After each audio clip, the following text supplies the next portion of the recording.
on the NDC Communication Bureau page on Facebook, NDC official page on X. And apart from these social media pages, Amabobosui, you will TV stations be Bromada Roma. Even if you cannot follow this program live on social media. And these stations are Onia TV, TVXYZ, Angel TV, Wezo TV, and Loud Silence TV. Yeah, all these TV stations are say Mama Yakwenya say yen for more videos so nearly on my Ghana in Nkomo about the future of our country. Now we are not doing this for nothing. Yen say enche na Ghana kwa kotoaba. Na batwa da yenimi ya batwa ewu here. This election is an election which is going to determine and define the future of our children and the development of this country. And unti e was obia de na ni didie ekoso wo Ghana chi na utimi to abapa. And that is why yeye NDC Amanyoko, as part of our commitment to running an issue-based campaign, yasheshe sa Jumedi Strong Queen. Jumedi ya your friend NDC 360 medical chemu se bukoda bia enyumre no ngotwe ya de bebremo on these stations Amaboso and many others who will be joining us. Show nos de tie ne ya chechemu enan efe di kan ya to ni din the recap. The recap nyeme here yewra John Dramani Mahama ene ye maame obimfumo kunyini Nana Jane obo yewra Joma Machidom in this 2024 elections obo kan o ma problem ya de beba na atwe agency so under the recap segment. And on Ansah, your moment of truth editorial. A moment of truth that you know we are going to serve you the truth and nothing but the truth. And someone akasi see my Ghana mua. In Pempia na ye nipa be bradwemu kesene no. Moment of truth so ye be bubumu ne ayemre no biatia se na woto aba wa hu se na besi ato na fa. No na nchen ye wo Jubedi evo for your friend NDC and you because enchen ye koto aba. What are the policies of the NDC for you? So ye teacher ni, so ye driver ni, so ye akoda, so ye penyimu, so ye benjuma, so ye student. The NDC has a message, a policy for you. John Dramani Mahama has something for you as part of his vision. And until NDC and you is for you, and it is important that you follow. And on Nanchen, your segment for Fayatuni lest we forget. As the name suggests, no, ye the boy your kaye. And you may be here. And what's your trade agency, and unless we forget, we'll talk about it. And lastly, we'll have the opportunity to read your messages before we wrap up. This is an action power-packed show. You will not be disappointed in watching. Spread the word, comment, we will read your comments, like the link, share the link, and make sure that your friends, your family will be a because and no cry. So efa ya mamu hu ewo Ghana obetini nyina free na buzian for baby dream emra so say ye kohwe the recap enti twen mi sisi amesan so about what this for me.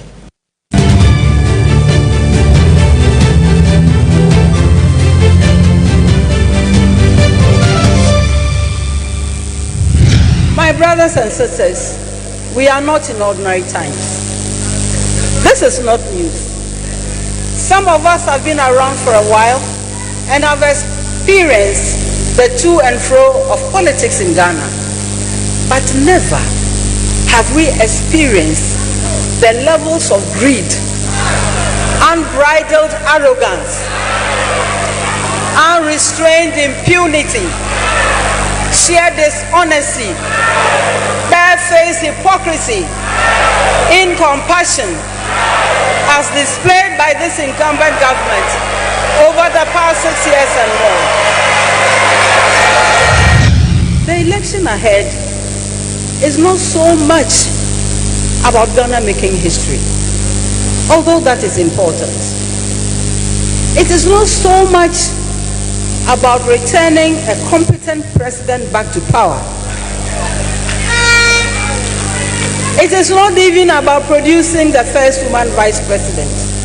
Historical and exciting though these are, it is not only about bringing the NDC back to power, although that is indispensable in our current circumstances. The elections ahead and winning them is about winning elections for a purpose. The purpose goes beyond those enumerated above. The purpose is the opportunity to heal our country again.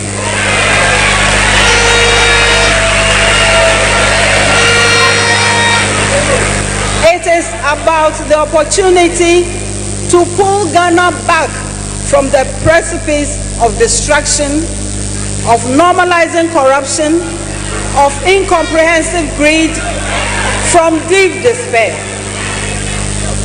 The election ahead and winning it for our party is about hard work and abiding sacrifice. It is to embrace everyone in building a Ghana that functions again. It is to work towards a Ghana where citizens have confidence and hope and are determined to regain their independence of thought and of agenda. We must work towards a Ghana that at the very least can feed itself. We know we can. I will share in our collective successes and share responsibility for our setbacks, if any. And at the time of reckoning, Your Excellency John Dramani Mahama, I will not, in the advancement of self-serving ambition, declare to the whole world that I was only the driver's mate.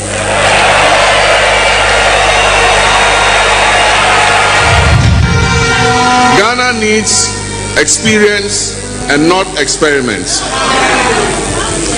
Ghana needs a leader who will hit the ground running on 7th January 2025. Ghana needs a leader who will not be given an orientation and excursion through the Flagstaff House because he knows there already.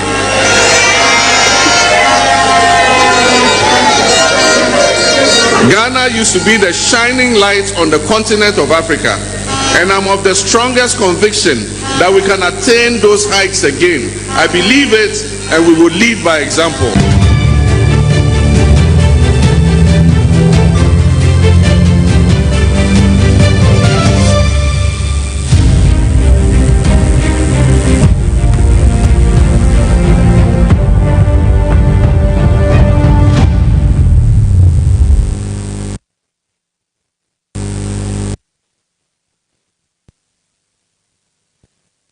Emra yadu su a moment of truth. No quaremre no any. Nene de ne yeka e wo no quaremre. Ene ade a yedi hu komo eye corruption. Chese kata hye proye dream krankan ne krono. E atuni din corruption tracker episode 1. Corruption tracker, there will be many episodes, but we need episode edikan. Obebi sasa aden na yede katahye ne proyasem ina edi yenkomudie ekan ebusafo yetietia de wo ne se oman bia ni wa wo betumi atumpon ama ne manfo adiye aje so oman no atumi edi katahye ne proyeso nkuni esanse katahye ne proye ya ade a etwe oman bia nkanko oman bia mpuntuo ekechire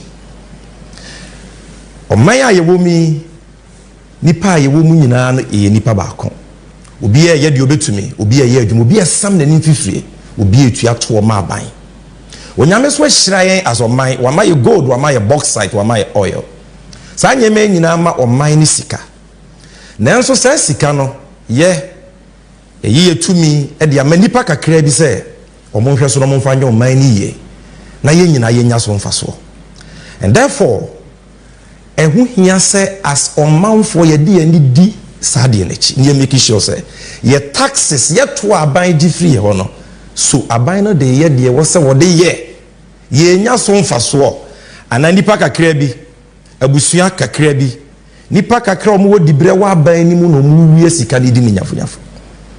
If that situation persists in any country ade a oman no ebebo enti wa wutie mi na ifa wo party asem to nchen na we said this is a conversation about Ghana.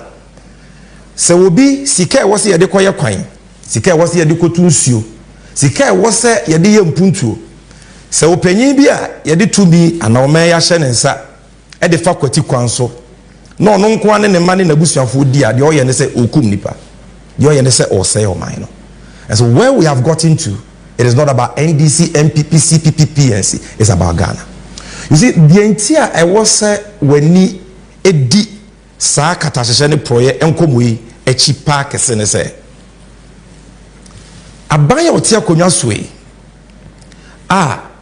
mampanyi eye Owura Akufo-Addo na be de akire eye Yeru Abawomia MPP for asem na making omo be pray to me in the year 2016 ade ba ko omo de ye campaign pa na ye katashene proye corruption and omo kansen bebre omo kae na nim na ya tro omo de say Yewura John Dramani Mahama edin kwa enim se ene di emfama gba makokoto ada ho enti obi anim se sansem na ya tro because omo betena konwa soe omo ntimi nya danse bi amae a e kire se corruption semo akese omo de toto NDC for so na ye no kra enti no kra de emfa nto nchen hemom enye so omo say Yewura John Mahama kwa say almost say na de enyeme ya isanse de wiase mu a de onyame ahira no aye de no ahira no da say ni ntimi say no Yewura Mahama oyabuburu kusua ade be ye enseda and he has been vindicated by posterity enti enye no ho asem ne yeka almost say no ka de enim to no so no almost share ye bo say under them enya de akata hye ne proye ebetumi akoso wo Ghana ombeku atia no matu ase. This is the moment of truth. How you two mirani a chirisi ni ama obiedi. As someone na yebeka bia yebema wadanse. No one say e no kretro do ye ma ho si yebebo yesire maka bibi. And it is someone who can the 2016 no. Ebini okay, I will protect the public purse. Producer Bueno Maye. Public purse by insisting on value for money in all transactions. The monitor is not working. I don't have. I shall protect the public purse by insisting on value for money in all transactions.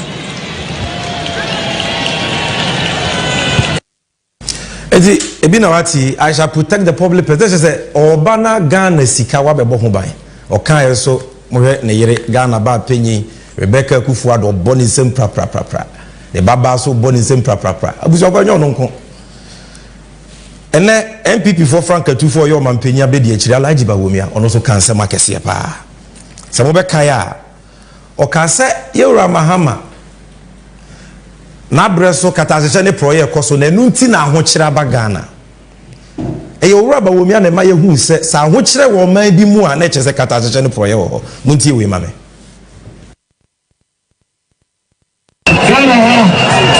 Yenina yenimsa hochira abai due to 3 reasons: mismanagement, incompetence, and corruption.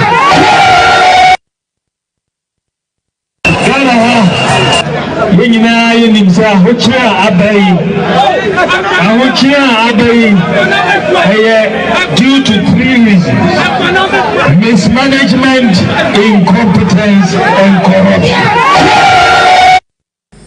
Abuzafo enye we nkwa o Yewura Abawomia kan we wie ye to Mahama so no say Ghana fo mo nto abama o mampeni Akufo-Addo na mo to abama o mampeni Akufo-Addo a obetu katasheshe ne proyase esanse o mampeni Akufo-Addo ono de katasheshe ne proye de oni ni nitwa kabia o so ye incorruptible eno so ehwa danse ni hwe we mame. Well, it is true that the economy is going through challenges. We have a situation where the hardships are increasing. Nobody can deny that. And the reason that we are having this increase in the hardships are really the result of economic mismanagement and to a large extent corruption in the governance of this country. We believe that the vision that Nana Addo Dankwa Akufo-Addo has set for this country, for the integrity, the transparency, the incorruptibility of Nana Akufo-Addo will stand the test of time.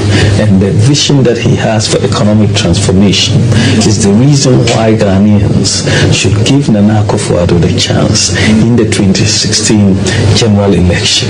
And we will see a different Ghana, and it will be better for everybody and not better just for a few people.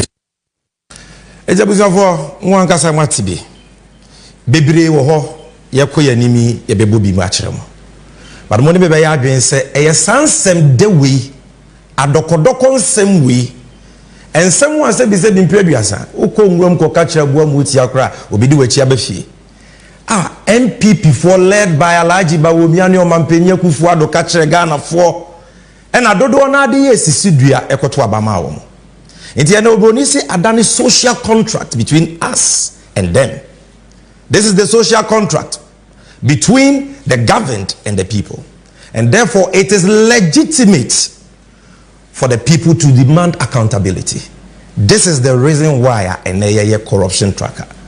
Na obi biara wodwe omai hu obi biara will believe in accountability meaning so me be adwen say this tracker is important and you follow us. So like I said, today is just episode 1, and on this episode 1 we are talking about corrupt payments for no work done. Yeka corrupt payments for no work done then yeka Ghana sika aban we atam no ma chedi abra eswa manfa so bia ama oh my Ghana.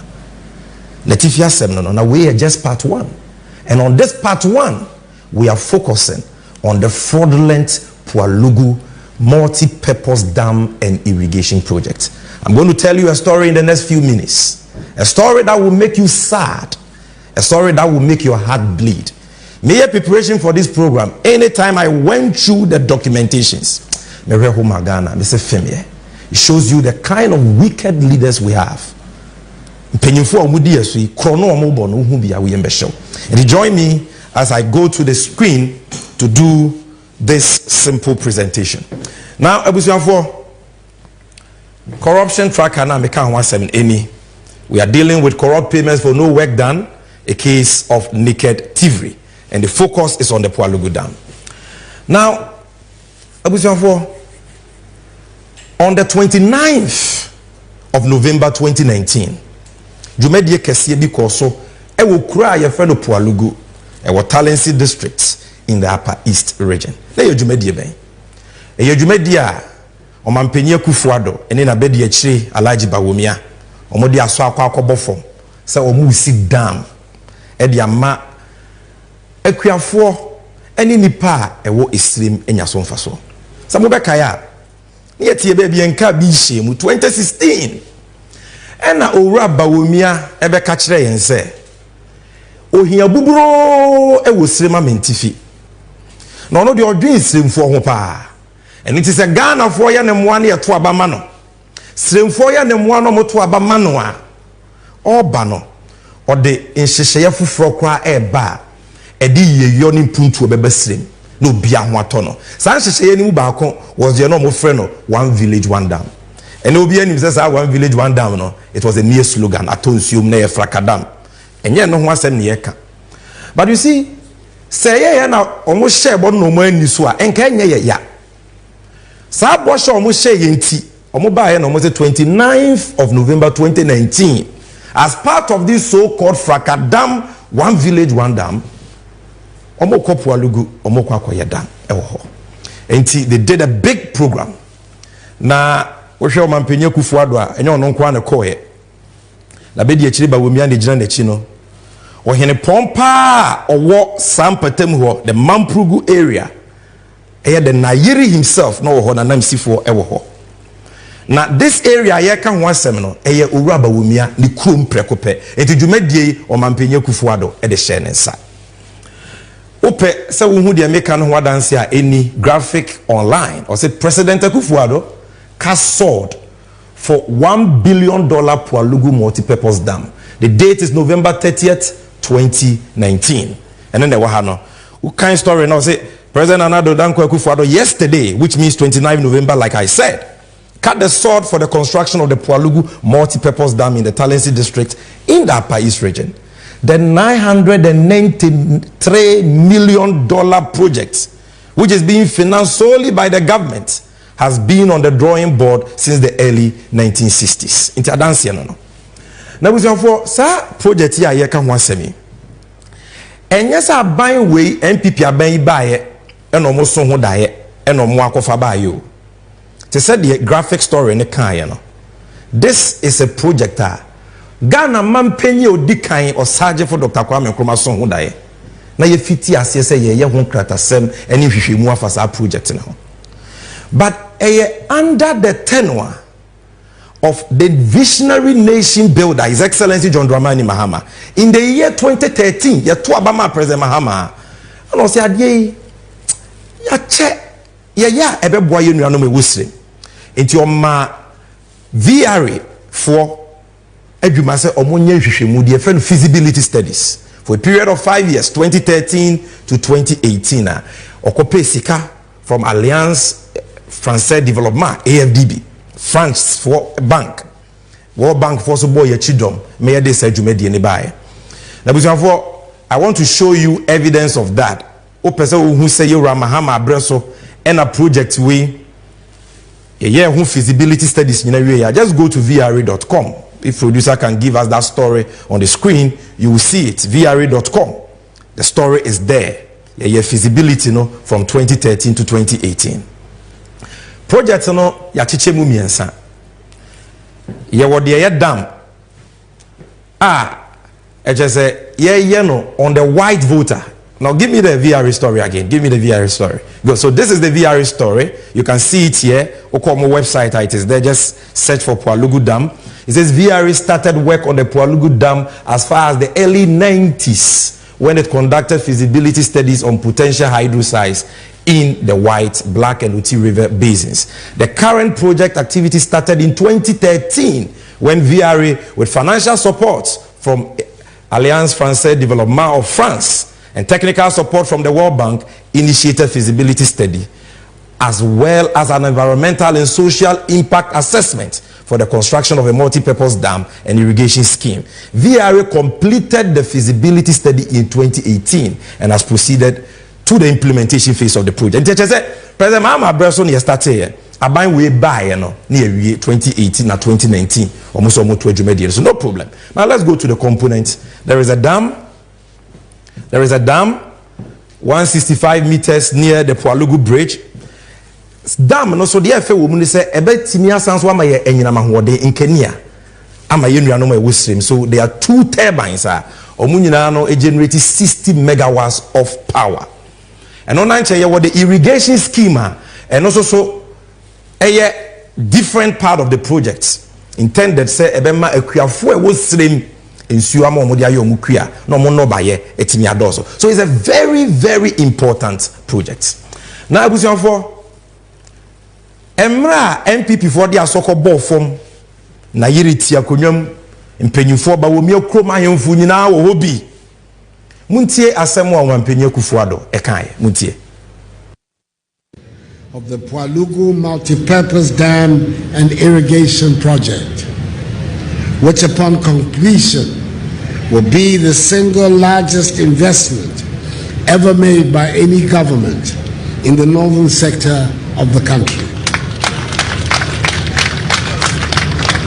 It is in fulfillment of a pledge the new patriotic party made to the Ghanaian people.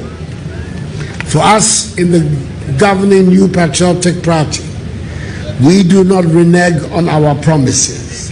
We keep them. Abuzavo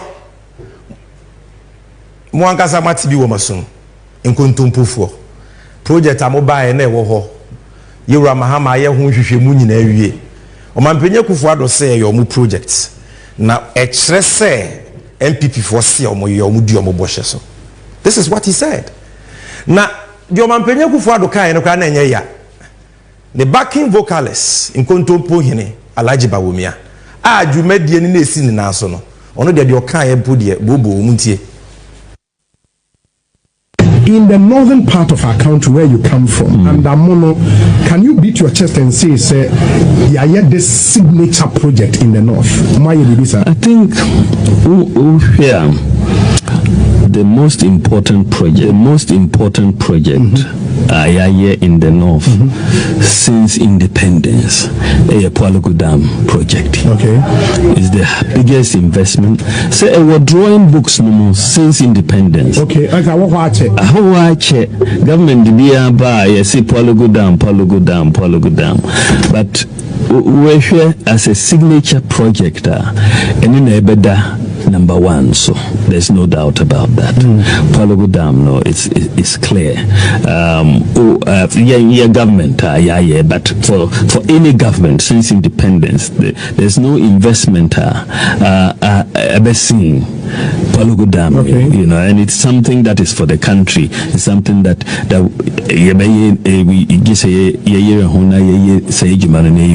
and all of that. So very pleased with that signature project, and a confirmed type of project, you know. Sada. Abuzafo ochiami oni masam ka ose na wasumu a omampenya be die chi na mote no no ose Pualugu Dam ya ye ka ho asemi enne ye project kese a ye hu bi da e wosrem omo na aye ho hyehyeye forgetting say according to VR rankers and President Mahama na ye all the preparatory works ma ye wie in 2018 okawie no say we die ente say confirm on atro ne na da na omo ka no position say omo de say you Mahama na onyame apa omo ntoma no. He went on Asempa FM to repeat the same lies. Na busuafo ye ko baby wo de di machi say ukohwe Auditor General's report for 2022, a report where Yatu Lidin consolidated statements on foreign exchange receipts and payments by the Bank of Ghana. Ubehu sansemwa. Ubehu adiebi wo a wo yembehyew. This is a very important document. Consolidated statements of foreign exchange receipts and payments by the Bank of Ghana for the year ended 31st December 2022. Mamini can share what this document is. What's a Ghana? Onyame adomye oye, wadomye good, wadomye kuku. Wadomye nyema bebra yede kwa manone ne koton, ne yeko obroni krom koton sa nyema na. Yenya obroni sika dollars, yenya pounds, yenya euros. Yenya sa nyema ni nyina. Na abusia yenya sa sika na sa sika no ema me no mienu ho yede koto Bank of Ghana. Se aban no enhwe sika no so. Na aban no emfanye impuntu a Ghana fo nyina yebenya so mfaso. Because koko ekuafo na asam omanim fifiri ado am omunsam asi cheche ene yenya koko akoto na manoni enya dollar. Ente wose ye de be ya adepa. Se yamfa anya hwe na da Bank of Ghana kra ema ye sidi no enya hoden. Uko check this Auditor General's report page 23. And on the screen you can see the Auditor General's report. I am going all the way to page 23. I'm showing you the real Auditor General's report. No libi, no labalaba, yetumri, niachrisie. Page 23 of the report.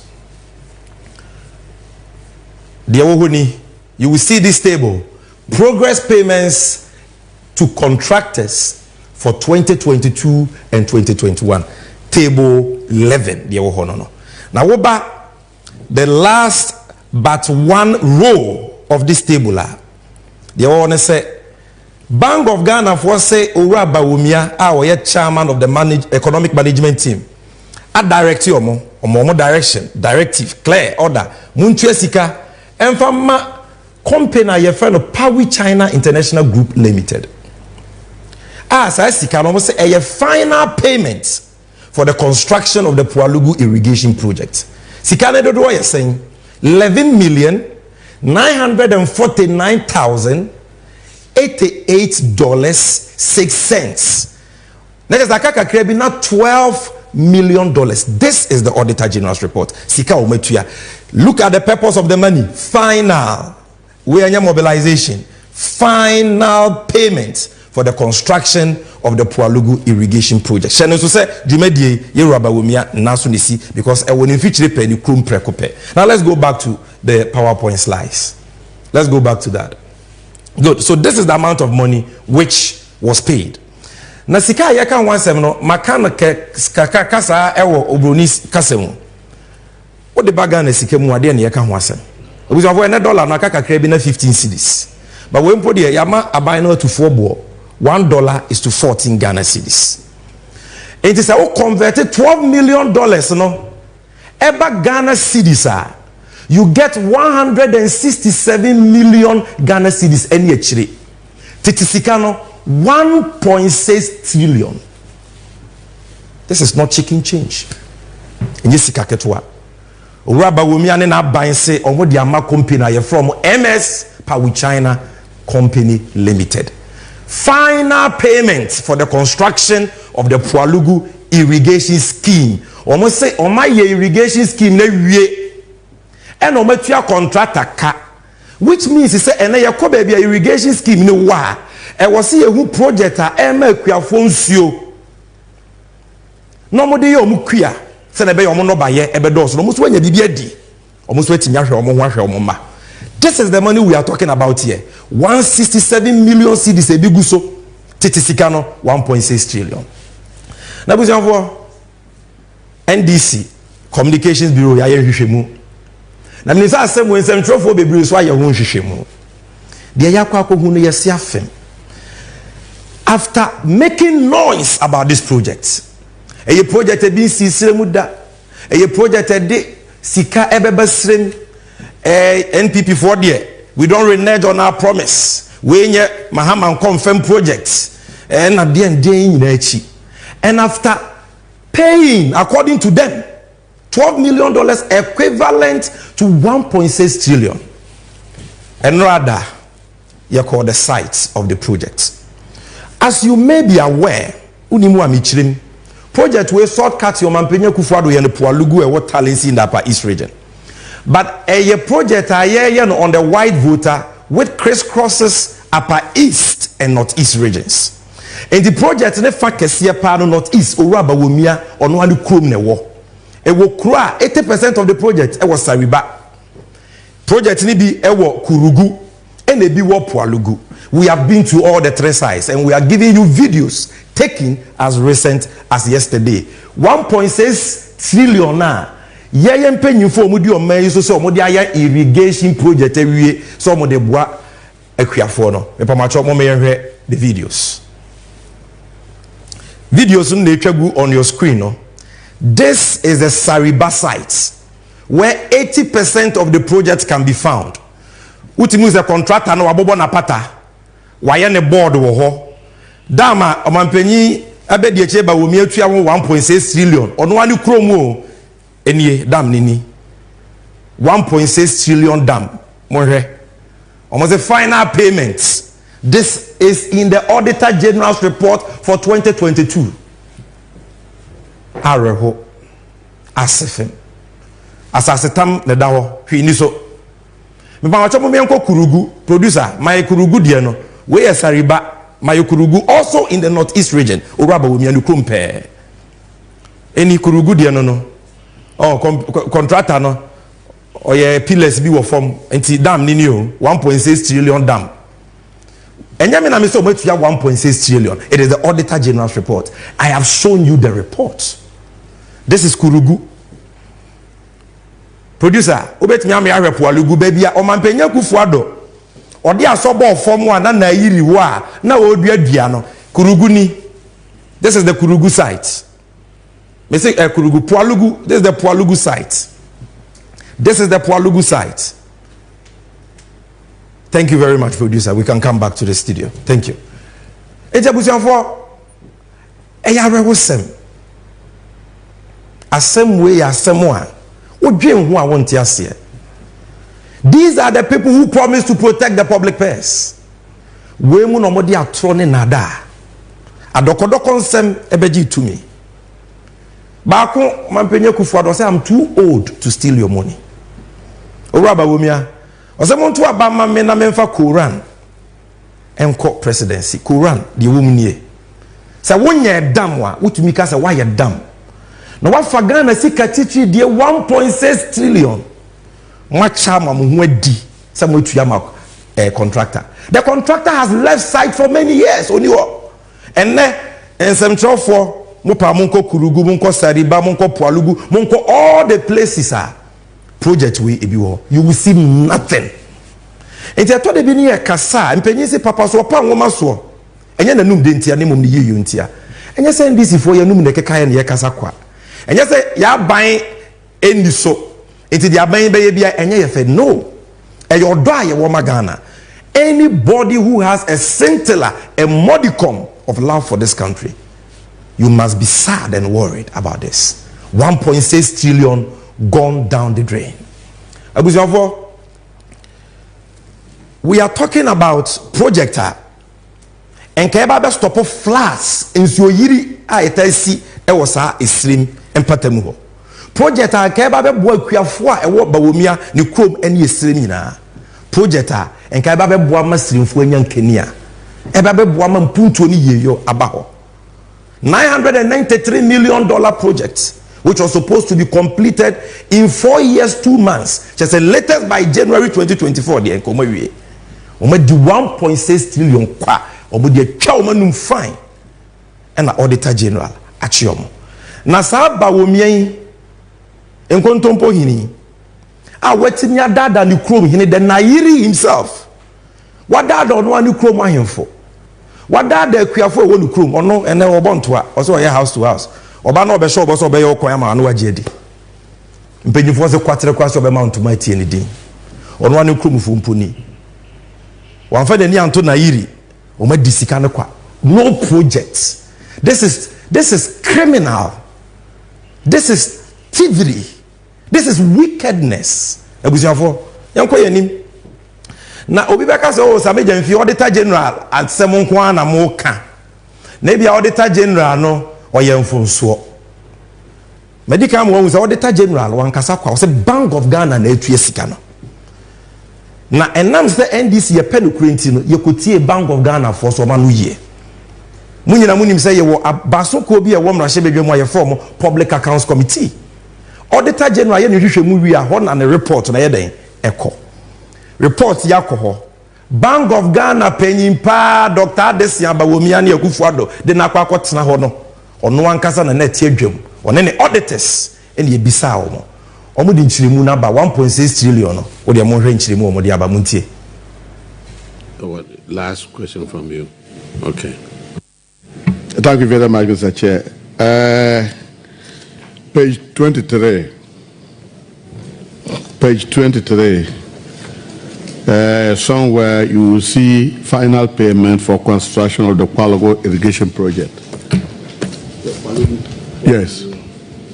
Kwalago irrigation project, final payments. 2-3. At the top there you see the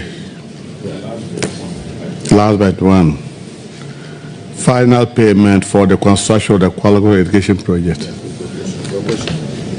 The question is, I thought probably before payments are made, contractors present certificates. Because when you get to Kwalago, there's nothing there. There's no even a pole. There's no even a signboard. And if the contractor is taking $11 million, there's nothing. There is no even a what do we call it? Like a container. You can't even see the project site. So what certificate was presented before this money was paid? That's my question. The sun there was at all. There's not even sun on the site. You can't even identify the site. Let him answer. So I want to know how that money was paid. Yes, he will answer. I think the amount you are referring to was paid in 2021, not 2022, and the auditors would have to tell us because they must have cited their documentations before they wrote this report. The Auditor General, yeah, so maybe they can explain. before then, if assuming that it was something like a mobilization, but if you say final, okay. No. It's a final payment. It's a final payment, okay. Assuming things. Can we, auditors, could you help us out over here? It says final payment. Now, the honorable member is saying that there's nothing at that site. I'm sure when you did the audit, you saw something.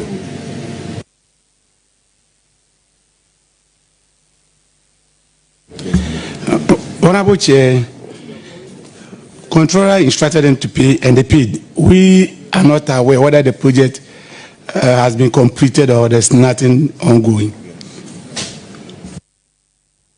Abuja former sumo matibi ya tam Ghana sika titiri die 1.6 trillion ama company na one pam omo ne bawomia ne MPP for na chisika ne die awie ye bisa governor of Bank of Ghana ono ne tu sika ne se die nti na mutu sika abrahwe ni asase ne so a wadani mu oso ntibi nkasa age se auditors akasa ma no governor ne se ntibi nkasa wadani mu auditors ne so nchire mu omo so omo de ye ka so omuntu ya no mutu aye.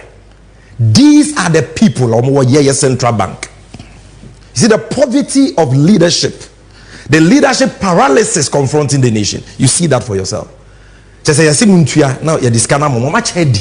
That is why they can't explain it. Na busu for hwe koko kuani a wado wabre wa mo man nya koko yakoton enya dollar. Yemfa me yo man ni ye se ye ni bibi ko e de be ya yemfa nto Bank of Ghana na nya asiachi ba ema ye Ghana cedi ni nya hoden omo to gold ye oil ma disika no. Why won't the dollar hit 15 cedis? I don't know dollar no 50 because dollar na bi ni ho se dollar na the Bank of Ghana kra enke ma cedi ni nya hoden nye se nei cedi ani magu ase a o dance palo go a dollar etu mirikati say you say who both akakakra bi na 15 cedis a egu ni panyuma no. And so if you're a businessman na NDC for your kakata session the proyas na wo say mfa nwan fa ho krono omobo ni say no eno na deplete your forest reserves eno nti na ne dollar ekosoro no. You see a lot of times we say so many why ya dia ho kire wo adwuma ni ho. The main reason e ya kata session the proyas because sika was here dey your money ye no nipa kakra bi pese ni nkumunya adufu de pie sika ni bre enti no ma chedi. And these are the consequences.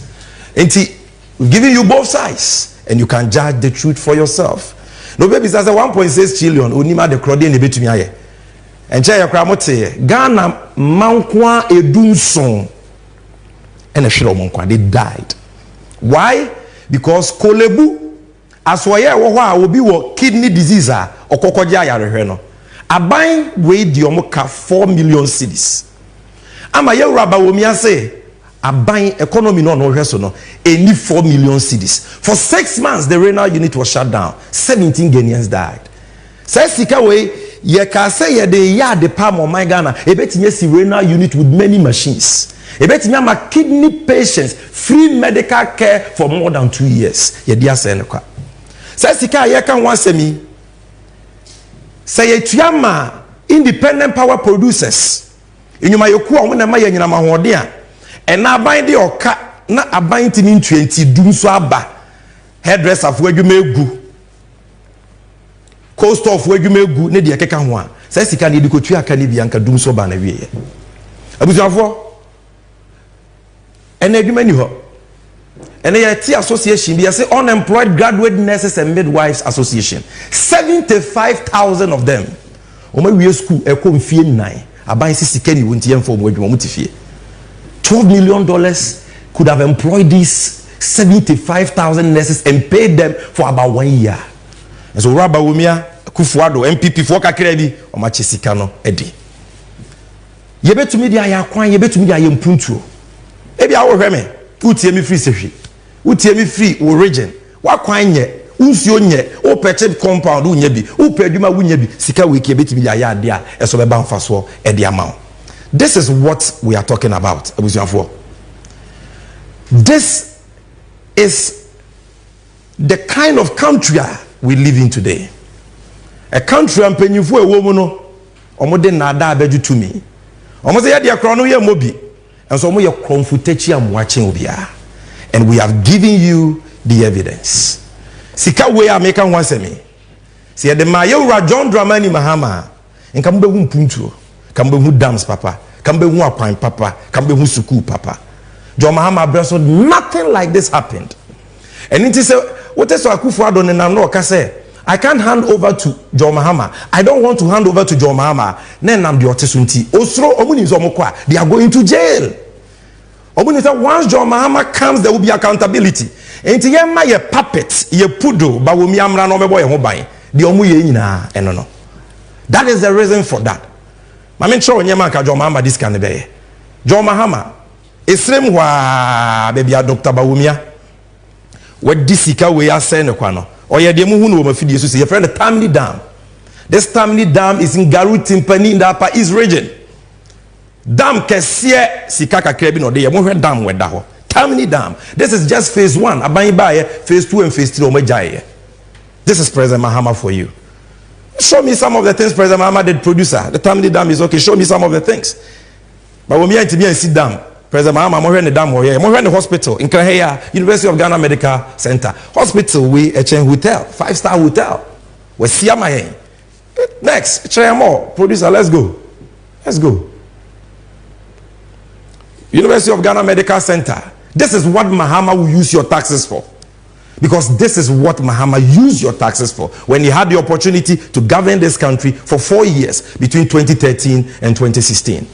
On confer 1.6 trillion in kudi sene kwa. Kejeti ya kese ni siwono. Enya ofe.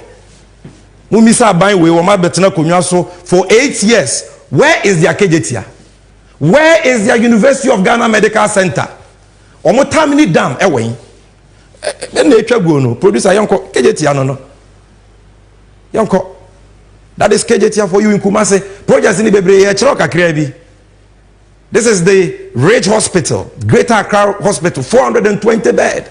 The visionary nation builder did this. Yanko, the Circle Dubai Interchange. And the Dahono. We na President Mahama or the to obey. You see, so this is the kind of leaders we need. This is why 2024 by Babetono. 7 December, I was a system.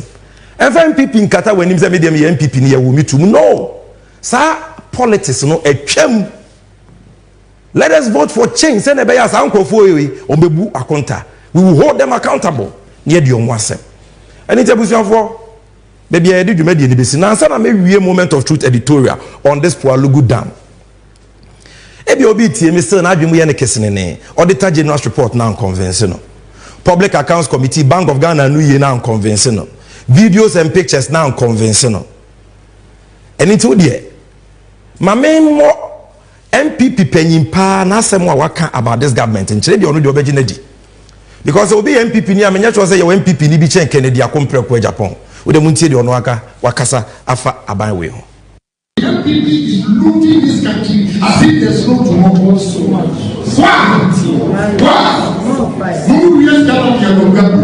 What do you mean?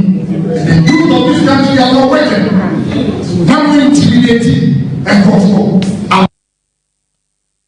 The MPP is looting this country as if there's no tomorrow so much.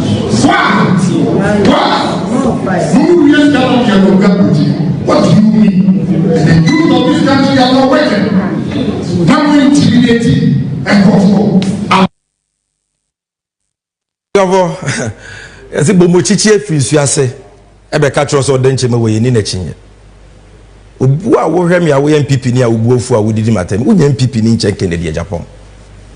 He is telling you because ono ne Akufo-Addo ne ba wo mi amone ko na krana oso omo fum wie sika te se wo chena bi ni ho ti wo ba no ne dache ewe under these people onana no omo dache we under these people.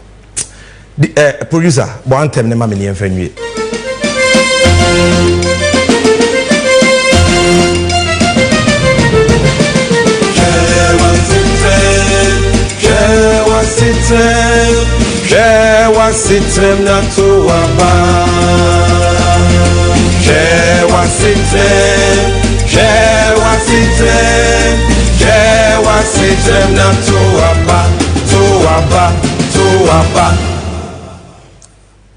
Abusafo enti ha ne de besi tia enyama koyie ma o anan koyie a wa wonim hwe wasetenam na fato abapa na se wasetenam nya hu se eye krono kata hye ne proya o mampenya kufuado owura ba wo mia ne MPP fo obo enu nti na wo bre ye de besi a ye ko break ye ba ye de NDC and you know ebebro me da wi ase Eguba, where are you inheriting? Now I'm off to work. Huh? To work? Yes. But I just coming from one. That was my day job. Moved to my night job. Wait. When did you move from being unemployed to getting 2 jobs? The times have changed though. Now there are more companies running multiple 8-hour shifts, all thanks to the 24-hour economy policy by John Mahama. Now my degrees are no longer collecting dust. My master's degree got me my day job, and my undergraduate degree got me my night job. Oh, Ekuba, but won't it be dangerous coming back home late? How will you get home? Ma, rest. Come and see security personnel everywhere. Now, there are well-regulated and well-monitored private security companies running all around the clock activities. There are also food vendors and drivers everywhere. It's practically day at night. Everyone is making use of this 24-hour economy policy. Wow. Ekuba, I'm happy for you. But if you should take these 2 jobs, how many will be left for your friends? Ma, 24-hour economy policy inti. Ejumanu minyebi. Kofi beyebi. Salifu beyebi. Enyunyam beyebi. Obiya beyebi. Am I too old to take on another job?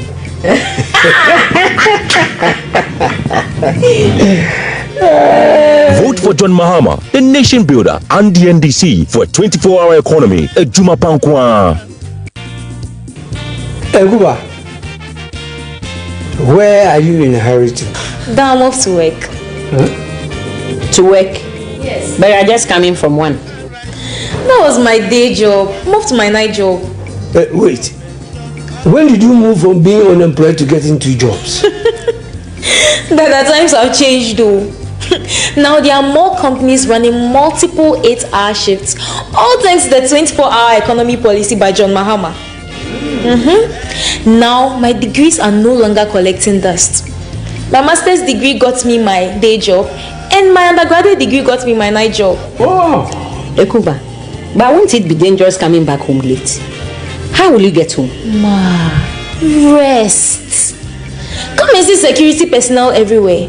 Now, there are well-regulated and well-monitored private security companies running all around the clock activities. There are also food vendors and drivers everywhere. It's practically day at night. Everyone is making use of this 24-hour economy policy. Wow. Ekuba, I'm happy for you. But if you should take these 2 jobs, how many will be left for your friends? Ma, 24-hour economy policy inti. Ejumanu minyebi. Kofi beyebi. Salifu beyebi. Enyunyam beyebi. Obiya beyebi. Am I too old to take on another job?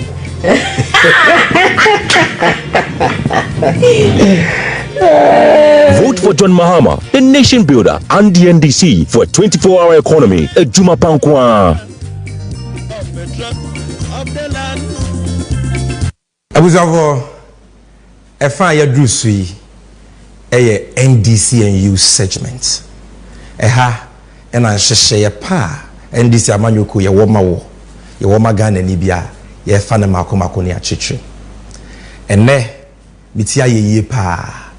Menya one of our best brains in the NDC, the Honorable Member of Parliament for the good people of Esnafo South, Honorable Eric Upuko. Honorable Akwaba.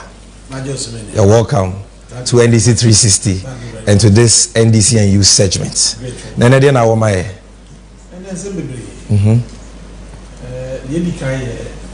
The 24-hour economy na yebeka mwasa. Na Ansah na yebeka mwasa. Pese yichi mwahodo be enai. Na why presentation am I? But that's it. For moi person mo 24-hour economy na say. Now who will chef woman? This is the time. Honorable Rekopoku will be by the touch screen to give you everything you need to know about the 24-hour economy after this short break. Yebasisi. Eguba.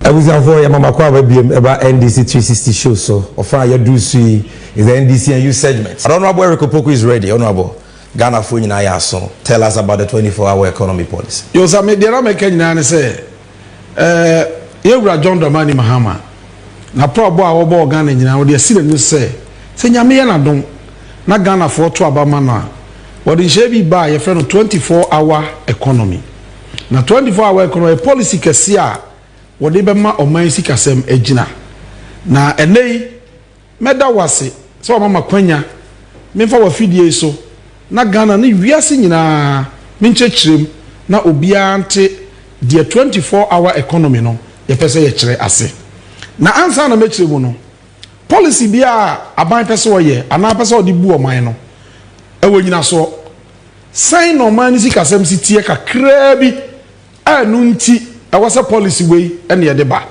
na policy no 24-hour economy na ene de na eba sign ne be ye no na mo aban na de be ba sa nyoma we ene ne pese me sai mre na mechire mu eni say si ababia me di free say ehin ye gina say si a ye sika sem no wo hene anu nti ye ka 24-hour economy no na same de omo say Ghana man babia yakodu sesi na dubra eden oman no ede ka ma akoba say ewiase nyina babia man nyina tu bobosia ede ye oman ni ye no ye seize Ghana oman akosi bro de na si ho fra sika mpoa no the whole Africa 2022 yen ye 2 gold kese enne ye seize ye say amaya atwa ye ho ahia Cote d'Ivoire Togo Burkina Faso obi abetua international capital market akwaje bosia e dia bayam puntuduma woro krom na Ghana de mayensi hobi if you say eka amre yen Ghana car 2016 na ye 122 billion no enne apaja ni mu akodu 610 billion Ghana cedis nti ama Ghana ya kenti ya seize international market mayensi hobio so my bi akode kase ya baby asan de wani hwe ne say wo bank kase a ye friend central bank ye bank betumi atwa sika e de aboa wo se ne be ya wo man no betumi agina ne nan so e wo sika semu areho sem ne say yankɔhwɛ Ghana Bank of Ghana so betumi aboa Ghana man ama ye sika sem kai o ma yi afiri mu a ye kɔ hɔ a say 2021 any 2022 no MPP aban na danko akufo adoda no oni ewura bamud bawunya wo ma dikai ho dada akɔgi sika twitwi dia ɛyɛ 77 billion Ghana cedis sa 77 billion no se we use 2022 exchange rate na sa wo so de ye ho adwuma na eno nko aye $8 billion a ya use awie na so ye problem na anya dey unsolve se hibi on ye kope bosia so man ukọ Bank of Ghana na nye yie dia ene na obekọ wo manfo no ho so manfo ni bi wo surplus income obi was called the savings obetu dia to aban bonds a na nka wajeje no so bosia na wo dia ye oman ni yie because oman bi ahokire na oflotu bonds na wo apeso ye savings wo to na wanya interest na Ghana so wanya sky adwuma Ghana de ye ko dibi ko abontensi ye ko ton bonds a enya de obi abeto if so ma ye di kai eto won de no wo ma ye adwuma ko pension edom sika to aban bonds no eso ya Ghana ban ya ntimi antua ti Ghana ban se wo mo ka no watu ahia nim ontuntua ne ne na sanchirima ba wo ma be ye adwuma e de atua e ka no enti Ghana ban to bond a enya de a obi abedai e beto bio ade ba ko a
Citizen TV, the citizen's power.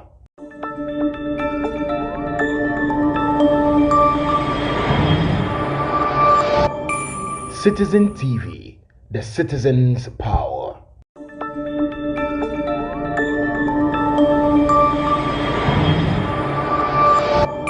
Citizen TV, the citizen's power.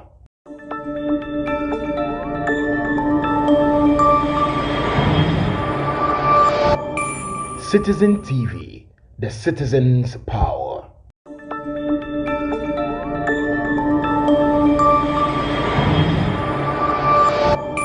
Citizen TV, the citizen's power.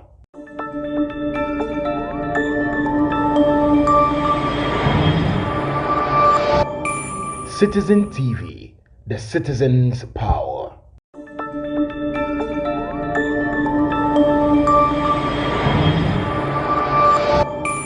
Citizen TV, the citizen's power.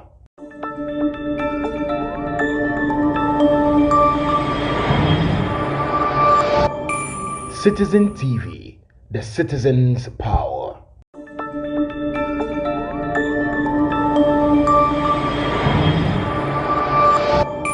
Citizen TV, the citizen's power.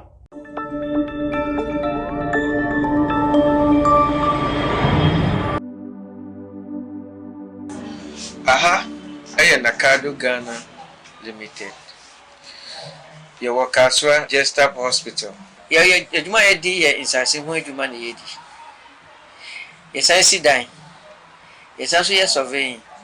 Nature in Sassoon Crata. Yes, also the infidel high. Oh, yes, survey all around. Now, baby, the age you bar, you may be a mount. There was Sassi of me, baby. You will be what danger. You will be out to group. You will be what you do, you will be what akuti. Upesoni Nakado Ghana Casa. Frey wa umainsu 0536 943494. Ya mwakwa baba Nakado Ghana Limited. Ya ton sase. Yesi adan. Ya adan ho krata. Oba ha no mo a ya bete so ama. Ya sase no langard ni so. Se wu sika nso kra na oba. Ya be momoden ni ahwew. No watua ne kakrakra. Se mpo wo ya bodwa adwuma. So uton pure water wo ye de yo ni o ye bia no behwe ne ate so ama wo wo se ukura usika nso sika boten so ba nso e behwe na ya hwe ne aye ho adwuma ma ya sase no langard ni so aha no ntokwa ya ne asase ne sa eni hanom na se ye mo asase ne nso a ye behwe ho ahu se ubenya wo krata a wo de ba dache obibi ni abetumi aye ho adwuma Medin the big mama. My daughter Asase. Me purpose na me saka yi. Asase so da form e wo Nakado company. Asase for 4. So we no sika so pa ye ma obi. Na wo twa kakra. Enti papa na me saka yi. Ti obi ambra. O ma gine die. Obi ambra. O ma gine die. Obi ambra. O ma gine die. Nakado company.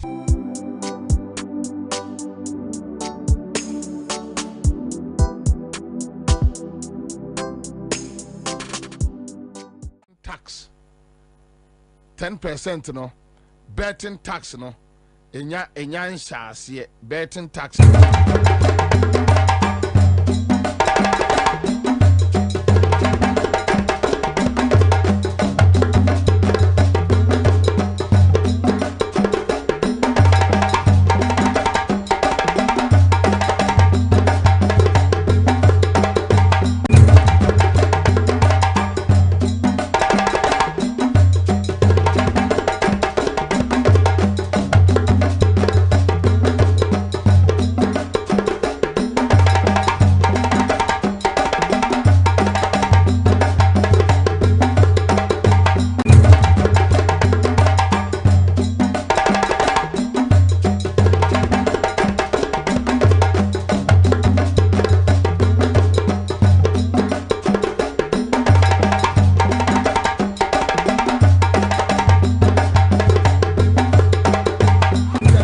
of eye kronfo ayi mate mate Or no, I'm going full name, man, because I don't want to use the pastor or the reverend. Why? Mate, from Mate, no.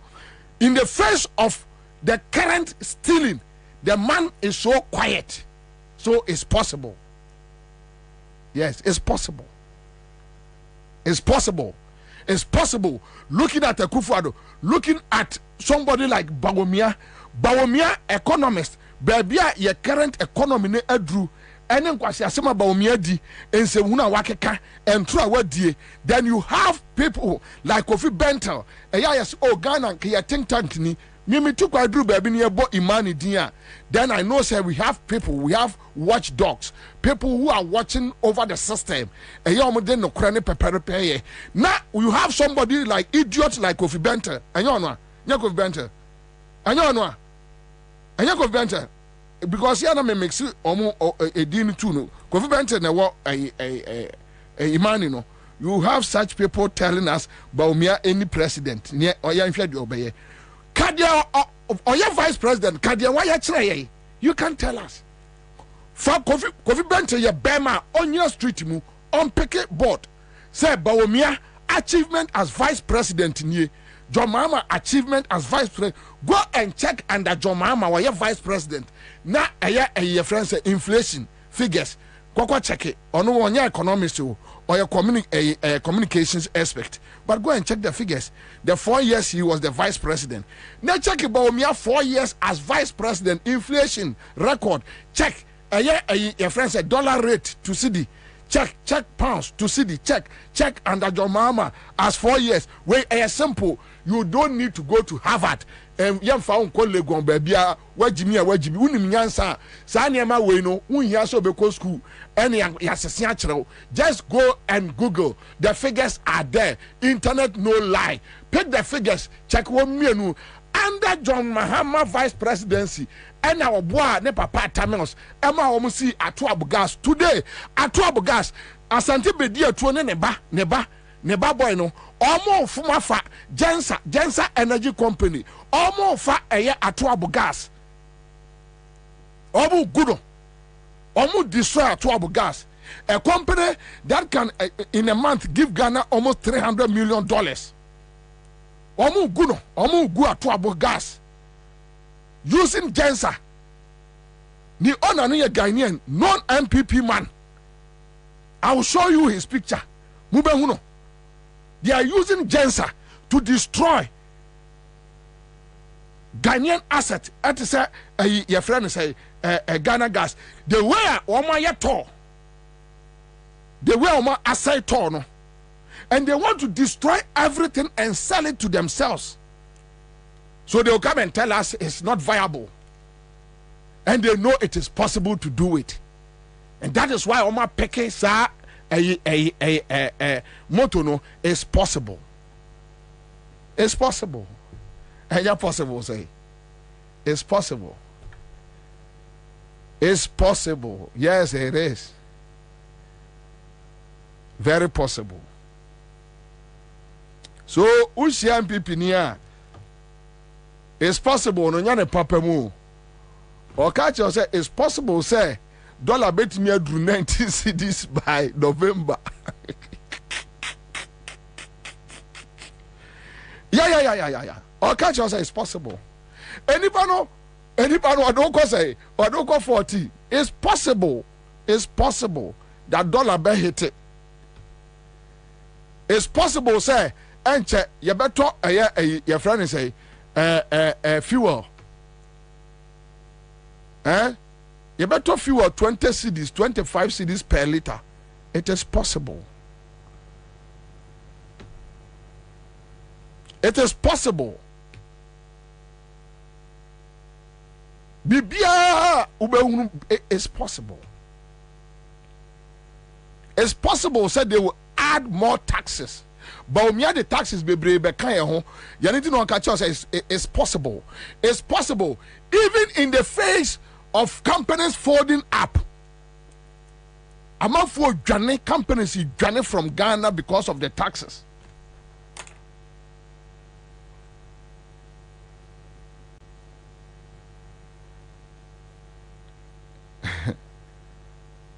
Company traders need Ghana.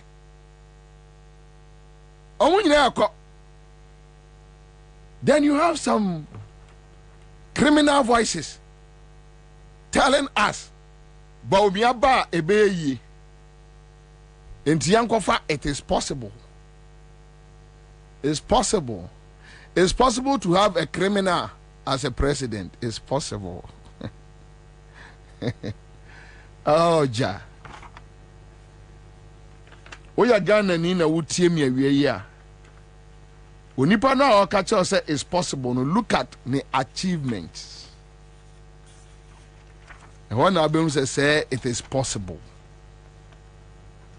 Yes, it is possible. Hwe mame class ade we mfiri ho. Me woni e matu bi a metie free ho. Ansah na mababa e Ghana gas. Ansah energy. It's possible. Omo form of mine ne mani nyina afa is possible.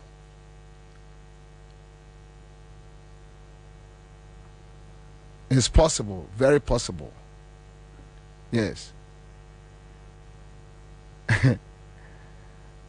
It's possible. See about $2 20 cedis by November. Yeah, it is possible. It's possible. You see about electricity 18%. Meboa. It's possible. It's possible. Said by November, normally 50%. I be womb. It is possible. Yes, it's possible. It's possible. A government, what they are on my ama will be.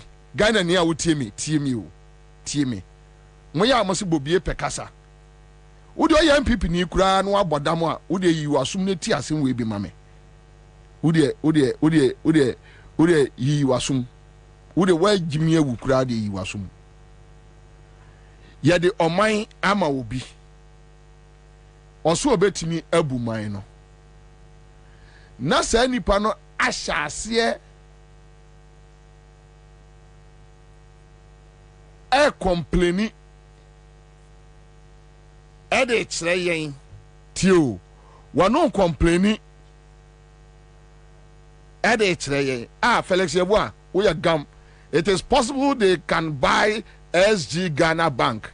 SG Ghana Bank no womu dia di bone no mo free system no mu womu dia di bone na de yen kola yen kola haya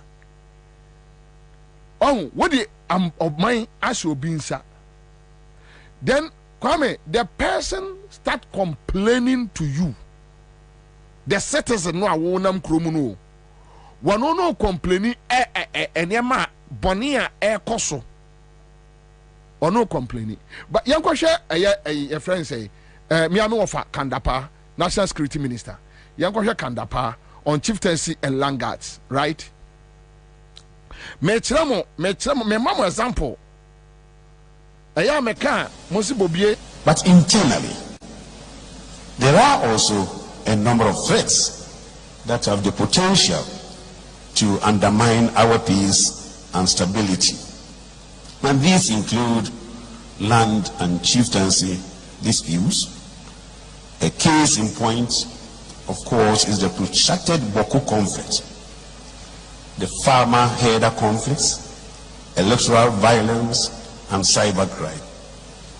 And let me say that chieftaincy disputes in particular remains a thorny internal security threat that must be permanently dealt with. Interesting to note that chieftaincy disputes are a significant portion, that is, they constitute a significant portion of the daily situational reports that are received by my ministry. The potential for such chieftaincy disputes to degenerate into violent confrontations compels us to constantly dedicate considerable amounts of resources to the mitigation of such threats. And these are resources that could have been channeled into other productive sectors of the economy. And yet, we are constantly investing such resources into maintaining peace in the various hotspots of chieftaincy disputes across the country. Chieftaincy, of course, remains a useful aspect of our culture and heritage. And I myself am looking forward to the day when I would have left public service, that it will please Malaysia and Napo. But internally, there are also a number of threats that have the potential to undermine our peace and stability. And these include land and chieftaincy disputes. So, a case in point. This is the National Security Minister, a proud son of Ofenso. The ordinary citizen, muna security kramo, muna bibia kramo. Na o complain ya chere Ghana for. You see? Oh, offer. Sometimes offer, to be honest, yenyimi sa o. Offer kanda pa yenyimi sa mo tete adwene no a ewo mutiri na mo de tena akofo aban no mu di nkwase asem saa no a mo anya hunu se no Ghana fo ani ti enti yeso yen shift na yeso yen ma yani mie kakra no eya na ha adwene won wofa enya de papa. Cause sometimes money e kasa eya mo hunu se ye analyze ne ma no wo ye tirim wo ya pani wo kasa asem a wo ka no akola no analyze e kromo ahensem problems about 80%. Eya Kufuado. Yeti kromo the vice president Mamprusi for ne eyi for issues yi. Omo accuse the vice president on countless occasions. Kwame, true or false? Ema news. Me na matro. Eya me na meka. Not a single time a friend said the vice president I say oh me yi me ho ano no ma kire ensem bi mu. Even when they are accusing them, no, they don't care. Go to a Krupon. The other fashion, no. Like your friend say, lawyer Ansah, lawyer Ansah on trial articles on several occasions. Kufuado on Kasa radio. So me mahawa Kasa wa boy Kufuado direct. Say Kufuado is the cause. Now, National Security Minister, instant to, because it's all over the place. Into a intelligence gathering, yeah, as my president and say, look, Mr. Man, the threat now FAC, no, you are the cause. Into your baby, we are about to complain. Civil servants know much one. What would they do?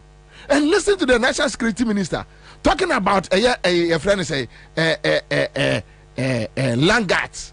Who are the Langards? Your party boys, the MPP boys, they are the Langards.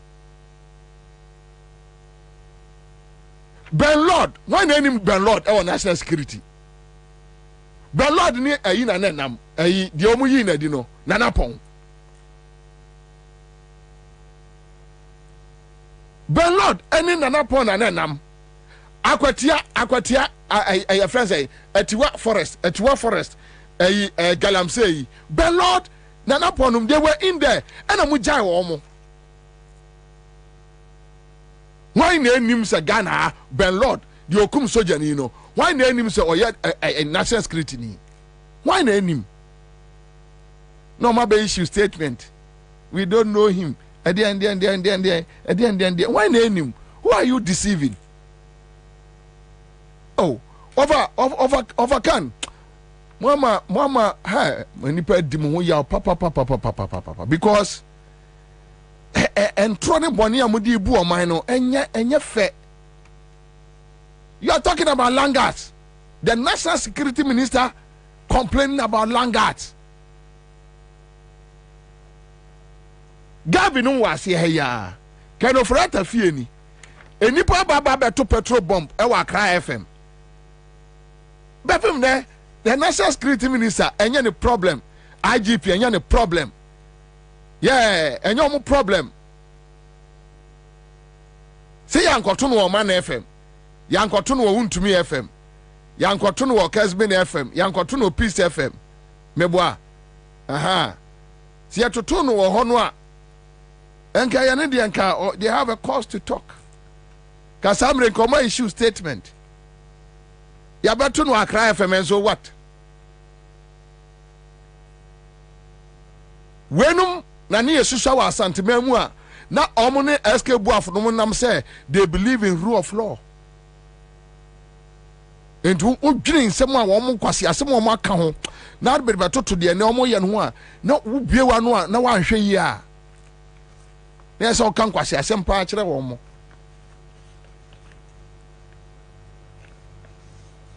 You are complaining. Hwe yang matu no Asase radio. Wo ka se Asase radio nsia. Adena oman koto petrol bomb no Asase radio. Asase radio what turn a friend say first it's a lot of the wing shows say Johnson no so no. Now I say we call American embassy no a friend say e kwa no apai ntano on ko left no ko right omo wa adena oman koto no ho. O ka Asase radio no koto petrol bomb wa ka sa American issue statement. And issue statement. Say police for any break. Cantonment's police has taken over the case, and we are trying to monitor those people who came there to do what, and we assure the public the safety of Asase radio. Asia, Ojain, Moon.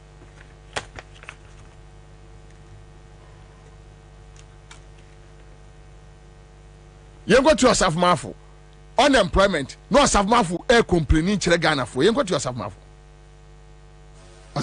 Anytime I look at tertiary education, I become nervous. When I was Minister of Education, there were 5 universities in Ghana, 4 belonging to government and 1 private. 5 universities. As I speak, we have 95 universities. We have 95 universities. You are talking about a period of 2005, when I was Minister of Education, that we had the 5 universities. Now it's grown up to about almost 100. Training people with brain power, tertiary, but no hand skills. Fundamentally, very few come out with hand skills. So what is going to happen? It's scary. We need to do some serious introspection about the education system. And here the government and the churches need to sit down on the drawing board and think again. We can't continue like this. We can't. Because unemployment is a serious problem and is becoming a security problem. We need to resolve it. We converted all our polytechnics into universities for reasons I don't understand. We need the church and the government, because of your experience both in and out of Ghana, to sit with the government to look at education. The presidents are good at this because you have been the cradle of good education systems in this country. So when we are in difficulty in our education, we need to fall on one Christian unit. It is going to be the presidential. You have the know-how, you have the experience. We need to sit and think again. We can't continue like this. Otherwise, we create a security problem for ourselves. As a nation, wow. Here's Sandro for your own.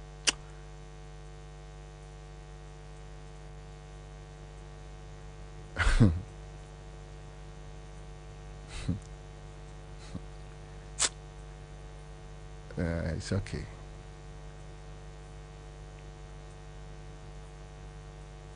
Headmasters, teachers are complaining about free SHS. Said the way we see implemented or no, and yet was here. Or we are not going to bonting and collect about bonting or mushi. Oh, who can see the Jimia? Was who the depend yatem? Oh, say one tiase o ka se nipa na Jimmy o so didi pani atem pani Jimmy say anka chance wa Jimmy no sometimes etiefo enti ade a wo mo ye kire yen no mewa osafumafo kasa no senior minister cabinet minister one complain and kire for say look massa the way or running your education system no yenye bibi mfa ho wo abegina asorefo anim na or complain and kire Ghana for say unemployment rate no is unacceptable to osafumafo wo me taxes no yet edit tofu amount coupon buy 10,000 20,000 na gu ka mu na tetema maiwa Land Cruiser me taxes no wo good for nothing man say wudi ya day yati kroma na esankoma be ka kire say ono he work like a bull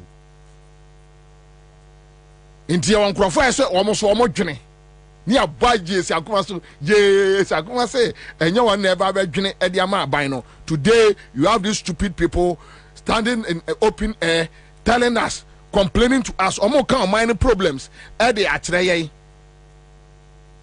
omo no kan minor problems e dey akire ye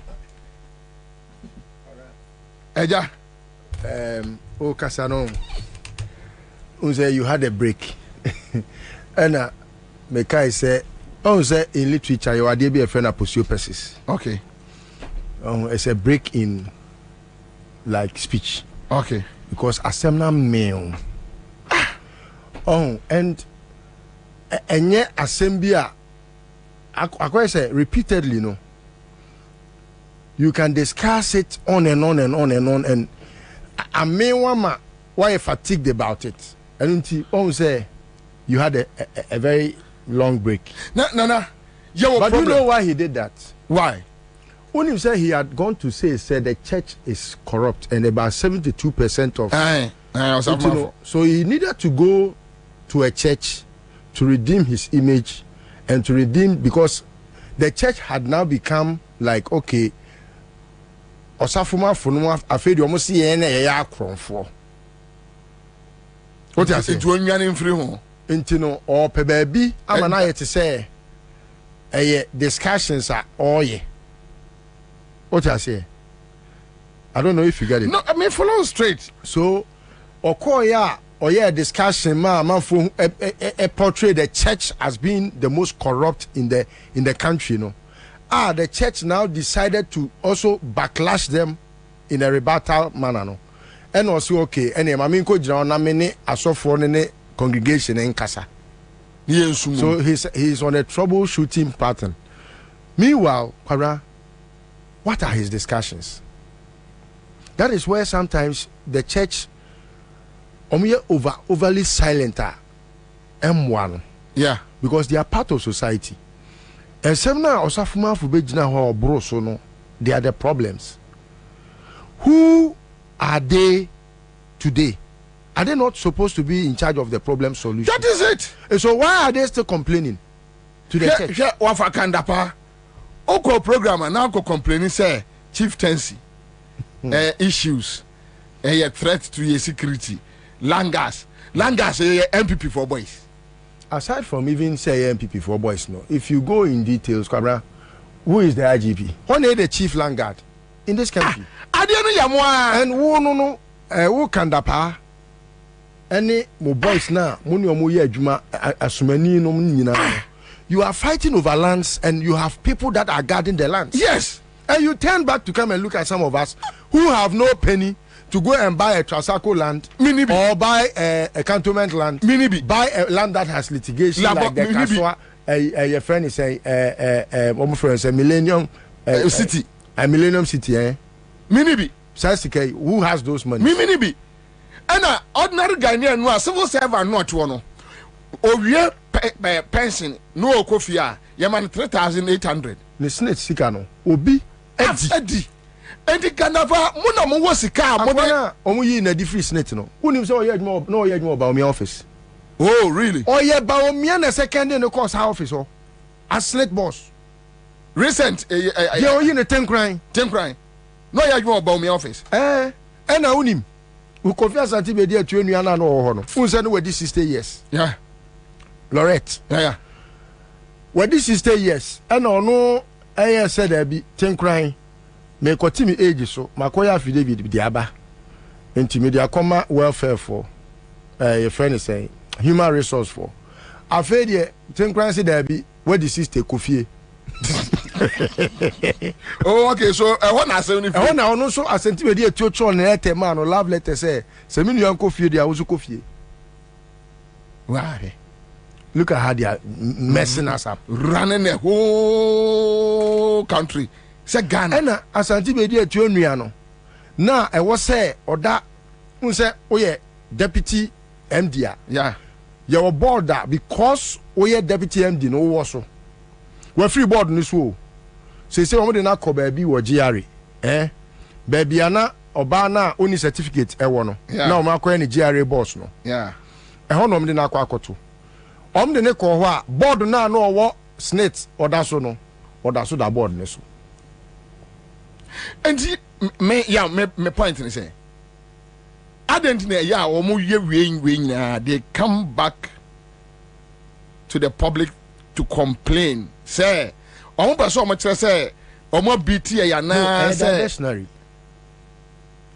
say say ya wote ho a o ka say senye se uye deep a ubetimi analyze ye hu enuoma ba ku mienu a ekoso a woye we ya no de abri wani so se ekufo da akohia wo hene a wanche ano no diversionary intentionally or person woye bibi na be topical then you leave him from the robbery discussion no do be ja robbery na woye no no be discuss ni behavior bad intentionally we divert your attention from knowing so ye kromfo to knowing say omuade or person wo muade ni chance say obeka so ye kromfo.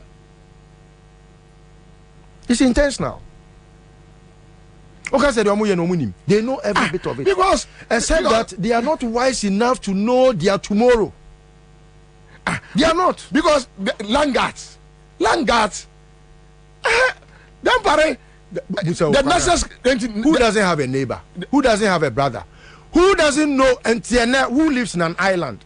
It's as if Kandapa is in a place or you're secluded and or you're in a certain yes. Why you're hidden? There be why you're hidden or Philisa or some you must be living in a fool's paradise. Yes, self-delusional. Yes. Oh, and what Omo dream say, Omo to baby no more only tax on us. Until one I say, my men complain kakra and say ye hu bibi. As if say we are all in the same Kandapa walk boko. Boko na boys and a call boko boom crofana you prepare woman a painful kunkum. Yes. Bapem na yen baby a case na kwesi. Omo na sa call garu. Say garu no. Anya garu tempan. Yes. Boko. Okay, I'm talking about the garu. Yeah. Say yes. In line with that issue. Yeah, okay. Yes. Hey your boys, Uncle Ken, hey your boys, mon for may I have heard NDC now your rack and the pass on the NDC in pen for a fine to know the boys no be your more ferdi.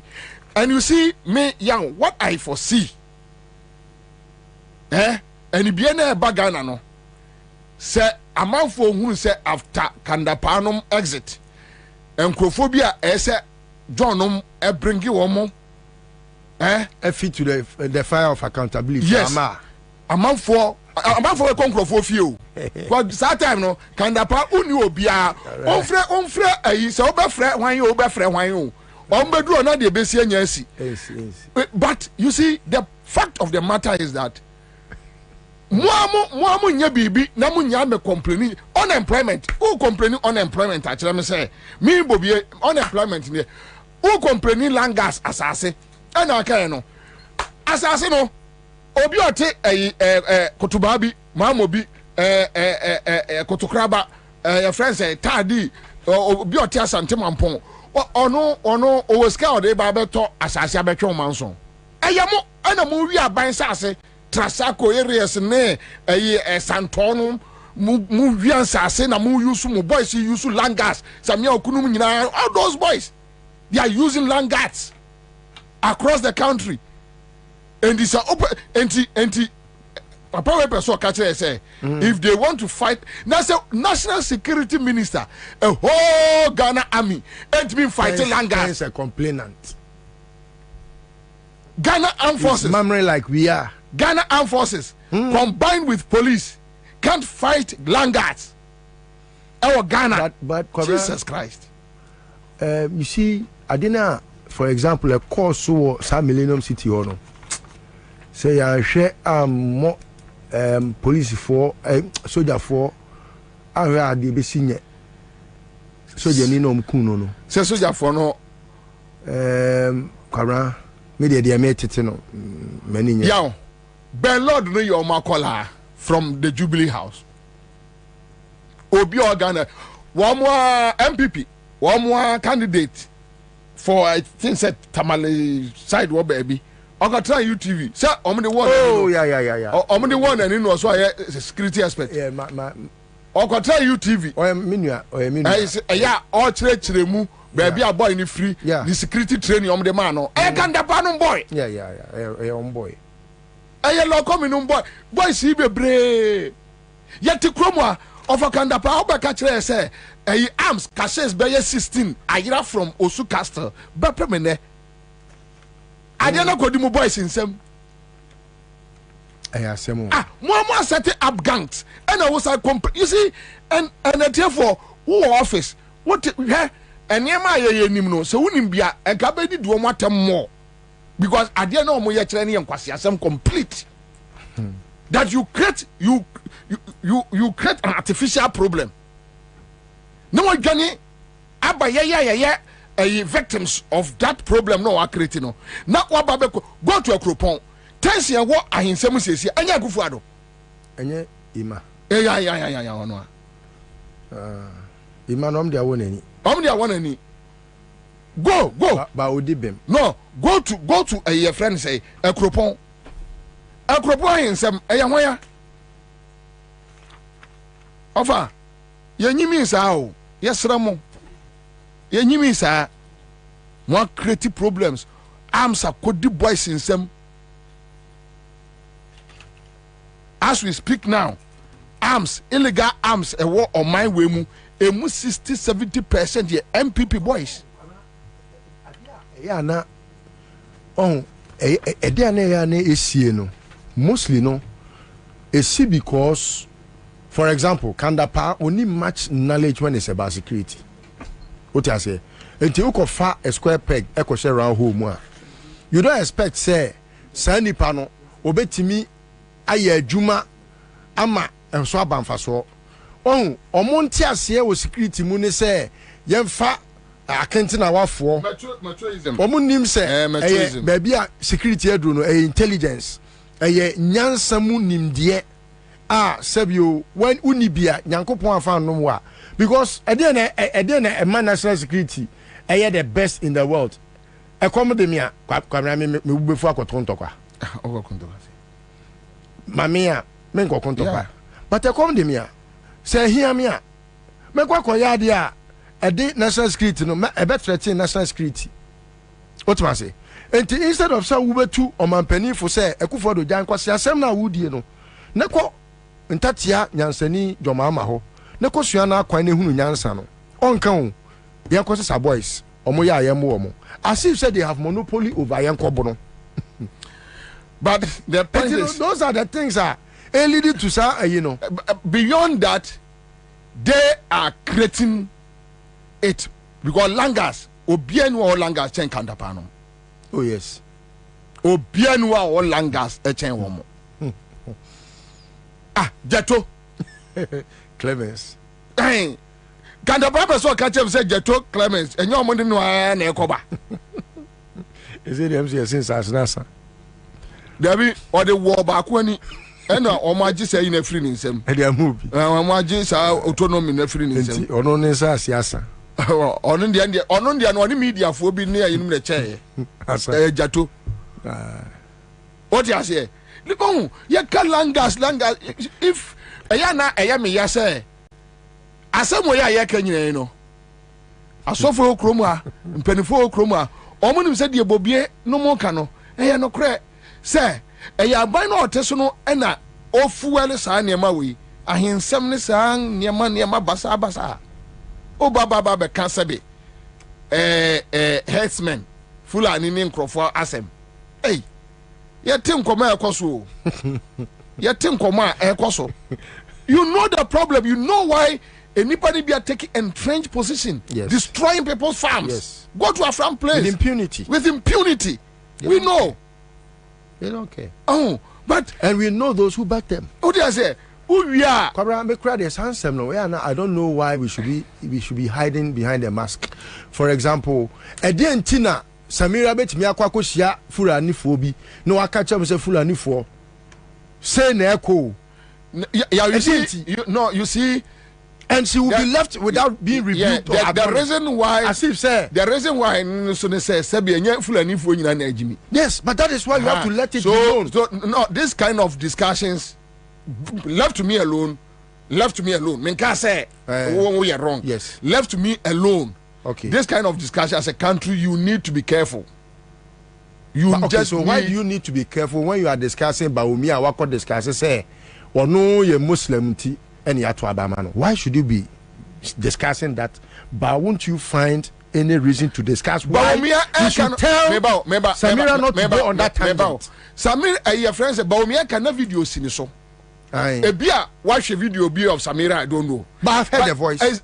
Well, and can you only my Bebo? Oh, okay, fine. I can get it for you. Because I can only discuss Baumia because my video, no. Okay. Baumia can never tell us that Wankokasa. Okay. You understand? Say you know true what there, and even I wonder why Ekromwa, the Christian Council, and other groups obiare because a video Baumia on a general or Casano. What do I say? But say Ekoye here say then maybe you just want to foment trouble. But when you have it, like said the Okas audio say, why not? Say Samira Yawai. I thought you also had heard it. That is why. No, I've heard it. We should be careful. No, I have heard. You have heard it in a rumor. 2020. Yes. 2020. Yes. I heard. So yes, I didn't know Eastern region or baby. Yeah. Me boni pano say onfa tape no mame. Enipa no yo mo nipa. Into one farm mame. Okay. Say nipa na farm wa. Okay. Then you don't have any locus. Okay. Say oba bejina abontia abameka. Ntina meka say we need to be careful. All national security for no. Katapan onim underground issues ekoso onim. So please, over, don't come and complain to us. Don't. Whether it's unemployment na ekosura. Osafo, emeka nkyereye when issues were happening in Ghana here, Sankuma Kachreye say he was like a bull for people to also think and build Ghana.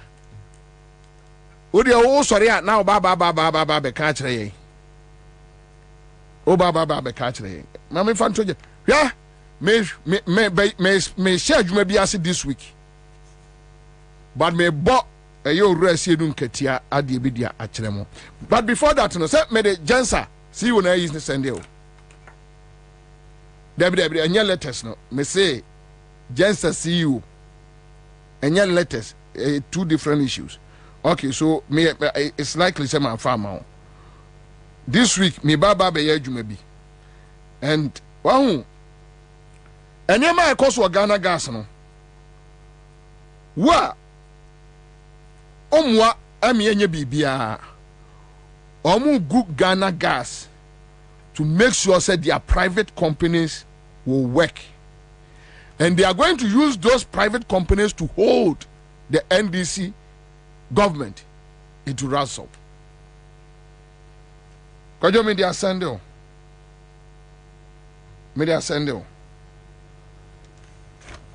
Fatu or mame.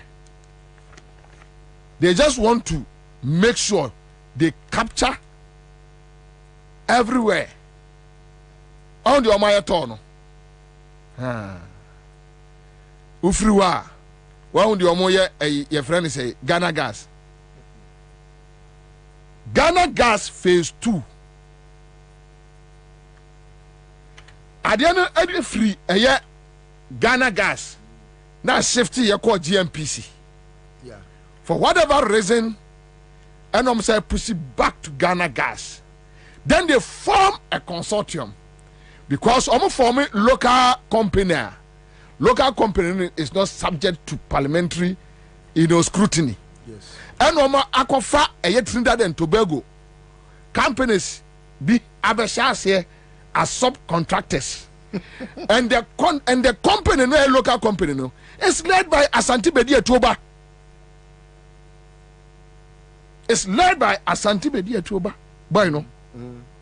And Omone Ansah Energy. Dokuya papa. Ansah. Ansah. Dokuya papa. I don't know. Ansah.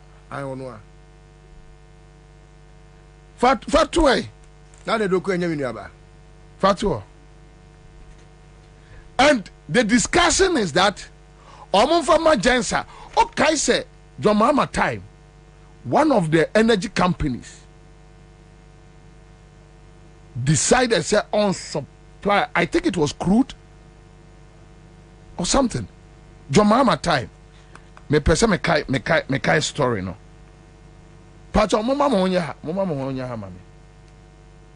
Obi see the same thing. No dia ye terminal 3. Yes. So this is Mr. Bafo Esiameji, CEO and founder, Ansah Energy. This is Mr. Bafo Esiameji. Omo headquarters no America. Tikrane no man fan contacts right? So this is my uncle Bafo Esiameji. Right?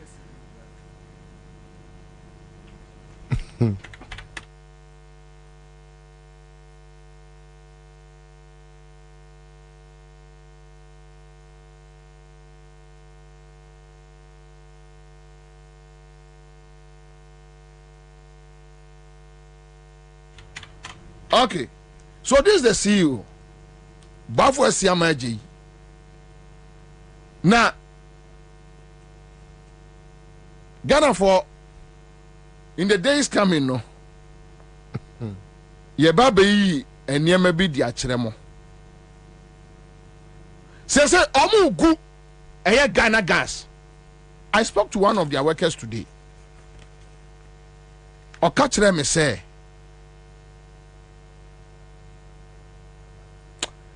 Ghana Gas to me survive it till December. Onim. But you go to say dunketia on Ghana Gas and Ansah. You go to say dunketia on Ghana Gas and Ansah. My brothers and sisters, another example of the corrupt schemes under this government is the Ansah energy deal, which is stifling the Ghana Gas Company and may end up collapsing this monumental NDC legacy project. Under this, my brothers and sisters, another example of the corrupt schemes under this government is the Ansah energy deal, which is stifling the Ghana Gas Company and may end up collapsing this monumental NDC legacy project.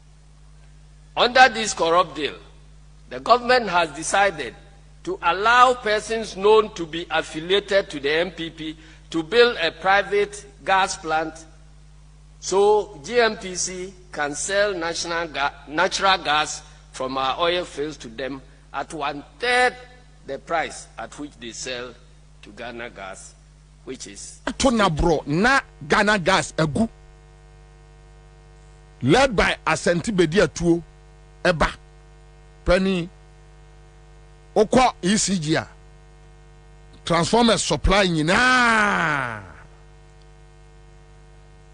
ana omo atiesi eye Ghana Gas, and for the next 4-5 months Ghana Gas is going to break down.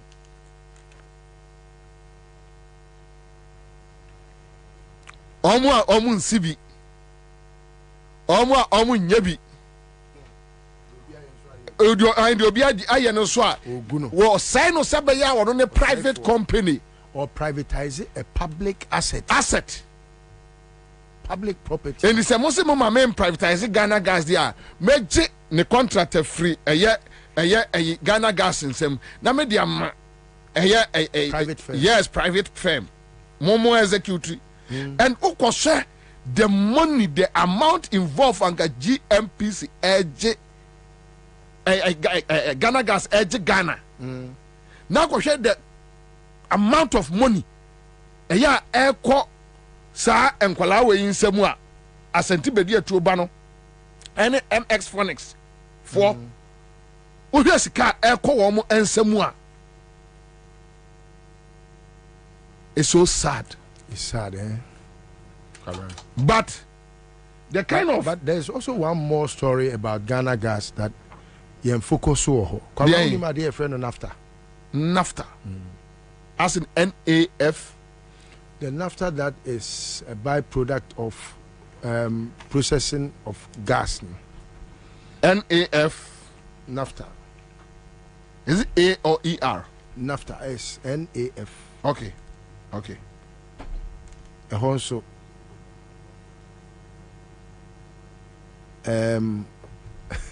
boys they are your majuma.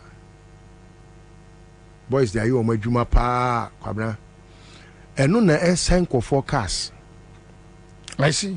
Omo koto NAFTA no at a very cheap price. No more their frap petrol. Into filling stations bebrebe wo Ghana hanom a utai hu se obekọ say oh we dey what tissue say who odwe say the fuel na efo no wo dey ya tai to fuel wo ho a wo say with time no o car ne be say o plugs be say ama car engine no ahwe be break it down ntimi nya biem. Are you sure? Yes, Kwabena. Me metime di wanim di wako baabi. NAFTA. Metime atchire conform ye NAFTA business e wo omo temane ha nyina metime atchire omo nyina. Oh, makohu e wo bi yard mu wotema ohun. A omo loadu NAFTA. Afena ebe move. Na unim se unkoto ne se wode akọ filling station a eno ana nkofo tore ye friend sen sanitizer ti Kwabena se ko hu so obi abu NAFTA agu tank mo de ko sanitizer so unkoto so wode akọ filling station. Oh, but boni a ekoso pa this time no. Oh, boni a ekoso pa we eyo obi sikani bi top secret and me yato abonten no and aboa papon aboa papon na ne ho ya me moboa to the extent say who say boys no say no akwai say business now mo ye no it's supposed to be a byproduct but yade ayeton which I was a Ghana nya so mfaso. Yes, but say no mo tongu omo abotom because they confront fuel. So Kwabena.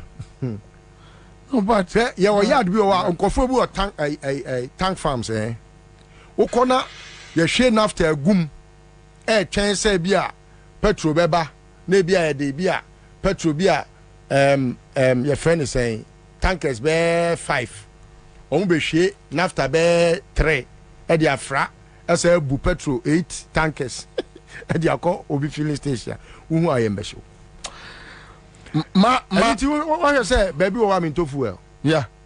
And you're sensitive to the point say e betimi agu filling stations bebre. But I want to be sure the first time that I will be very sure say what the fuel way akọ filling station way ami many way ebehu measure the extra photo now they abeto ha say nipa ko no pese what they me call the Hague kra meba. But that is what is happening. And the MPP for no say no Kwabena what they show on the first no almost say NDC for filling stations. Okay. Emma omukaka say allied oil e okujeto dia. Yeah. Uni so okujeto ni wofa Sami okujeto. MPP. Enye MPP lawyer no ni nua. Okay. And only allied oil. And Sami okujeto ni wofa ni omumienu. The allied Nino, and you know, one lawyer Nino. Now, I born. What I say, MPP lawyer, no. And you know, and my mouth what did he say? Samuel could get two filling stations be brave or Ghana. He didn't attempt. In fact, and that crown amount for that, did he say he owns a lot of the allied oil, your friend is saying, business is near Kosovo. But a time came, Mo could you to the two just said, there be any dia. No be officer any dia biano, on finding cocoa because Amoyama don't know from Tigari. But I never know, can say, there are filling stations be air spring up. Our residential areas. Ha! Residential areas. So, baby, wow, to say we don't have to cite a filling station. There were Abelin Pehono. One Abelin Canadian baby, I'm calling Canada visa. VFS one. To the end of almost to the your friend is to that Mami Dokrum area on. Yes. Why I don't think so be see filling station. Why? EPA for man krata. Me te say do baby. The entire ye kokofu edi ni say na on makwan. But I don't want to believe it because I don't even trust Kokofu. I don't trust him. Yes, he was my friend. Me, I have people who were my friends. I have people who cannot be my friends again because of how they have behaved and how they have made life so unbearable for the others. And you know, I don't know how true that is. But Kwabena, she baby to say Newtown. Oh, Newtown. The new filling stations are spring up no. I don't know who owns them. Baby to say microphone no aduane wo ho. Yes, baby to say for to bayere to baby sun it down. Another one all right. Within that stretch no me so me can who filling stations be 5. Spring up. It be busa very sensitive question say. Omo no almost say Ekufodo for example now okay say filling station be she wo atomic ho area ho. Enyama 7. Una be hu din. Enyama 7. No, ewo. Yeah, atomic. Ekufodo dey make call ho. Overhead no. Atomic junction. NDC for na AC filling station. Ai na omu nsi ni ye e na omu kura man ko fo ahye na ye death trap. Okay. Ekufodo call ho okay in the comments. Yeah. Has he ever well maybe you be crying now me the year can cry no. Maybe I don't think say he's of sound mind, you know. Sometimes it's very difficult to question. The danger is not of sound mind. The danger say Ghana for in the coming days. Obisi come to Medina Ridge Hotel. Never hear. In the coming days, you better money maybe a air koso air Ghana gas. Ansah energy. Now, okote your friend say company. What the company no akofa bi abeshase. Anyone mo bebo na mo asesa na mo de akọ. But the idea in United say, you make sure, say, state institutions, sensitive state institutions, no, you be good in na be the private phones. To say, your mama a winia na ya yere no, edi a children in Ansah. So, in the coming days, we'll be talking about MX Phonics. Dr. Benasante and Robert Latte, woman prepared. Benasante and Robert Latte, woman prepared. Because and you many people are one bet church. You see, you can decide to say and then nobody at your number council will say BBNC. Some Mate say a friend say Akomia, the minimum say or she say and this for Robakeke. Seba I was akumia die akumia no ankasa nse danya kromfo no jimi no wajimi akumia die bia na minipa no on seda nya kromfo sa omukofa na omama ni bi omama ni bia de aka na ya jimi keka nko a nti ono no unhuni din ewo bibia so aha na ni Jimmy no na ni atichen wo mo because ono unhunu wo bibia so akomya de ne de no ono a onkowia da bi ba se mo kofa na mo pone kakra ma no a na asoma no se koka nkwase asem a na wabekeka ono to ka che Ghana for se NDC ba bibia nsi omutimi nya obia hu yo akomya anya NDC na be obi bibia o awere ne ani bra no amode ahye nkrofo no nkrofo will walk up to you what to Joy FM na nkrofo will walk up to you. Let's finish it there. What dear yo what dear mo was no adwene say mo fa na for wa NDC mu enti ya na obi unim the funniest me say Kwabena obi wa NDC mu a ono kra no the grassroots ne penabo no just because of his affiliation or their affiliation with the current regime. Plans any power fan. A draw na say Ghana for road plans and out. I want to say no and Crawford no mo to almost no anya yi. Ade nyina nim wa. Din obi aye din e twen se mo be ko opposition keke. Din akomya e din obi aye din. Hey, you guys are bokofo no a garufo no a mukokum omo ema ne mema no. Akomya, o guys o metwa NDC government. Really? You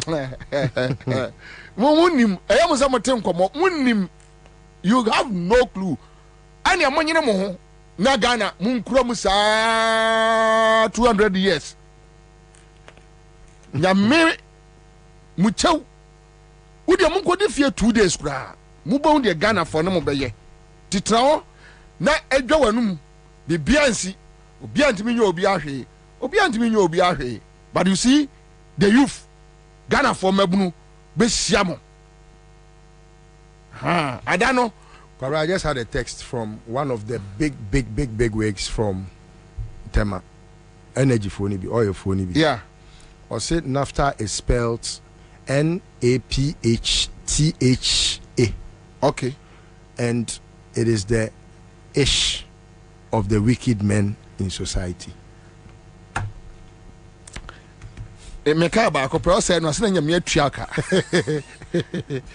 o say no ase but the point is say who di bonus how dey here dey Ghana for from Ochina Eko in the coming days ye bet kire mo niema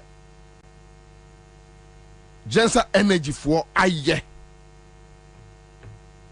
including the dear tuoba and in a company and Yamoma Yeno Kruma Integrated Logistics Bureau.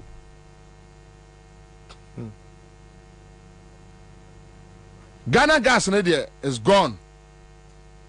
You know. Anyway, but my main for we Matesi say Ashanti region Omunsu say Omunsi a market noa and ye Omun 2 about said ye and a boy. You see, your cousin Napo Abodama Mosi Abua. Here and I know or no president General say at the end you doom so. Vice President Abedjana say a doom so. Ujana say doom CC. Akufado call a Kumasi. Ada will be asked to say Yenya Botre would doom some and he used the term doom so. Kwabena, do you know say there are people are no, where one say the word doom so. Idea it was spun around for a very long time, and I say, but Kwabena, Ghanaians are not worried about anything after the doom because suddenly the enemy here. What we are worried about is the doom. And to say you doom CSO, say you doom so. Say ye doom dion. The word doom no and a yempe. You can see stupidity talking. Nana say and doom no say. And then I say. Just say what Jimmy Amahun sometimes on one will be afraid say and I put there a yan and Kaunya but Seman and Naunian. Now near Jimmy say ya. O go when you must see ya. I mean one ferry, maybe I'm crying I'm a ferry. Semi near Jimmy say. And yet Ghanaians don't have a problem with so we see you, so we are there, say ya so. Ghanaians don't have a problem with it. Et tout the busa who say, okay, between wo we are jaw thermal plants, a jaw Ghana gas, a jaw even power in excess. What timia dumuno? Adaya mikos yes ye. Any will be our one be. One she, ye nyano thermal plants, ye akoso mbari. What time me, Jimmy T, when I said the transfer war. Oh, Debbie, about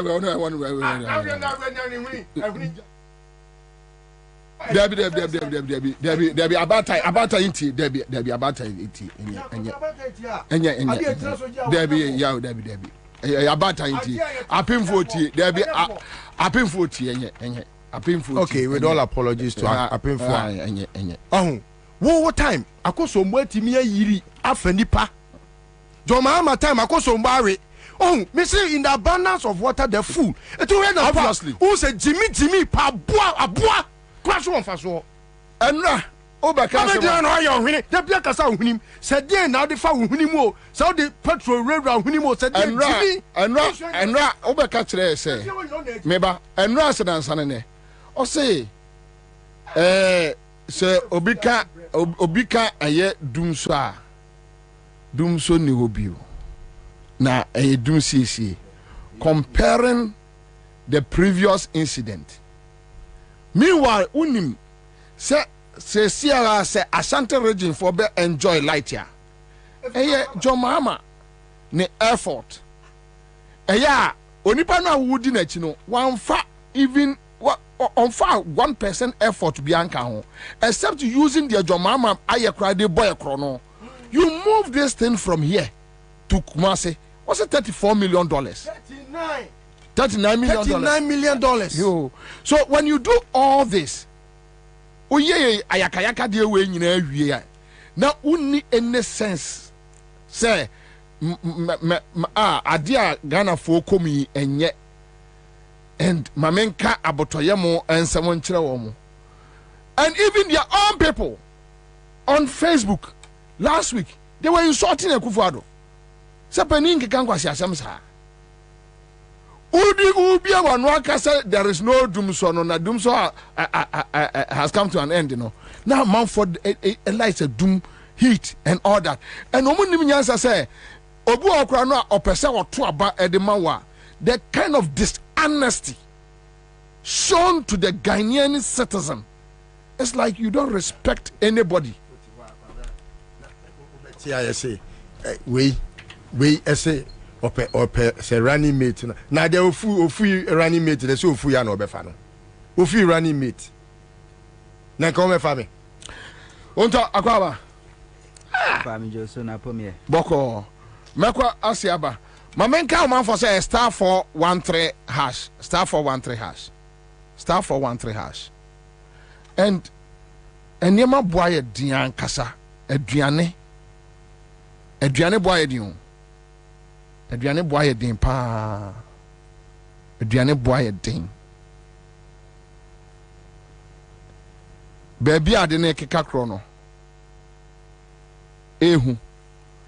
Because if they decide to implement electricity bills with the 18%, with the current your friend say dollar rate, any water bill, share amount for struggle, amount for aduane boye din. Aduane bo aye din kasa. It's not funny. It's not funny. A come din krofo. A come at the Ghana for. It's very sad. Text you to ask you for money. Oh. I'm sure it's just about 30 or come here, catch us me baby phone yachro. Wouldn't the Amia? Say Ghana needs 100 Ghana. No. On 50 Ghana. 20, 10, 20, 30. 10. Ordinarily, no. Ghana need yeah. And you know what? What they assuming say ni panokrano. Yeah, unimu no. Yeah, unimu no. That day the obokalabuli. To your best rest nipa be 5 10 10 10. What does it tell you? We here 50 cedis. Just offer nipa 5. I was saying offer baako. But when you say baako no onye 50 ni mfiri no. Me ferry for pa bi o. And o text me say o pese o share me. No pese o be kan phone so. No kan of phone so a me de be ya agro. We share me ni me din komo a me kra me de agro na ye kwotena se eja. Kwabena ne how nyina ne say last term went me ntwa ne best school fees. Yeah. This term me omo bebie aso kan say echina. Na ebe den say ne ba ne betimi awura school mu because last term no mama na ntra example omo pamo no. Kwabena apparently no we yi ne ba na free school a na ne ba ne kɔ no ontimi edina ko school a less thinking say enko be ya ala hompo no otimi to books wentimi antwa fees ena second term bae eno nso so wentimi antwa fees say third term na omo koi enti enka me money busia Kwabena me kubusa ni ska. This is someone Kwabena no jina na so pa or ye ni business. Unim sika ope 900 and something cedis, almost 1,000 cedis. Oh. This is someone you will not even think say on yet. Na say mi hu na che o. Na say hu obi a hu. Enye bibia o. Obra di na di. Che say Ameria any alaji wo dem ontimi mpie be obi antimi mpie ene omo pie mpo se moya adwuma company ba akumu na mo ba bia you have to patch in obi car na mo nyina mo agege ntoboa to fuel e de move na ye koka we wi a obi aka cho say it is possible. Oh yes, eti no Kwabena it's we are living in pain. Aduane, common food. Oh. Sabi, udi ebi kura ubedi na surplus sopi biaba. Kwabena ene just to aduane atwene kura mpo a. No obi hwe wonsa. Because there are so many who have not eaten. Baby e beto no. What they have say recently. So the baby I tena say ye tight na edidi bom. Wo de ya hwensa no se ne yeko. First no wo to aduane kura wo badwa mu a obi ba wayi ba ko no akotena se wo de ya hwe. Say akọ fast. Ensa do ko de ba. Edion ekọ obi timi moa wo so de me ya na meko na enim. Mo. Ma me ne Ghana fo a mo tie ye Monday awia we nya adwuma bi. Tell me just within 5-10 minutes. Yeni aduane bo ho nkomo 0302208090 yeni aduane bo nkomo stay within asema mediato no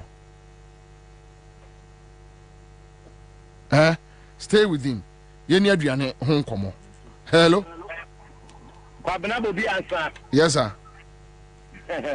Little well ene obi a me pena no asema tie ene the obo ni dey say apa na wo radio go dey fair say honto me say Nyankopon hira no matie no Bobie honto me say na dwene mu do papa minya sa papa enti de bia me ana metie mo say honto beba station boss Nyankopon hira what ye frame original kantama nungwa po nyina captain me chia Agnes na momo ewo nungwa Kwabena o mai mu ade me no ka say na ye tetrotrum oko kurom kɔtɔ adeɛ enti o kasa no ɛna ɔkasa a nkurɔfoɔ wɔ anim nyansa papa ada yɛ ɔmo kɔ kurom anam sɛ ɔmo nyinaa kɔ kurom so well Ghana yɛ den wɔkɔtɔ adeɛ ɛwɔ kurom ɔkɔyɛ a ne boa yɛ den na ɔkɔ fie akɔfɛ sika asɔ so ɔbaayɛ a yɛaka nso atom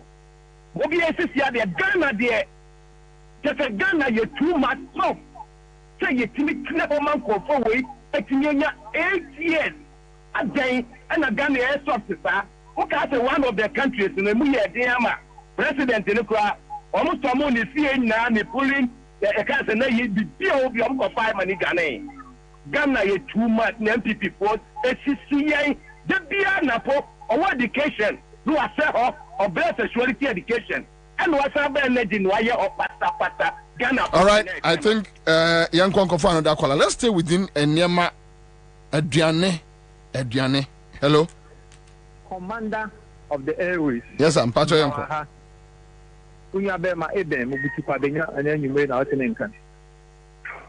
Commander, you know my thing. And you come to some crampo say, Mekotita, 5 city. Now, they drop what is really happening? In so top. Mekobo ding. Now, I'm saying some cramping 20 Ghana would dream. Baku 6. What is really happening? Yes, Nana Akufadi. Yes, Frewo. And you see, Nana Ghana focus are you. Mekai. Maybe so kind of CPS, I can say the crew 1 Ghana is 74 centimeters. Okay. Yeah. And then under the watch, yeah, Tom Docno, Baku, Uba Kwabena, 4 5. Now, me say 5 city, and so Baba Miawen, because I won't do the 10 city. No, I didn't name Mammy, on the defense. Yes, Serenado.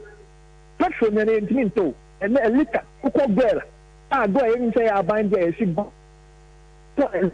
15 cities, 22 pesos. Yeah. 4.5 because but baby I can diagram by November near 16 17 oh. Last week me buy from UK. Yes, it's a pound. Yes, 20 pesos. Just 3 days back and why you and the pound said do this is 17 to 30 pesos. Yeah, and let me tell you 17, yeah.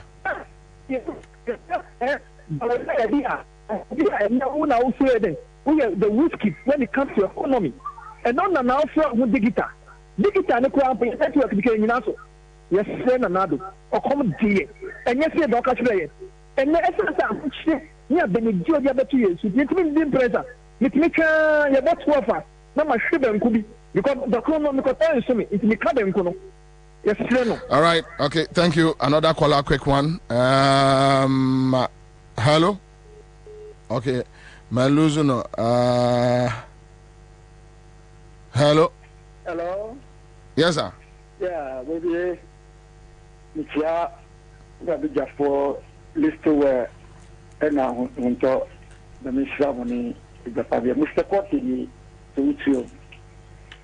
Michimwa, Namami, Chihun Tonka, Utilisto and Car, Namami, Bobin Kwamami. We see if you are not born. Say, we will be a that's a good PPT here. The Jauka, so better say, nothing ain't correct. You look at that's what we are here before, so no one was wrong. Because it didn't matter to me, oh, yes, I will team. Say, a jar, walk for the opposition. Oh, so here, then I am west, that's loud to the Tisol, Papa. What do you get? How are you? I go find by just Santa Maria. Say on chest said you don't go 1 city. You go to 5 cities. You say you better. That's it. Hello? Hello, Pastor from here. Pachai. Good evening. Yes, sir. Good evening. Good evening, sir.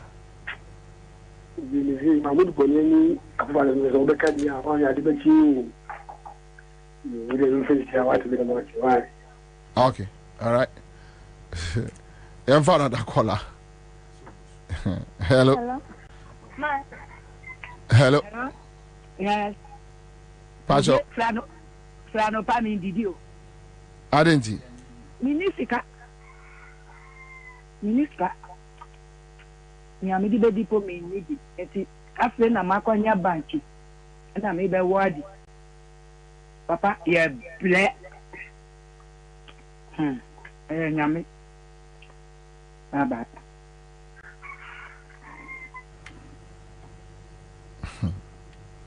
Hello. Hello. Yes, sir. Hello. Yes, sir. Good afternoon. Pacho, why you know where Chipa? Oh. Hello. Pacho, hello. Hello, Bobie. Yes, sir. Bobie, what from here? Boko, sir. Oh, Bobie. I don't get any money. Chairman, you need young issues, no, so now young time. Yeah. Bobby, the family, my boy, at my own. Bobby, Opa, my family, man, come sector pig, Nako, and car with you. Make us a mechanical distro. Then I used to say, Nana, you know, who never. Man, last I don't come to come. I didn't even come into the mouth of Chile, Bobby. Months could believe that I'm not too cool and passengers limit for normal Kuntopa, Opa Medina, we saw them from Medina, Accra to Medina 90. Wait, no, you would oh, but then Macassa on it, and all of it, and then Opa could try and about this period too. And then I know that I'm in front of the market with my uncle staff with you. Now we just put in the Bobby Tuna, a candidate, Galibrama, Franco, Sylvia Mamma, and the Canada, I'm probably in the seminar, I could tell you the Galibo. Wow, we can just say, Bobby, a football on the bound, and I am up for it. The cashier form too much, what about the 7 months, 7 months, about the 2 months. Because they mean now I am who are boy electricity company that's $1.99 and also a photo and then Mr. Bobie so now $2 now the pound without no matter the shopping for 1 hour for the Tonaboka. So far with 1 hour worker. Definitely for the Kutu from Noma, everybody coming from Bobu. In the next second, anybody would see the thing. Right.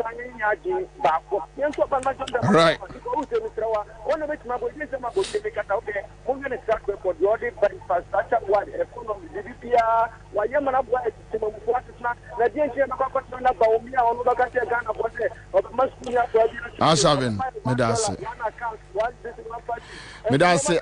all right, so that's it. Let's talk about food. A serious matter. A serious issue. And yet, a common work room, and yet, fed agro. And near my cost work room, and yet, fed agro.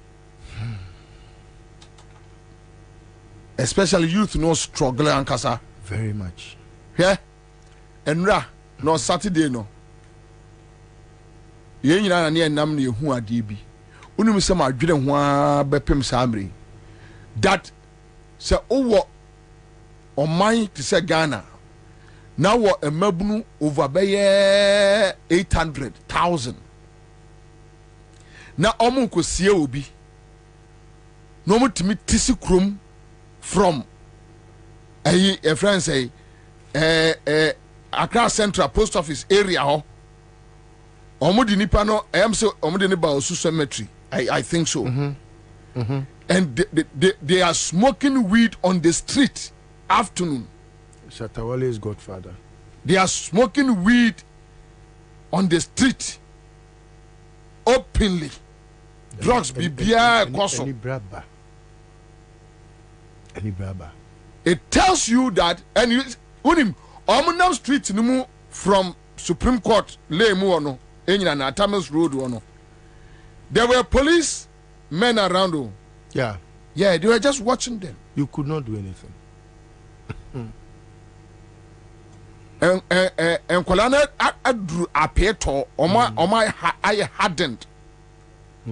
Weina enke se kandapano ma omo picking intel na bo omo hu say no bibi ɔman no ɛsɛe ɛsenke ntima yɛ ni saa bɔne no yɛnsɔre na yɛnsɔ yɛn man mu na yɛnyɛ ne yie.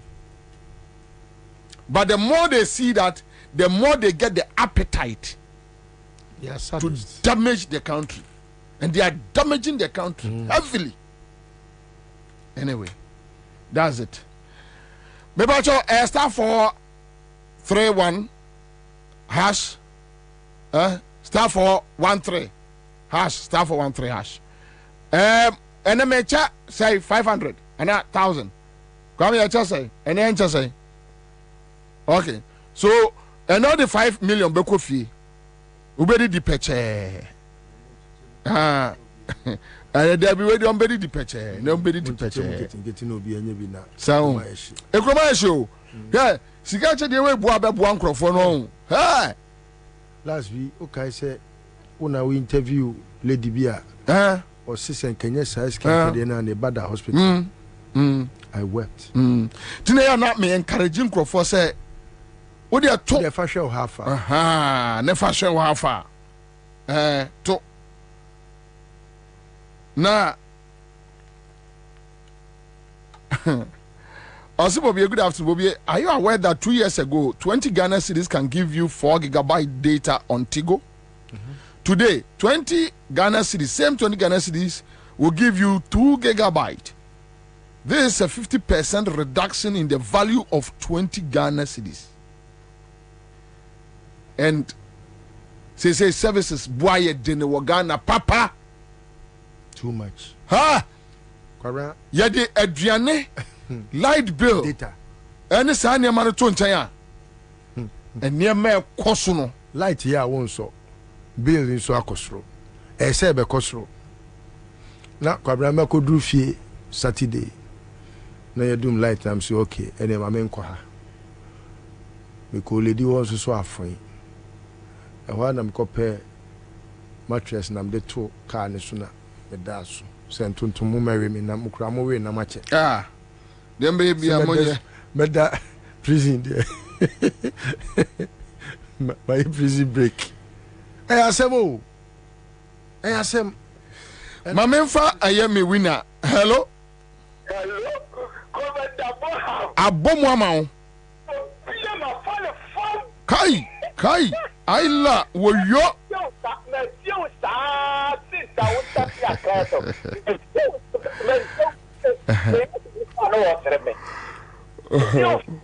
Anajo sa begin our poor union of the city.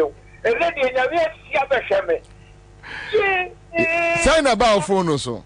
500. Kai. The medical 75 that are 2 months in the oh. Oh. Chia Kofodia or Crasifuna. Chia Munina Maye. Chia Munina Maye. Why? Hospital bed here. Mate, that's be Now talk make Listo on to or Chiamunina. Nana Populisto or Chiao Bebre. Also, almost so much you was walking so star 413 hash. Same discussion there. But on talk quick one. So, area doom so I want some to say. Quick one. You baba be delete the main issue. You doing come companies are A40 up. So you listen to what people are talking about. Duane boye din, we boye din.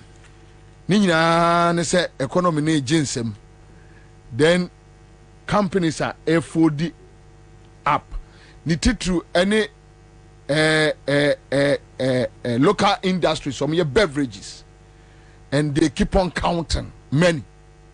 Yeah, sinking. But yantim almost doom so where out anyway of Maminchia Mamiema Yema market Otonya Dua we biem huha. Oh, yeah, the Mamiema se yedana se pa yechiano.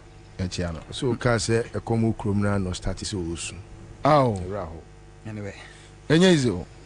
Maminchia ati for ne afefo na yema yi nyina ho hyede ne yakọ. Because the dear do need ye. na ade chewa enye ni je biom ya reho izia na metia me dwene ho se how amenye sika kra to fu every fie akwa adwuma na edu makwa sell is to 200 cc awenye bia mame ene ade ba kwa me dwene because nana o se ohina o tia pa kan mu o se awode o na ya na mfomo ewo fa ye hu yensu yen kase o no tia pa kwa se kesa awo no kase awo no oto enyo kase de no oto se awode o okay nti asebu amemfinwum no me dwene ho nana se wo yisu ka enye luxury biem eye necessity yeah because enkran ha ye tie no enti se krase a se bi o sorry ya no afa akoboto no afa asekan na wabo na mu a no akwafum wakodo wabo ampesie di watwa baye tu watwa brode tu banche ati kontomre mako mesoa na odi aba unya kusie bia unya kwifidie yi kusie bia aba be wawe akra ha etie ti se bia metie ekọ adwuma emotwe they say every week sakre sunya adwuma what the sakre kwala mko obi ka ba because pressure na microphone tin wo be wuntem he says sika nyina editofua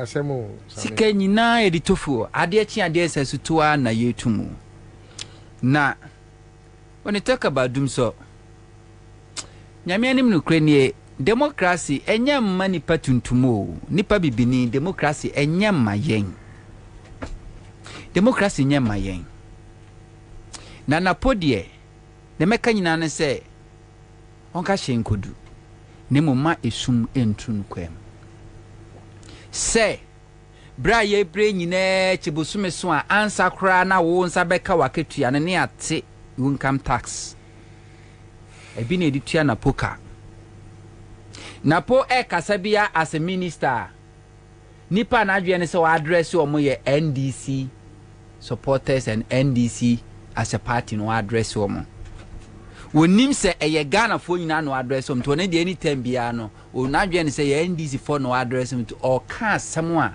ebe ye omo ya obi bi obeka cho said there has been any improvement in the power generation and as a power supply ni bia oboa is rather getting worse. Ye dum kania no anyhow. Nevia na minister responsible wabano abedi Ghana for them. Aban bi baya o inherited dum so o fixed dum so na yedi na temu nyina no.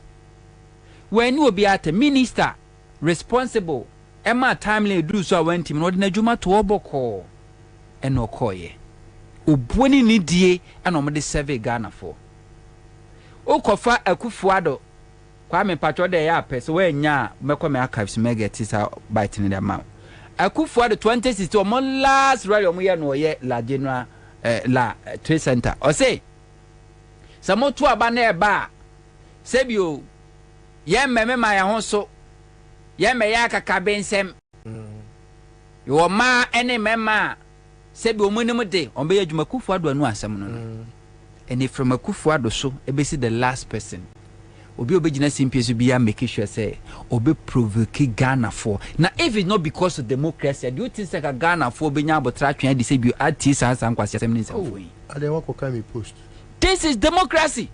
Democracy is the weakest link to select a leader and democracy will never be good for Africa.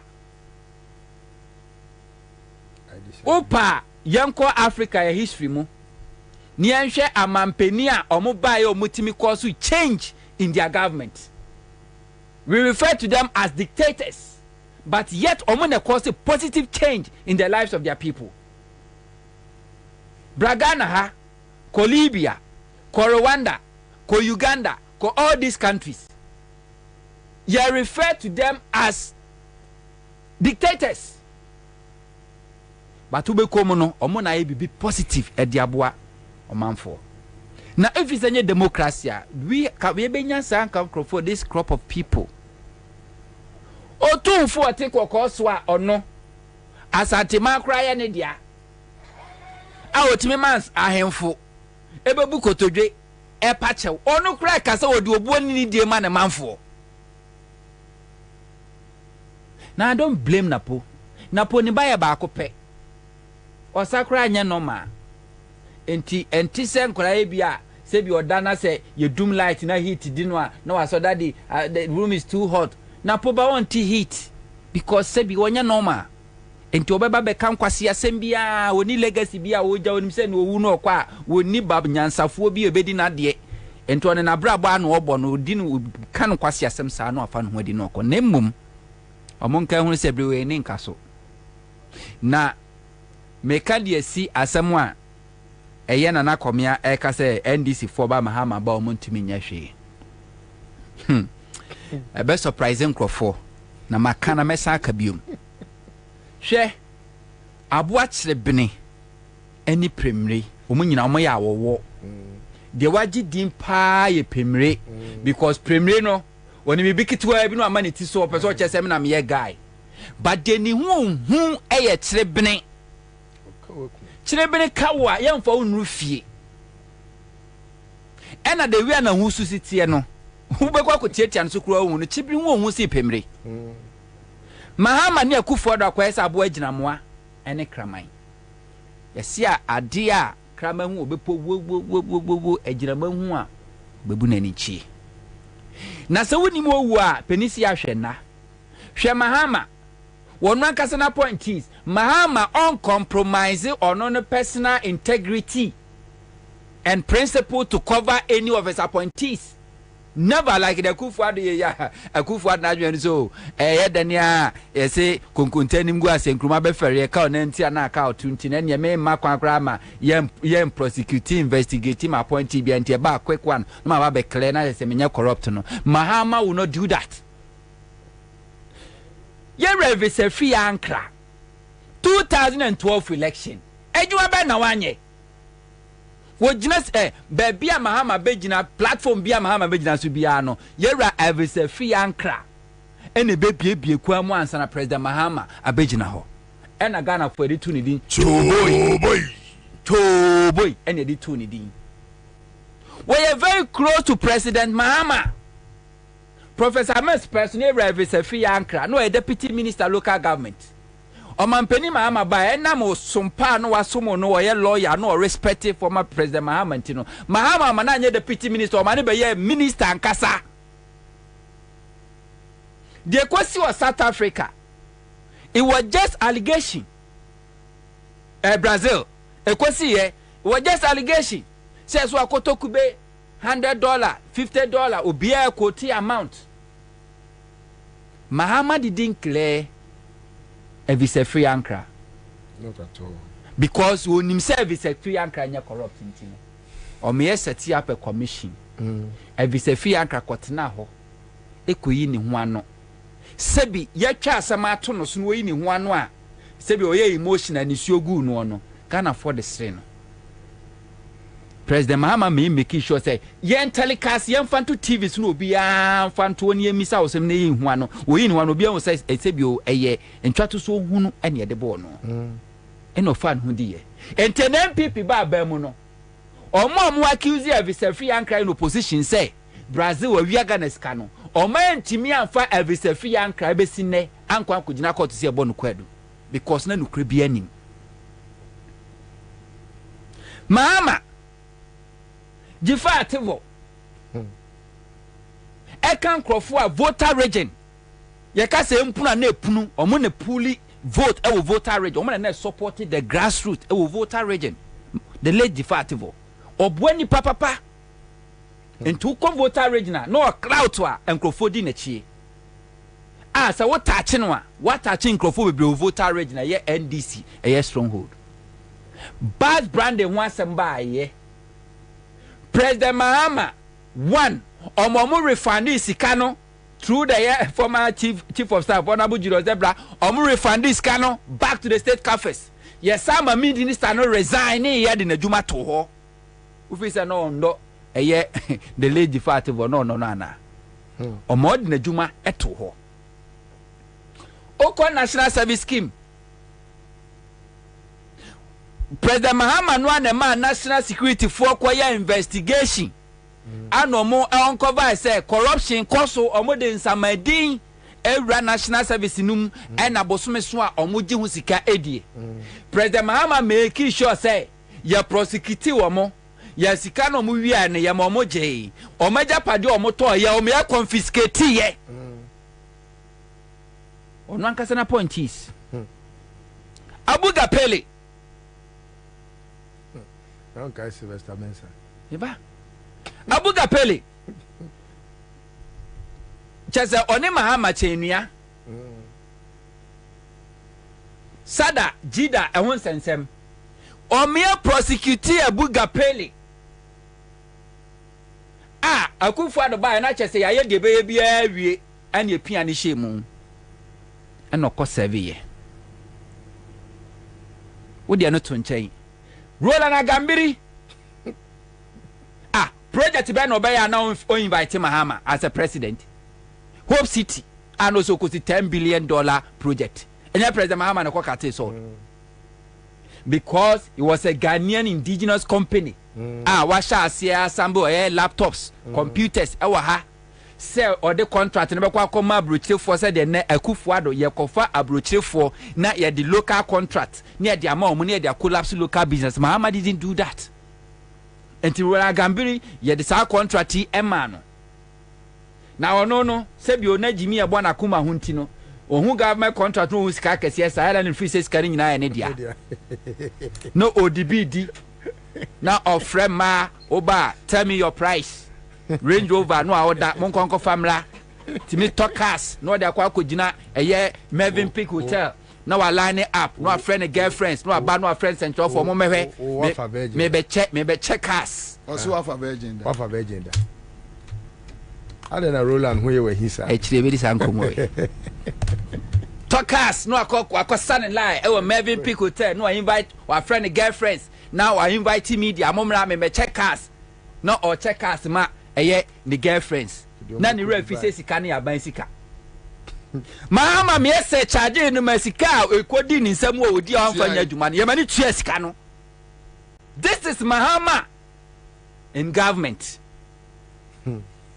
Now what did trato no so abeda da Ghana for beji to me no one find be ya the pass o man ewia o man akum o man abo o man Ghana to na oba na obenya to me say awose wo yo nsem nhwehwemu na odi adanse betodwa sa wo ye kromfo a obegye a wo te o ka se ontimi nya ohwemi nim say na komia na unim enkrofo adi agya no ne ya enti wo kana hye Mahama takra ojem ohum o soja agum wonu ankasa nim say Mahama take over 2025 a MPP for be ye mobo MPP for be mo ene yoko tiwa adanka wo say omu hu de hu hia bia de wo mu say wo so mo investigate sisira brother pa and on any de onu agya kra onya de so be hwe. Don't worry yourself koda Mahama beba Abawe doesn't see the need COVID-19 because omo ankasa a corporate omo na wi asikai and to see the cromfo the investigating ho and to who any interest bia modia monkoda Mahama beba COVID-19 muda mobati and cromfo a yesisa omo yema omo sika and cromfo anyare COVID-19 yesisa sika de mo omudum kogu Pentecost Conference Center ogu mu afete ani etu omo ka contractors na de cromfo nam oba or say yebema 1,000 meanwhile 3,000 enti they were omo na no mu recruiting cromfo omo na no mu recruiting cromfo and cromfo a enyare COVID omo timi me recruit omo say mo ka say yare COVID say de be de benya sika mesimu nya abotre Mahama beba Ghana be ye de na say Mahama me etimi ye nhwemu o even national service scarcely na editi omo at that time na is 400 and something Ghana no 500 Ghana cedi po now multi-million dollar electricity or PDS na yajai na ko when Mahama any atamas AC atobo gas processing plant na ship where dey enyama every China ba ebenya akwanhia e wo poso a nema ne delay ye di wo matam ka je so obua omntimi nyenne enye china ena wo baya aboa papo a sabre wo soro wo di mahama tam na ne wo didi wo ho mo baya masaba begu mu begu eye eto obo gas processing plant because ho na mo didie na office mahama ba na we ja se mo mfa mo hunni me say mo de sa MPP fo na ma manage enne mo kura se bi o mo nanfofo wo NDC mo doso sine mo ankasa mo party mo no eye normal na busa ho se sa oni kro no a wo fi se wa fa no yonko no se sa ni pakro no otumi ono betimi stopping mahama government from prosecuting you a eye na wadwene hu mienu eye na wadwene hu mienu se sa oni pakro no a do ho ato no no wono no influence than eye rola gambiria na the project na mahama ne commission the man no eno kra mahama fidie yi no no ma ne refinance kan busa ho se sa ni pakro no a ene woni didi wa ndisi mo free say ndisi ba power wo no be kwa asama busa so oda influence na busa ho se anye bia power na eba no. This is not power for mahama, this is not power for NDC. This is power masses. For the masses. Power to the because kwasie bi e di aban to me akoje akwaya friend akwaya be born bro pan tiri hu wo Munti FM studio yi. Hey yo referee di ba ma hunu kokko Uncle Bo ni ebo ni ase wonu timi fa V8 na wa fa AK47 no watiasi wotini bi oba mi national security asase no ye ba be ye ho asemti omtatawa no watwa asase ni bi amomo no majal. That's what they've been doing. And on my Jane Crawford asase Crawford Japadia ta omani ase it's a power na be do omunsem na do bi ape e no de ye na kandapa owia no abia bebusa kandapa sai ebusa se na langas na ehemfo a ebo na yes ade no ne papa no nko do mu do kuku no pie no mo na yes omo na yes ah they know I am before boys not the chroma yes ade no Chirame land guard or Ghana says ya onye national security Chirame ajuma mo ya no tell me Kwana kwashe year 2014-20 before NDC free power. Me national security, this national security, invisible forces. This Delta Force invisible forces. Mwana mo kwa national security secretary. Mbe kwa omo pictures boho no mo ya wanted under NDC. And Akufo-Addo MPP recruited them. And omo too din assaulting the pillars of power. Yes. They used them against the security of this country. And when they took over, omo do omo ya juma. And to all of them, they are criminals. Chirami bodyguard ode Akufo-Addo onya criminal. Chirami bodyguard ode Akufo Baumiechi onya criminal. Chirami MPP vigilantes no omo omudi omo nyina. Chirami nipa ba ko omo so ede no ho ya krojiri onya criminal. Criminals nkuso. And omo free so they be able to what is oma capture Ghana oma wie bibia. Financial sector ya capture ho. Media ya capture ho. Security ya capture ho. Electoral Commission, ya capture her. Civil society groups, ya capture her. Even the bad boys, ya capture her. Omonka who say 2008, MPP capture Bibia wa Ghana, including a show for. Omoko a ye beach ko ball omo jams. Ade chena condoms gu honum na che factory. Ni nyina achiri no mulu sie. Na power best. Honto. Wo de 2008 ko achiri. Obi atra so 19 years. Eya no onim all corners of Ghana. And that time ne ka Rollins ya ne ka Chikata no. Chikata nye Kandapa yonko ni Chikata o. Chikata na training Bevrolati, Kandapa salutu Bevrolati.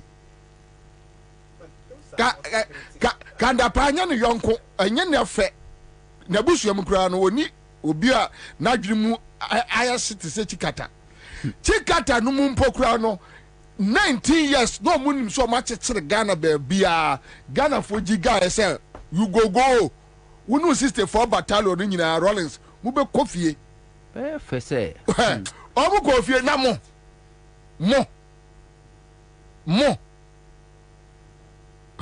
anyway Tango Prime washing powder na de atiene say eyasu niemen na ninte na emu anawani twai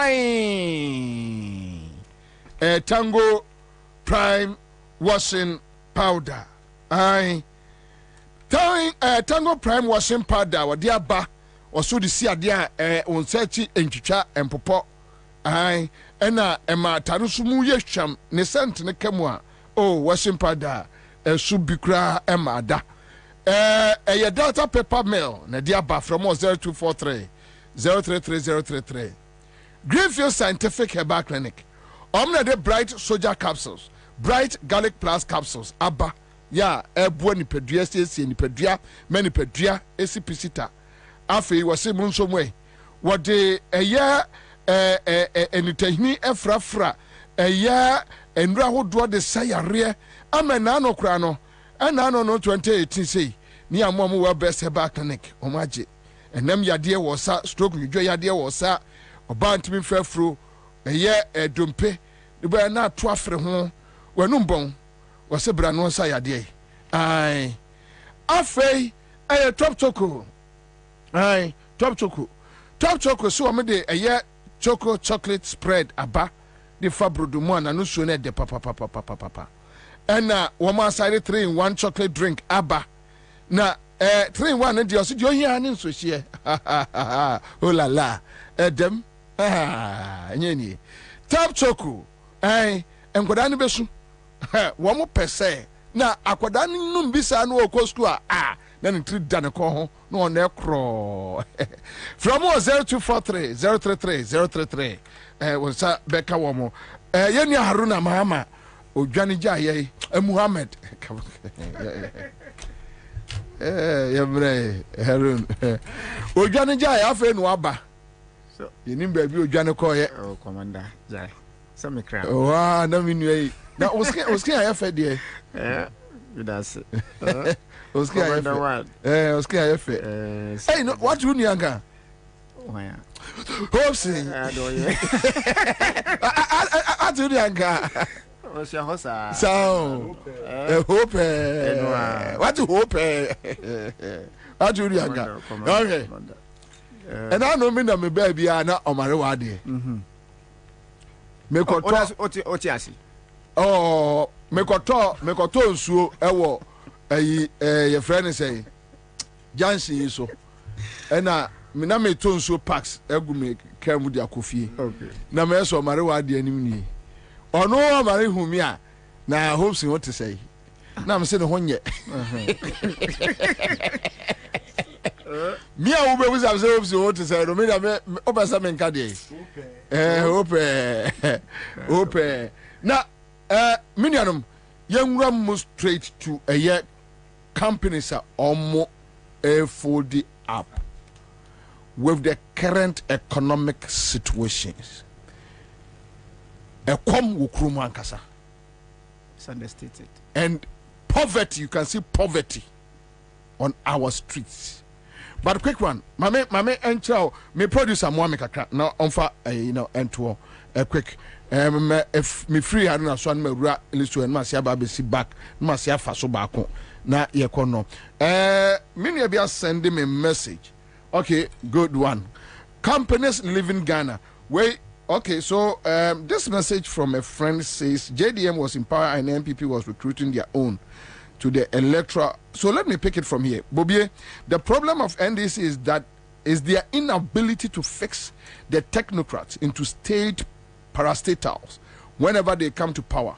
Go and check all so-called technocrats in all state institutions are MPP. i.e. education, health, national service secretariat, VRA, ECG, whatever. Promotion in GES, Ghana Education Service, now on political colors. MPP MPs compound names of pro-MPP teachers and send them to GES headquarters after promotion exams for automatic success in the exams. This NDC will never do to help NDC teachers. JDM was in power and MPP was recruiting their own to the Electoral Commission headquarters. For example, Silviano, now ambassador. Some of us tried to get employed and Afute and insulted us that NDC graduates are lazy. Instead of us to be created, we were worrying them for job. Instead of us to be creative, we are worrying them for job fixing. How many Supreme Court judges did Professor Mills and Mahama appointed? What of the What of the lower courts? Since 2017, how many ads were put out there for recruitment into GAF and allied security apparatus? But now, everywhere. I'm on for pencil. Hey, Massa. I'm on for now, OPK we are companies live in Ghana. Glovo, Nivea, Dark and Lovely, Big, Omoko. Society General, you know, is just near completion. Then they are moving. But before even these companies, 2020, 2021, now companies need to be folded up.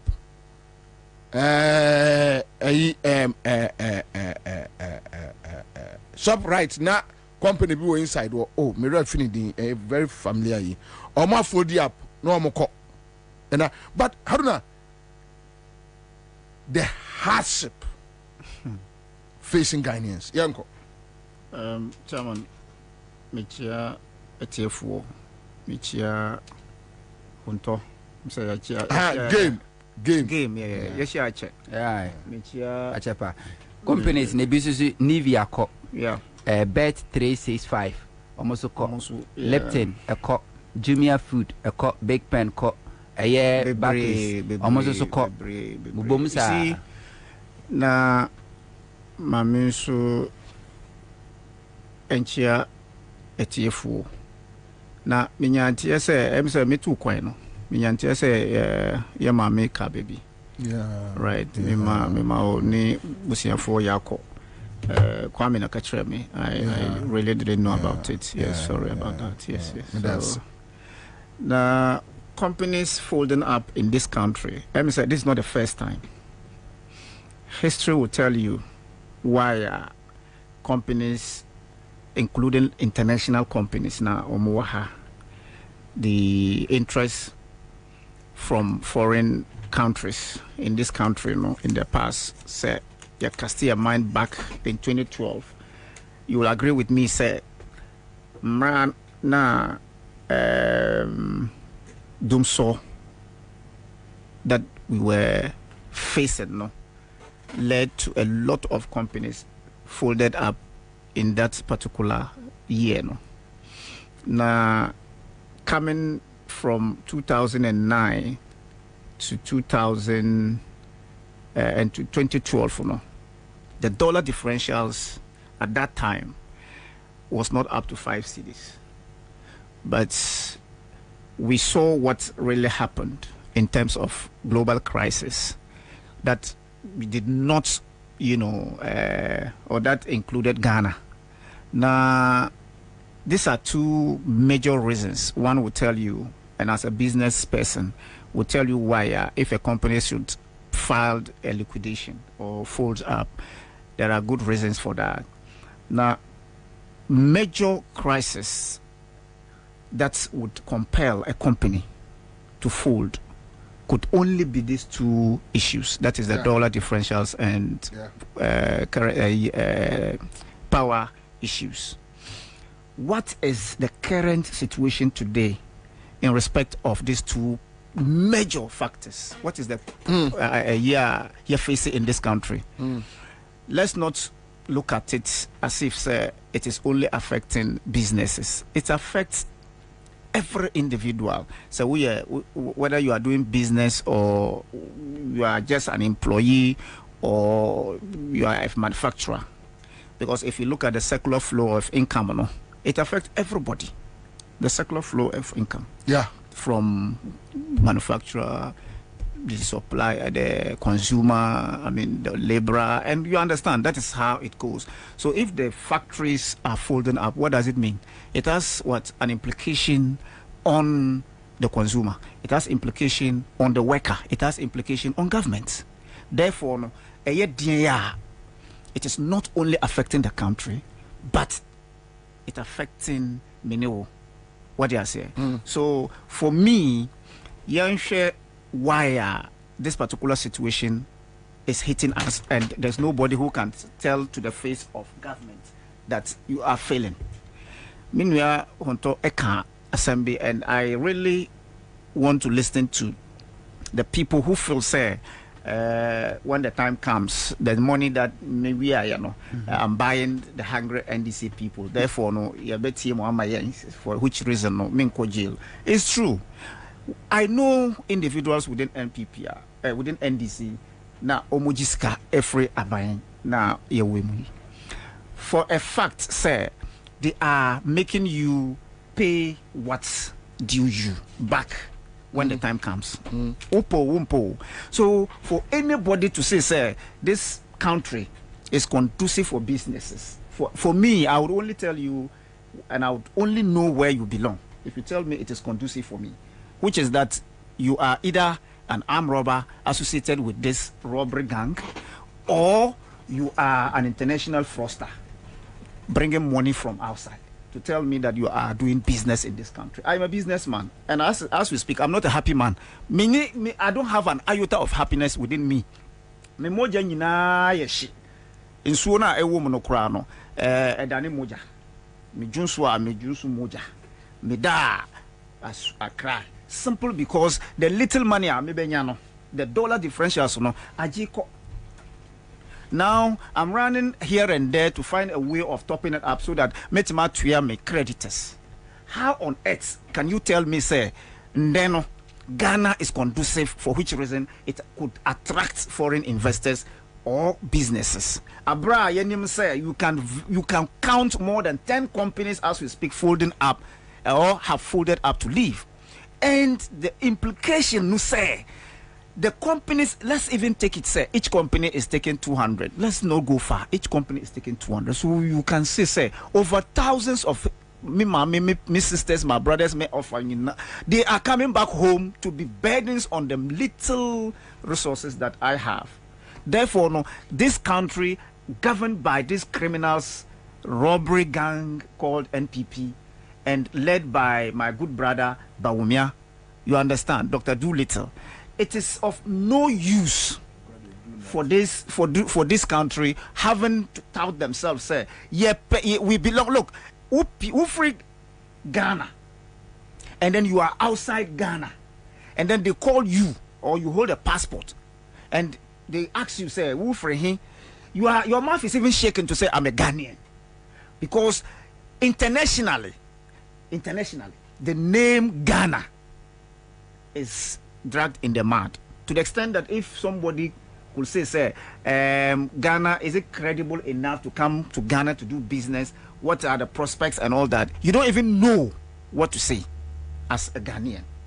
What you say? So, Dumso, dia, higher in the past, and this particular president, you can quote the latest that everybody could say, this is what the president said in the past. They say, if say you say and you dum so, mamin chro mo say sana you can dum and so. So would like to cut off nasa ba your friend dum so. And yes, I know kai. So you would like to cut off nasa ba twi kasa kan kasa anabiwa dum so. So he is trying to say, the president is trying to tell us that niya dum na so no. Dum so, dum ko. That's what it means. Dum ko. Because as we speak today, the day the president stood before the international community, the day that is well recognized, not recognized locally, that is May Day, eka about dum so, that's thankfully we've been able to resolve the matter of lights, not Dumso. He was even shy to say Dumso. That very night, that very day, a lot of areas in Ghana, not Accra, didn't have lights. But I don't blame him, sir. He is given the opportunity to get everybody whipped in line. Wumpo. You must be whipped in line. But onim say sika yebimo ejifro munsam. We are investing that money to come after them when they lose power. They shouldn't make their mind, they shouldn't make mistake to think, say, omuto the conscience of some of us. They cannot pay. Omuntimi obia adwin. And they cannot silence everybody. But the masses, as I keep saying, no say. In 2008, what happened in 2008?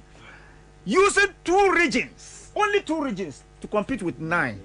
To compete with 8 1. 2 regions to compete with 8 regions. Today, as we speak, tell me, he is going to create landmarks.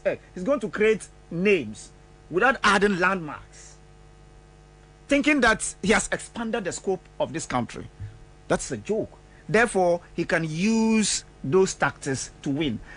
Yes, the Nivea, as we speak, if you Google it, the number of workers that Nivea used to employ, that can level used to employ, cannot, as we speak today, be said to have same number, even if they are still in operation, because every now,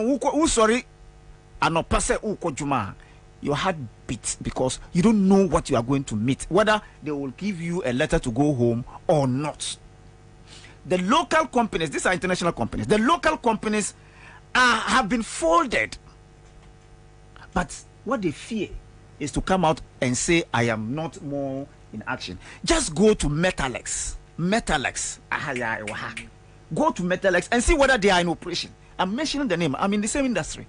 Go to Asatec and see whether they are not suffering. Asatec. Really? Go to DBS and see whether they are not. I'm telling you, I'm mentioning we are in the same industry.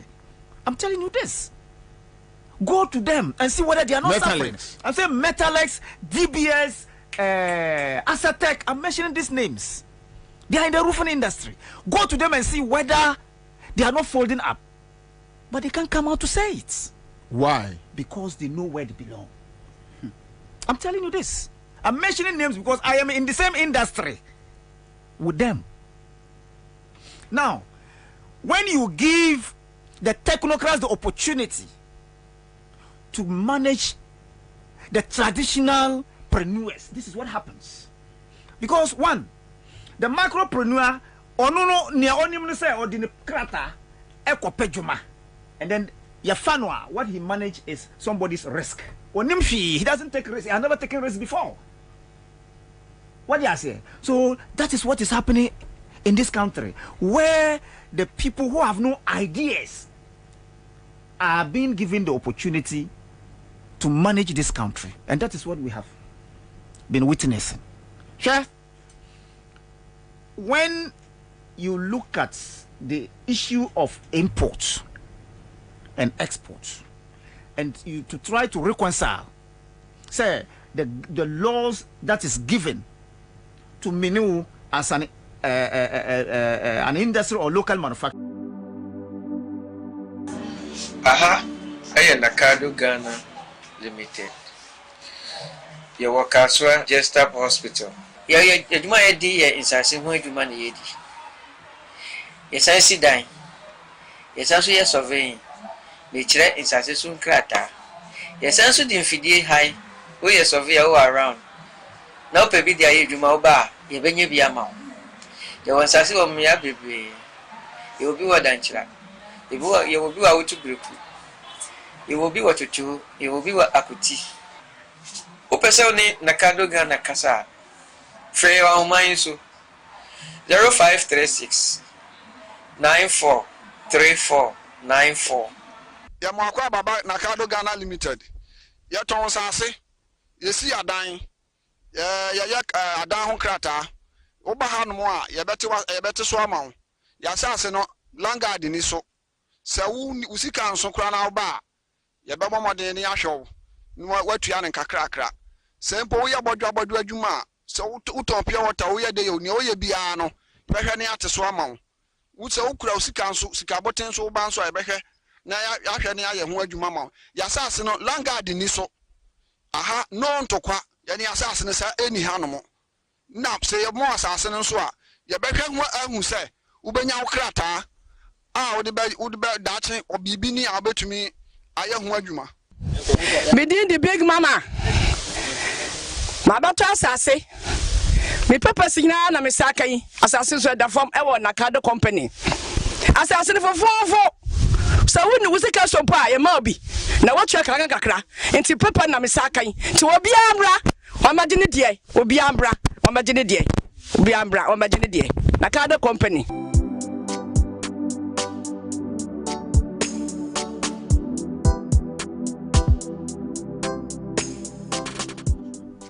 You will not be able to reconcile why Ukom Kantamanto. The NPP boys are omu GG shops. Eko China ni ehi to import finished goods into this country. And yet to taxes, create employment and other things. We are not able to meet our target. Your invoices are overdue. You cannot retire them. Dollar differentials is killing you. Titio Dumso. And then you are telling me that I should be able to pay my dues at the end of the month. How do I do that? Look, how many factories in this country own their own lands? How many factories? You are not able to pay your land titles. You are not able to pay your landlord. You are not able to, pay your taxes. You are not able to meet your liabilities and obligations at the end of every month. And then you are paying people to work for you. Go to Kantamanto, just go to Kantamanto and see, or timber market, and see the number of finished goods that are imported into this country. What is happening to our laws? You are not allowed to import finished goods into this country. That's what the law is saying. The machines are lying idle. Yentimin produce, because at the end of the day, the catcher is a young man. The schedule, so that at the end of the day, if I'm going to operate and implement before His Excellency John Mahama comes to implement his 24-hour economy strategies, we could manage ourselves. But at the end of the day, we cannot speak our mind because we are governed by tyrants.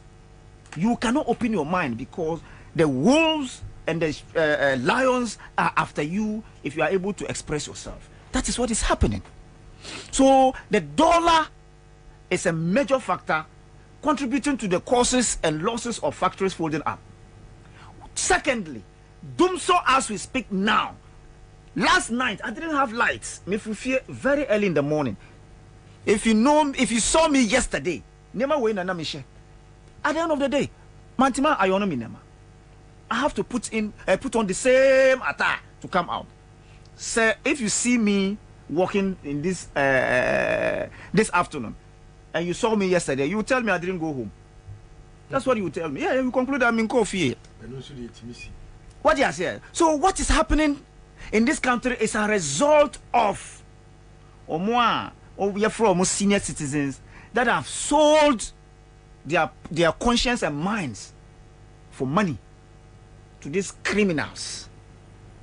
How on earth, Commander, how on earth can you tell me that you inherited Dumso and fixed Dumso, and yet we are back in Dumso without telling us the causes? You haven't been able to explain. Nientina yakodum and so. Odia yakodum CC, tell us. That's the point. Tell us. Odia yedumso. Yes. Yes. Again, what tell us. For somebody to be able to bring something from somewhere, mount it, and then you are transporting it, keke. We are going to Dumso for more than 5 months. We have been in Dumso since 2018. What is this? Go and check the portals. My John Online, City, Class FM Online. 2018. Ghana Medical Association complaining about Dumso. 2019, we had the same problems. 2020, go make me a history in natural. It has been with us, but you see, it's a bar omubenya that honest heart. Maybe they will not. Like John Mahama's look. Yeah. Problem. Yeah. A buyer no omoye by 2-3 months time. No my shakarebi. Na adene konkon no mo jane sa ne konkon ho. Na system no din be 8 months 9 months na say be 8 years. Yeah. And after they are compiling na we no ajefri wo munsem. That's why they say if you use saliva to build a mansion, morning dew is going to break it. What do I say? So you cannot continue to lie or do certain things just to sweat your way out. You cannot do it. But the fact is, the problem of Dumso, can we ask, when did we start? Where are we? And when are we ending it? Nobody is able to tell us. So if in the past, in 2016, the records are clear, say John Mahama finished Dumso before NPP came, it is still a matter of dispute. Say NPP Nabaya Ansah na Dumso koye. It is a matter of dispute in the minds of these wicked people. Oh, now the issue is clear that Mahama fixed Dumso, NPP came and then brought it back. Period. Wumpo. We are in Dumso. Mahama didn't fix it. So when you came, dear na we are in the same Dumso, because we know can say Dumso no and yet one the barber. If you go there today, we are going back to the old system where they will put blade. So we like we are going back to that days. Me fear there's this man just behind me, welder Enra Obafie Enra Sunday, that the whole of last week onye even one power, because one yama off eba no so low current and amusa a whole week, and he said the ma ABA school, so he need help. These are mega jobs that brings food on the table. The welder is not able to plan, the barber is not able to plan, the seamstress is not able to plan, and Adeye now, Commander, and people have forgotten about something that I want to draw the minds of people. For the past 5 months, when I'm saying Amasama and AC virus, you're serious. 5 months now, and these wicked people keep bringing us water bills. Why? They keep bringing water bills for us to pay. And we have this man sitting down there touting as the best CEO, Clifford. And you cannot tell us why that particular area that we have. The only thing you will tell us is that the machines are on service. What kind of nonsense is that? You are servicing your machines for more than 6 months. Where? So this country, the masses are the deciders. So if you are the minister, if you are the CEO, if you are the masses will not give you a damn. When the day comes, the people are tired. Wumpo, whether Bernard Mona is coming as president or your friend is saying John Mahama would be brought back to manage us, I would think these two individuals will be far better than Amutia. What you say? I'm talking of our president, Amutia.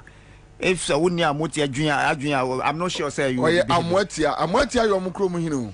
I say okay. I mean, fun to say you're from Amutia. Yamutia. What you say? Because Okra evil minds to man this country. Your friend King Kong from King Kong, King of Kings. We are where? From King Kong to King of Kings. I haven't seen a president stooping that low to the extent of calling for greetings. Hey! Is that how we do it? Okay. And of course, you're paying my Bobie. My Bobie. Commander, maybe so, of course, you're paying a title. And I will be. I don't know, Jaisa. Maybe so, of course, you're paying a title, and I will be. Jaisa. Ninja, because you're paying a title, maybe so, Commander, and I will be. I'm Bobie. Because you're paying. Castle. As Ghanaians, 2024, we need to decide well we have to make sure that we reset this country, as His Excellency the former President Mahama said. Time has come for us to reset this country. If you failed, Miniwu, don't forget. I always say, Tama na me campaign. If I come to you, the delegate, maybe so, do you want me to multiply 2 cities by 4 years, or you want me to visit you all the time by 4 years? If you say you want me to multiply 2 cities by 4 years, then my mama will sika. But to abamame. So that for 2 cities now, no. Don't ever look for me because I have paid you at all. So this is what this MPP did in 2020. Omoko North. Eddie Yang Sika, the donor funding of the COVID money. Eko ma or more na a comedy or mono 1,000, 500. And then they thought, say, this is the people that God sent to rescue them. Today, as we speak, go back home. Omuni lights. At the same time, you are paying COVID levy. The time has come for you to pay back. It has come to stay. So let's look let's plan and how we can rescue this country and reset it so that together many will still go back to where dollar was 3 cedis to 50%. Can we go back? Yeah, we can. Why not? What is it that we cannot make it possible? Tell me. Anyway, it is possible to have a criminal as a president, so it is possible. You understand? So these are some of the things we have to look at as learned people. These were the worst of the former president J.J. Kufuor. Also, share J.A. Kufuor. Share was sitting on abapa. If it is good for you, I won't lie to you. If today Nana Akufo-Addo is taking good care of me, he pays my bills, he does everything. If I don't vote for him, God will punish me because I am also a beneficiary. And I'm not saying if he does that, he's a good person. I am equally a criminal and culpable. When Muhammad comes and his court, they should catch me too, because I'm culpable. And that is why we advocate. At the time that Gabi Ocheredakun was knocking doors of businessmen, and today he's the king and the de facto prime minister, and then people are knocking at his door, he must tell us what he does and make that money. And when the time comes and people power and NDC bad power, they are going to do investigations and prosecute people. You can say anything today, freedom, but the laws will come after you when the due day comes. And that is what I am telling Ghanaians. Say, make sure, say, if you really vote for accountability and transparency, if you allow Dr. Do Nothing to continue, then you will go to jail, you will go to hell, you will be damned at your final destination. That is your grave. May God punish anybody who votes for NPP in 2024. Amen. Amen. We are Bobie. Yo, offer a Mitiaminachi and Caminensis. Oh, Maninko. And come and to the time now, mammy. Nana, if you mammy sat here, Miss any mammy, you now say yes, Baumia, so bar, Calam says so many sika. And teaching companies near for the economic hardship. Say Uchina and Electoral Commission share limited voter registration exercise, and I say, now a deliberate unse publicity and cause. In the past, Dr. Kojo Farijan, you be born the room more than 2 months ahead to be aware.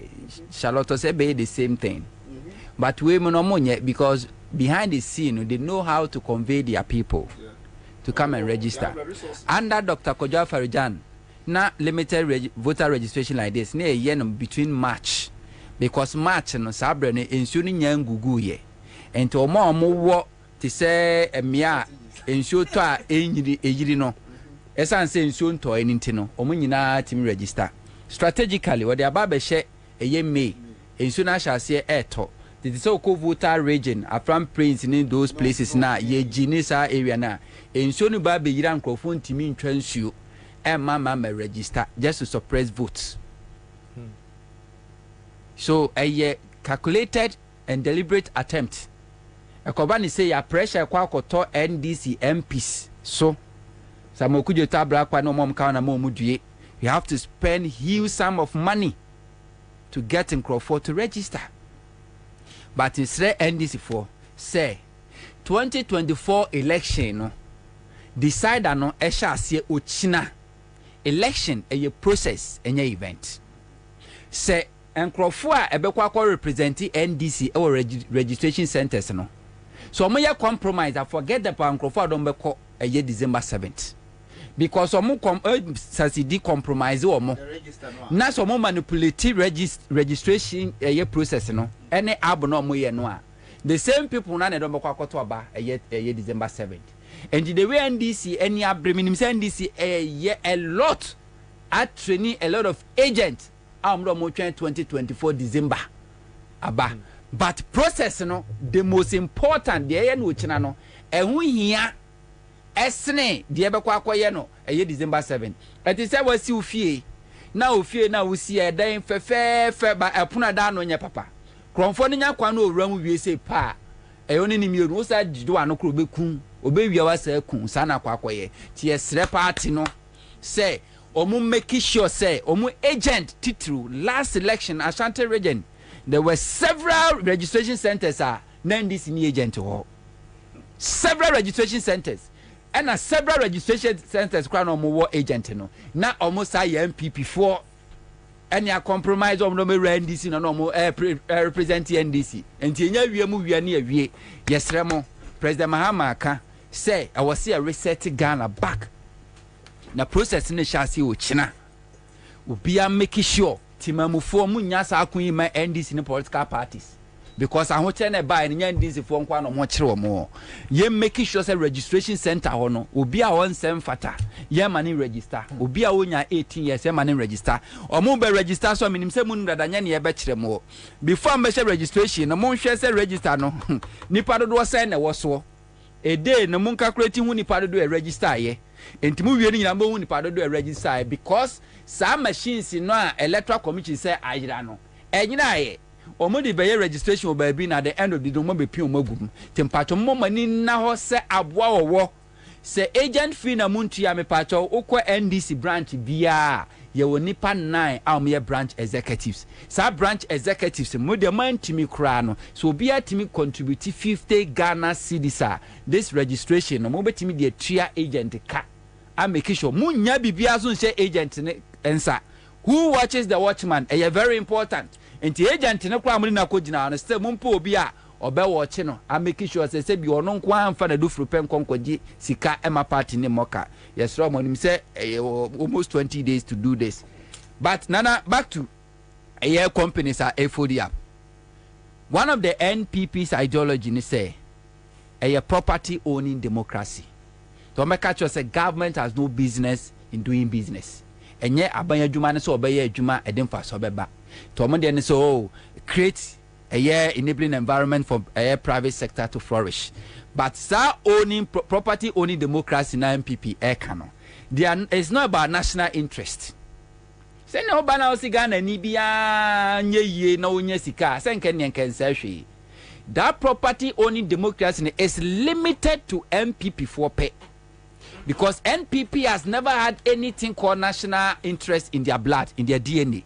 It's never in their DNA. Not even in their manifesto. Dabi. Said national interest. Kwanle kobi sa fenyo marking. Catch us say a PCK or Ghana country. It is never.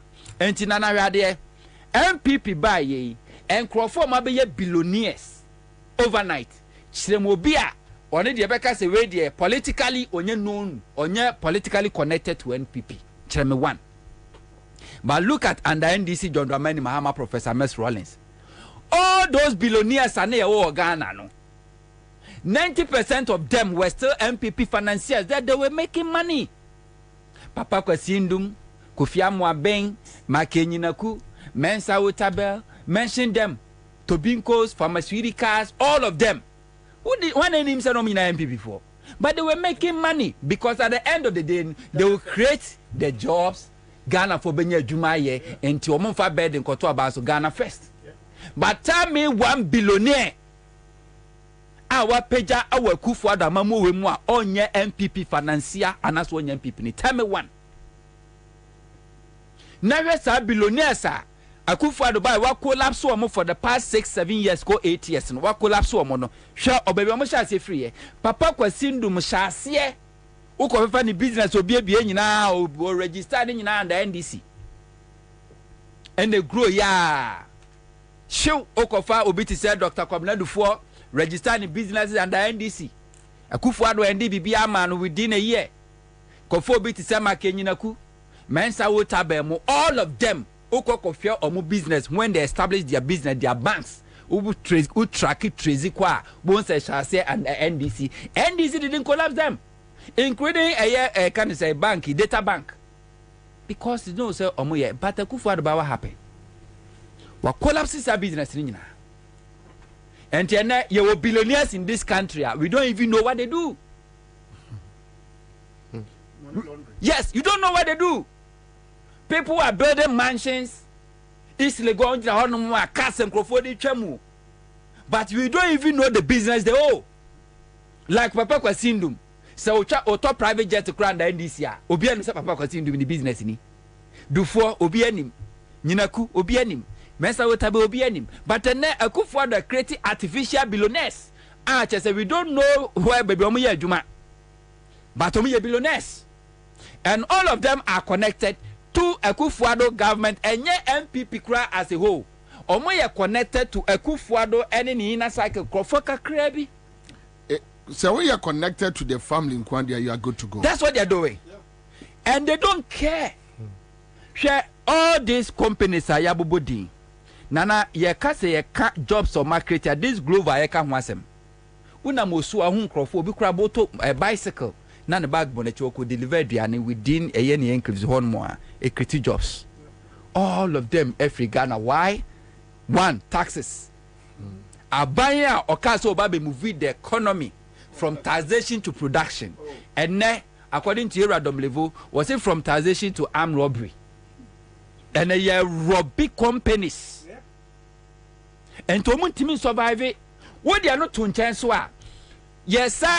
Yes, sir. Na musuma. Where they attack the GR is from Dobromaje. A sumasi tax on MPP bar power. Do you know what they did? Most of these businesses are now work Ghana, especially woman no more government contract. They will come to you, Massa. Give her this amount, ranging from $250,000 to $1 million. So when to me and to our contract in the terminate. Omo met me to your moment to me so Jane. They are collapsing them, and then private investor from and Nebanos will be a company. The Omeka just say give us this percentage of shares. And this Yamawo pretty. And then na local companies, local banks woguno. And then foreign bank companies woguno. But all these businesses, most of them tracking they survive under NDC doing so. All these banks that you collapse, all of them survive under NDC. In the midst of them, so will be beyond when a Jumabo no. What collapsing in and fun. Then we had the Baumia go down telling people, say me ba more minus, more manyasika. That's why me catch say democracy is not good for us. If it's not because of democracy, Baumia in the first place will not get that opportunity. That opportunity. Nana. Baumia will not get this opportunity to even go to the people. So Kwako campaigning. Akufuado the 2016 kujina wabuase. And this is one nam keka say. Mia, maybe pay Juma Mamon. I'm a Ghana Mabuno. As me Google am say. And you're credit that. And you're no credit. Ya baba ma Ghana Mabuna Juma ye. Galam say for 2D Nachi. Ajijo Musika. Top pickups. Donate sika de man no. El Bruin this for chase or more site. Kufuado be president. I feel Kufuado be president. Less than a year, no could now. But this is yes, Galanze for say. See, papa, as I say, Baby Google and say dia ene na abe dia ni mo no amonto aba maye media then anko pastor me say then anko pastor me say membe ye no ene na mebe ye enya abato asem na otisimu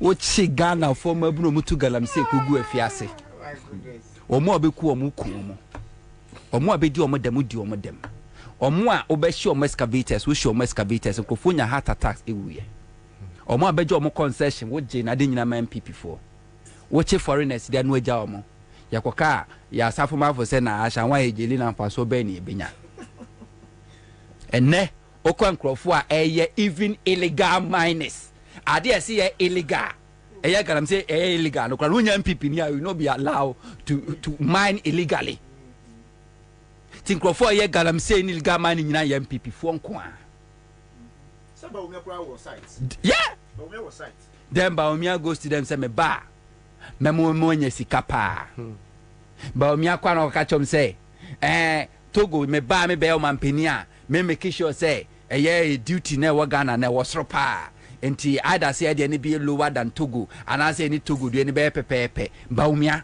senye democracy a obekwa kogina we ama obi adware atotuntuma aguso a chechacho akotan so okutie sansem we because of democracy na makwa na sana manyina ekoso enne Baumia is telling Ghana for say ono be president a obe make sure say obema flat rate tax free for a year.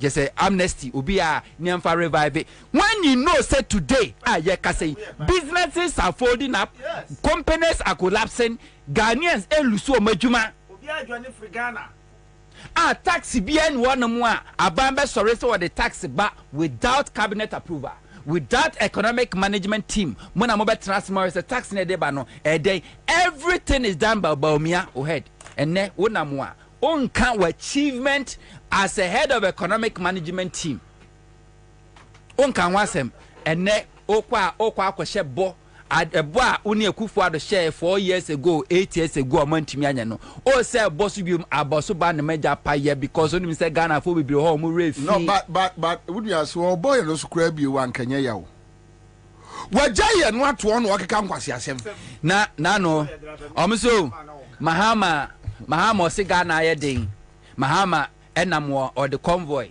eye ne V8 3 4 no de ko Baumia de o moderate Baumia isuba na no bi okodi ye a ya blocking no ka de ne na abobo ya da bi o na nyina ye trotro na abobo ya enye omo aniwu sample say first time in the history of Ghana I mean TB da say vice president and now parliamentary candidate impo so kwa campaign na timamufo a blocking road say ye makwa ma wonko no aka che say mo me mema mo ntutuo na mo hwede besie tadia so ka che police force mo mema mo ntutuo ha na mo hwede besie you not even bothered Debio sa on akufa no nim abufu a won krofo mu fo mo ho they don't know na me manusi no street ni pese da kromu face wo mo kakra na me manusi no mesre Ghana for sa ba ye kotwe no enye NDC fu enye John Dramani Mahama de bia meka papa so pa o maso enye Mahama num bi na ye ne de wa wadwene ye wo se Mahama pese obeye president because okoba bi a motorcade bedi nanim Mahama okoba bi a abosome so a ye betua ne kan se be think twice Mahama eye kan se former president impono baby okobi a police di nanim bosome so a aketu etua kufu ade bia ne tua Mahama na se wonpe enkan le light base was enka ba ne tua ne office was aba na ke tua ne cars was aba ne tua ne fuo bibia won so tua ne medical base was no so tua ba Mahama na no so ono ankata betua na wotua entinya Mahama ne ho bi na obepenti na woba me ne umienu ntia because Mahama ba na woba no se Mahama kwaji PDS sika na o mawia ye no a Mahama on fasika no nkonkosi da ma ne yire lodina wonu kromo ohia Mahama all the buffers are create ye fans are create ye heritage fund sinking fund, stabilization fund, infrastructure development fund, ESLA, and all those funds. No, Sikano di two mon. Oko and finance and kaba kumpo jade to one my Ghana, and then all those funds here empty. Yes, I kusia wa at the Ajabosia 30 years, 35 years, 25 years. So Mahama is coming for you and I. Na sakwa ya mesini try say watcha kokochira ka ya wasra pokre ya ne unhia na ne hunyenye. It has just a second. I come see Bobie go and go. Just a second. Just a second. Janet Nasika no game shop. Na just a second. I mean just a second. Mahama bano obano. A revenge on Krofua or my baby via. Nemum nye Ghana near or any genuine business. Say Mahama so Baba Bikula so genuine business. So what's me go to the records of NDC. Now I say NDC under Rollins, NDC under Mills, so the Mahama NDC under Mahama ugu opposition party be announce a business person be a or ye known opposition financier or gunu business and or ba to make sure say sikano area no and omudi se bi omudi yi ehi oma wie sika SAD ehi SADD atemono and crofon ba hihye wo accountability is very necessary. Nana, the hardship that we are confronted with, companies are folding up. For Nante, my main chetty phobium. Na menchi aminiano Tony Haruna Kwaba. Na Kara Onia, I beyond. Okay. Okay. All right. Okay. Yeah, that's right. I beyond the Mabubui. Yeah. Will begin with my own company, which folded up in 2018. Finally. And I would go beyond my company and mention a couple of other companies. Not specifically, but do you know that the insurance companies in Ghana, most of them have been bullied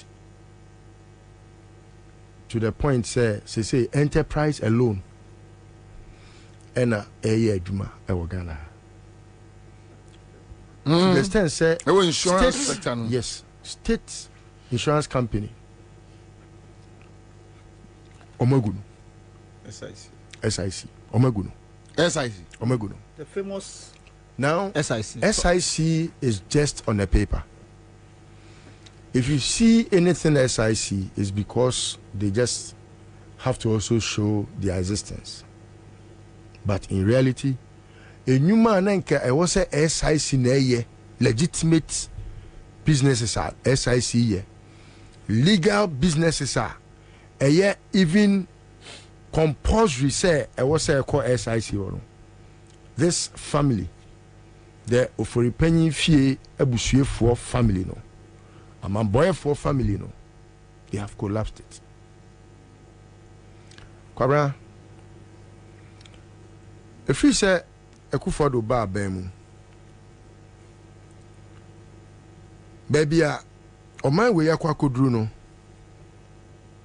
akwaye te say bibia ekoso abusuam na abusua hyehyɛ neoma ebi eye mason for ebi ye friend is saying contractors ebi ye foreman ebi a otonbidie obi ye watchman obi ye what have you carpenter obi ye steel bender obi ye way na obia kɔ n'adwuma so kakran sɛ ne be ya at the end of the day no ne nsa bɛkɔ na no na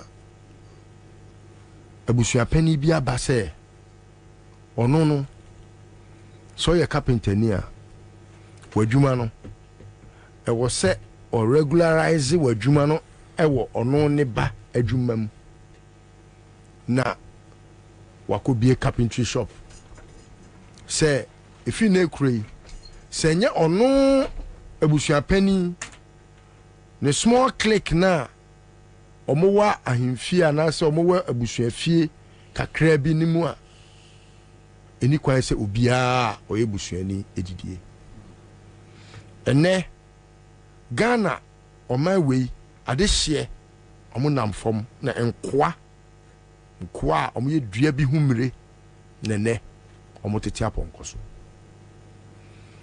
o sha se free banks ahodo a omo gu no na eya amanfa adwene mu se o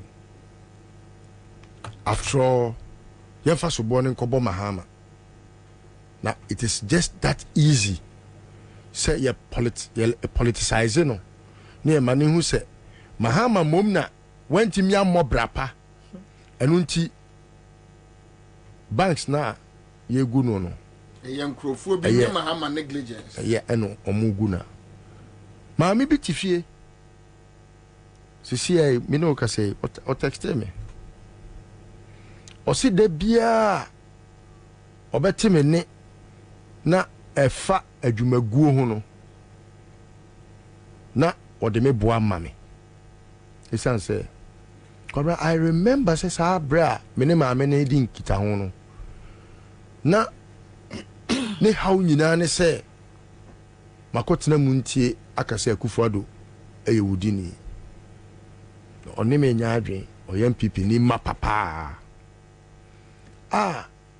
mami kura ne me be ya aka Kwabena na yi nyina ne say ne ba eye adwuma o Unibank na ne ba no eye adwuma o Unibank no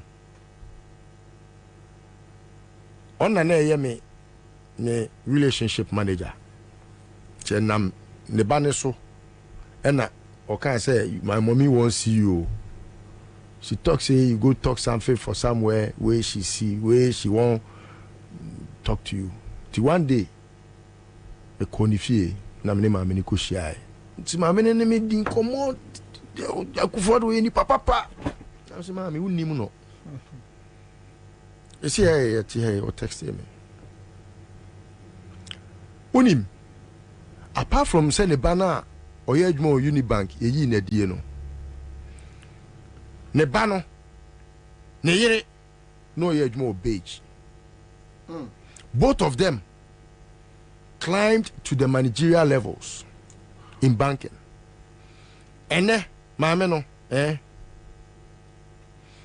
ne ba ni wo fie ne ba ne yire na se su wo fie one family o omu yusu Toyota Vets and omu de ye boat any Uber like nti oba besia o drive boat ko sin kwala na no atoa so aye adwuma kopim so be kwa kofa nkwala na ba fie o de ba fie na ba ma na so car the same car nim no mu de apie now this woman I least expect say obe frame enemy credit in komo before 2020 elections no na offer me say Mr. Liso me no one commodi na wa ti me person ke bia one of these days unya ho a the one here say pacho why ni o oh why am na man am say oh pacho we there me sorry na Kwabena me name am ikot na ase e tentini ni tietiem for a very long time na me hu ne ba no ena en kan pese me ne credit komo ehu de ekoso. So this woman told me the story and already insults and curses on Akufo-Addo. I'm saying, Mommy, don't curse Akufo-Addo. You are rather the curse. No, see how they. I'm saying no. In principle, no. Adi ana wundi ma de krono. Ne ni kwa se wudi ho adanse. Sa ade ne ye se enye. Me na sabi me yebo mochichi ya mi firi nsu ase abeka che so dentem wawu amane yam nyoma nyina pro enti nsuo no krampo a wodem no esanse ne bonwuma etimi kum ni penti hwe na ma anom no mo se da bi o dentem ongu ye abo mochichi konkonse nyina na odie na odie bibia anye dentem onye bone kra se dentem nye sa ti wo una oye no me no tie money dua na wakofa jata ba be fie jata bai obenyini abehwewu ye de ya obenyi ye go nyuma ye we Kwabena, it got to a point when MPP phobi were politicizing banka yegu no they can say enyina boa eja be hia to mo ene sa boy no me on the Facebook page I hate to say waje Mahama contract e ka ne nko no na nka ene ne yeto aba o postu John te say there I hate to say John ama obewu consistently. Look, me grandpa me tell radio so here, you know. I hardly go on Facebook to even post John. But look, every blessed morning, or John picture be and now send the video be no I post to. This is someone who never wanted to hear the name Mahama. So when I hear people talk and make people feel say na Mahama obeye den na Mahama ene kamudi ni pafo fro baya. Look, I feel that maybe a cow self phone kwa nenki akofa de ono betimi no. Na so timi phone timi John Mahama. No I run a car wa fa na beti. Kwabena, there is also another industry. Ansah na Mahama ebe fra bemu. Kwabena, omo na omo ton pure water keke pure water Kwabena na ya dia ensuo enye they say obi be establish that company no the business no Kwabena most of them have folded up omo no mo ye ensuo say pure water most of them have folded up because rubber ye dey ensuo no Kwabena say yebi DBS or yebi Dambot yebi o man will be okumase yes ne ho na yakoje rubber na ya print label na guso no okoto ne wo ho okwa na wa hye bia onye 1 row man onye 2 rows onye say Kwabena, I got to a point fanisa ade na 100 cedis now to koya ebia unim se obenya wonfa so tetefu ani we nyina frame workers car utua workers car. Now this is how companies folded up. The water company plastic now they co print ya print now they kwa akotwa nsuo no sachet water no ne buo no because of same factors electricity buo workers salary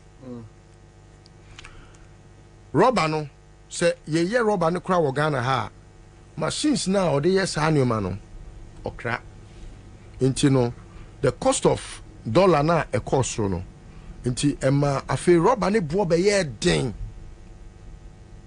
eti wo hwa kane no na the quality of rubber ye di ensuo gumu no na den chen enede no aye bete because e was what teso na lighter na chese ko betimi de aye 1 roll to say 1 roll no ensududu e betwa no kane no say ketwa 100 and there was say twa e bia 200 because what rubber ne thickness so ama na aye lighter enti ene se oto nsuo na se esiwa wo se enche na enu eliki because rubber na emre na seal na ade na edi seal no eyeja teja ne hia no a na atwa rubber no na akate no ansa na abeto ba bi ama enti no ade no thickness na ya less ni enti no ema ensuo no I say eno ansuo se eno efa ehwehwe ne kwan enti wo se ensuo siwa na eliki because rubber ne thickness na ba form rubber ne bo na yedin electricity a wo de betwa ensuo no ne bo ayedin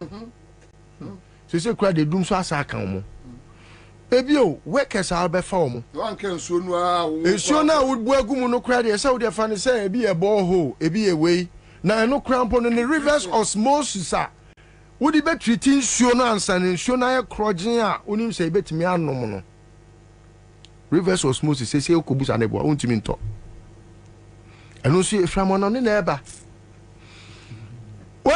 what ensure na wie loading boys aload egu track mu. Track no there na adebeko famiko fuel. So most of these companies have folded up. Yen free hokakra. Kwabena. Onia. Emobo. Enye bete. On say kane no. Na ye wo companies a omutimi fintech companies. Ebi wo ha bosiabo kitinkite, you know. I was just about mentioning somebody, but I can't use him for example. Companies that are folded up. Macro companies.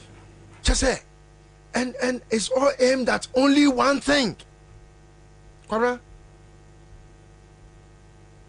A family has decided, say, they will impoverish every Ghanaian by making sure, say, every facet of the economy, no, will belong to them by the time they are done with us. And so, Oko Ene, Ghana Ports and Harbour Authority, Kwabena, this is a Port and Harbour Authority that was making profit when John Mahama was president. Go to the Ghana Airport Company. It was making profit. Today, they have privatized everything public. Yeah. And Kwabena, when they say, I mean, we are that damn foolish, docile, and stupid, say, we will watch on for this to fester after election 2024. Kofi Asante Bedi Etio can go and hide in ne mamiada kamnem or ne papa, and now obekwa kwese hin. Or where in this world would he run away? So would the my ejapade ama femi. Did your mind sikedi? Nigerian by tribe, right? By birth, bro. By nationality. By nationality, yes. Nigerian. Yeah. Just say,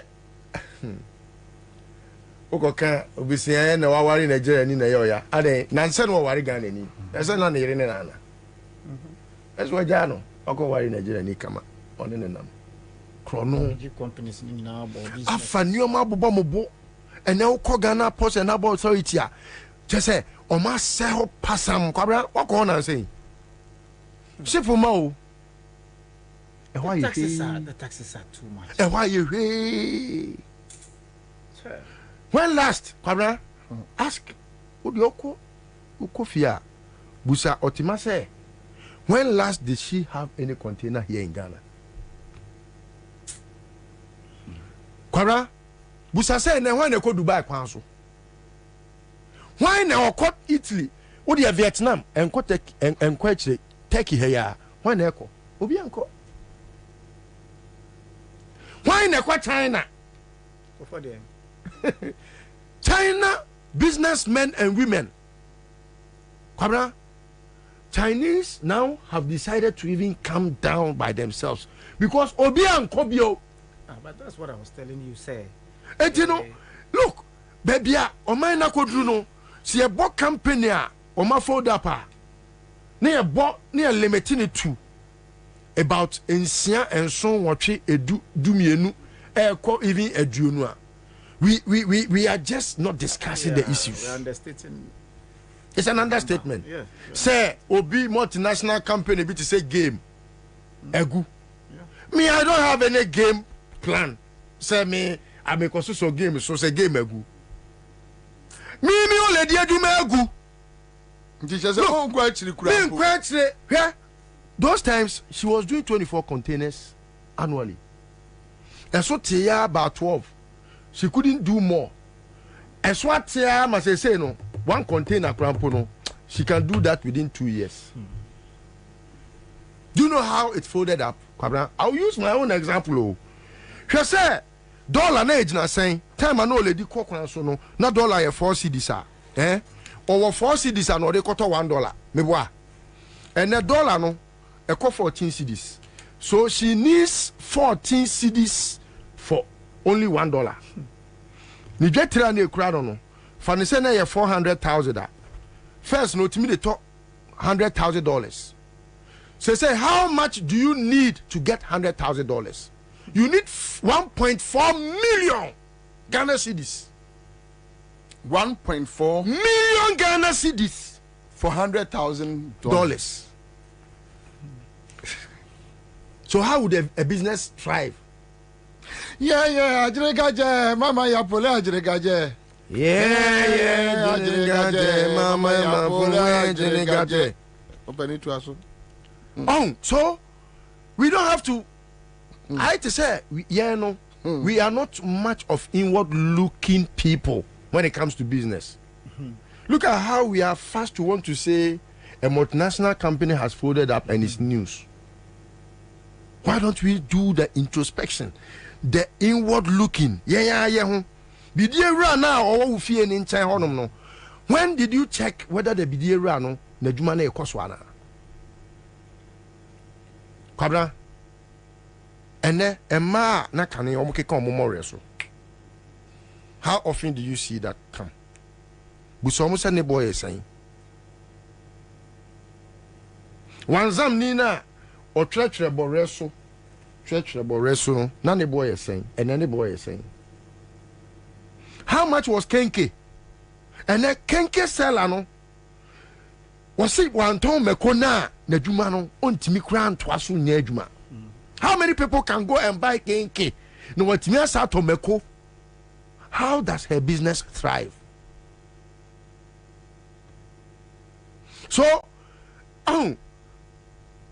ehu enutina so it is a good for or man near break. Then sometimes I have to fight with them because you see China ni na wabahano and yet because say or person ko bahao or no China no ko China or ko China tembiana China ni ukwa China so ko yedwuma kwabra.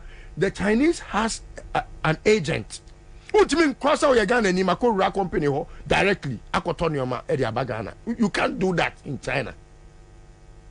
And so I know what tiasie but why production go or person wo Ghana ni no befa because wo and you need $1.4 million down to have one container down Ghana. You are supposed to spend not less than $300,000 to $400,000. One container. In some cases, hardware crowd making you. Fanny say be cry ebi awya mom ton chense o mom ton colorful flask bottle water bottle this annual manual no ne hardware Debio no the bar what one say we are duty yes adi be bokom etiade na China ni no omma Ghana ha no meje your friend is saying bonded warehouse no wajene kakraka was a son your money free China when the akogu warehouse ho o ko yi anu watwe duty o yi nyoma na no aba begina kwa ho aton because Ghana businessmen bebre so ya kromfo kambe Bobie di na mejai me de ne ho ache no ono ton paboa ena ono China ni no I manufacture paboa no odi ama o say beton na nyoma na eba bonkum gu container bakum ni fagu container bakum ti mo ba no makani mienu asiani no manya paboa left and right me boa akwani go ka say container ne ba akwa yira nti paboa left no ti nyina ayira manaka right abra ni paboni ni afei China ni etete akwaya no sama ni say fausika wo de fabra mema afofo no so akobo bank besia say waton paboa ni nyina awie na China ni na de oye ni say obaga na ha kwabna ena okohu say paboa na wo say ni left ni nyina ayira no ebugu showcase so left and right no mo dada no mo de ye no ti o mo ji ni sika be say container o de container 4 kwa sika kwa no mama container 8 ti di odi be ko bia be double no ena omudi si akwai ti akwa no ko ye no odi scan e kwa akoma no na waji container for fra bagana odi scan ma na no see my friend The left, this batch number, this is the shoe, this is the video in your shop. You are a thief. Put the money, go. If you stay here 1 minute, I'll let police arrest you. China any brofo. And I can't need the name Rika, Ninim Hatch. Or the do Ghana, Afi, Adan and Akasakasa. No money. Nemum. China Nina Wahano. Or Waha because your government has failed you, the businessman, and you have refused to talk. When you say they are still in bed with them. No. Bawumia could share guta for no more bomb on Sema Bawumia. Hey, you see, that is why sometimes I refer to that statistics now. It's as if say me did in tem. But Bibinia Jimmy, Bagana near Jimmy Che Bibinia. Will be a timia pay $1 from 4 cities. I mean, you need 1.4 million to get $100,000 that you could get even as easily as possible. You could get $100,000. Na unim de yam nwanwa Ghana ni ho. Unim de yam nwanwa Ghana ni ho. Say Ghana ni ejimia say Ghana ni hu 5,000 Ghana, 10,000 Ghana na dwini nyina asesa. Yes. Meanwhile, no we say ade we anya ade papa. Yes. Che Kwabena. Hi. Unim de ma me say hu say Ghana. Hi. De Kwabena ken. Hi. Say we say sika ma no. Hi. Ni refise ote an import-based economy mu. As sika na ye de ama no 5,000 cedis no. Was a sako dollar mu a ye just sika kitikiti bi o. Meanwhile that sika no Joma ma wo ho no. Na wutimi di nya $5,000 no. 5,000 cedis no. Na wutimi di nya $1,000 and baby. $1,000. Ogo ka say $1,000. Ogo ka say $1,000 ah. O de maje na eduru a metu atia no. O hia 14,000. Hwe yeah, but you know, Kwabena me di si. O sina wa bam stream ko na me do baby. Me di si na catch nyina ye say. Hwe until say ye betena se na ye busa ye ho questions. Etimi admit say aban we ye wudi fo aban a we should say never again to know. We will be our own enemies. Ebedu baby no. You be thinking say I'm thinking on partisan lines. Me MPP etimi de ya wo matum. Wo be ya MPP ni jimi ni a wo ye ho say ye de ahoma se ohunim e na bawomia wei a ono na wo se nka de ahoma se ni hunim na wo twe na se sere koto na nkwase dem no ono de ahoma se ohunim e na wo twe wo te se odwan me. Fa wadwene ne ye adwuma Ghana ni bibi ni jimi. Fa wadwene ne ye adwuma ene koma de wo no ye because of owudini bia ono dwene na busua ne ma ho e na ono ne betimi akosi restaurant angu. Fa wadwene ye adwuma kakra o bibi ni jimi kakra de be mo wadi 300 Ghana nti uti Facebook didi matem o maame ene o papa ensusu emma wo nyansa enno so nche wo jimi arun uti ho didi matem o matem me won say nyansa dodo e jimi kasa no commander won say me me kuse nyina hye me 300 Ghana nti papa o ma chere mani nyansa dodo in August last year, because signing agreement. Say me be ma Legon, Nemobi from China. The agreement I signed, no say, was about $101,000, like 1.1.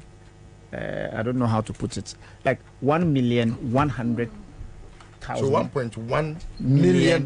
No, Ghana cedis. Okay. So would buy Ghana's into dollars are 101. There be media 101. What do I say? Now, today as we speak, I am not able to retire my invoice because of the dollar differentials. As at the time, the dollar that I entered agreement with Legon was 12 cedis. That was within this government? Yes, I'm talking of this last year, ending of last year. Today, as we speak, +2.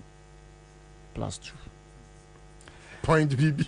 Now, I am fighting not my interest again. Mempe for so biabium.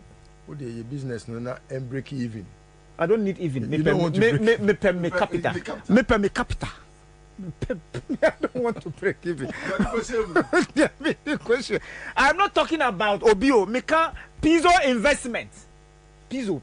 Me. That's me. I'm not talking about anybody. I'm talking about me. It say you can't say you may egu. We are not only mentioning international companies, but local companies that we say Commander Unim in 2020 and 2016. Yena na ebodo Muntu John Mahama. This is somebody who would make Ghana better for us. I was part of it. I was part of it. Hobson is not the only. No, I'm just telling you, sir. I wanted change. So you yourself. Let me pay change. Mass action. Yes, mass action wanted change. Are you getting my point? And nothing I met imagine. Sir, Papa, say I don't want you to be president because I need change. And that's my principle. What I say? So the fact is, say, Ejuma gu ewo Ghana ha simple because of one mismanagement. That is it. It's not about. It's not look. And your rocket science for somebody. When you know that it's look, rather thievery. That's what I'm just saying. I'm being charitable. Say whatever it takes, no. We shouldn't go to sleep thinking that tomorrow, Tuesday, this current useless government can make a change. That is it. When did they take the mantle? When? We all know. Not for now, you're tough for sign. You're tough for sign. And look at this kind of useless called entity called Guta. What can I say? The dollar went to as far as 19 cedis to $1. Maybe. Yeah. I know people are almost shame because they were greedy. Said they wanted to make profit. And they tried. The dollar no bedroom 15. Okay. And a good ball Muslim Emma Abain say the dollar is 15. Cause you're paying for. What kind of losses is this? And then dollar, young dollar in change. The fuel, they said, how much was a gallon to fuel? 7 cedis. And 7 cedis. Let's see if you want to say 2016, I do 7 cedis. But mobile, in 2017, 7 cedis. See, I saying fuel, no, saying 1 gallon. What of fuel? 100 Ghana. It's no more 1 gallon. Wouldn't you 1 gallon? 100 Ghana. And I will say, I'm away. Say from 19 to 15. That's nonsense. Haruna. What did I say? Thank you so much. It's a country manned and governed by a lot of useless people. We'll come back to it. Live on Accra 100.5 Citizen Show. I'll be back. I need 40,000 Ghana cedis to be able.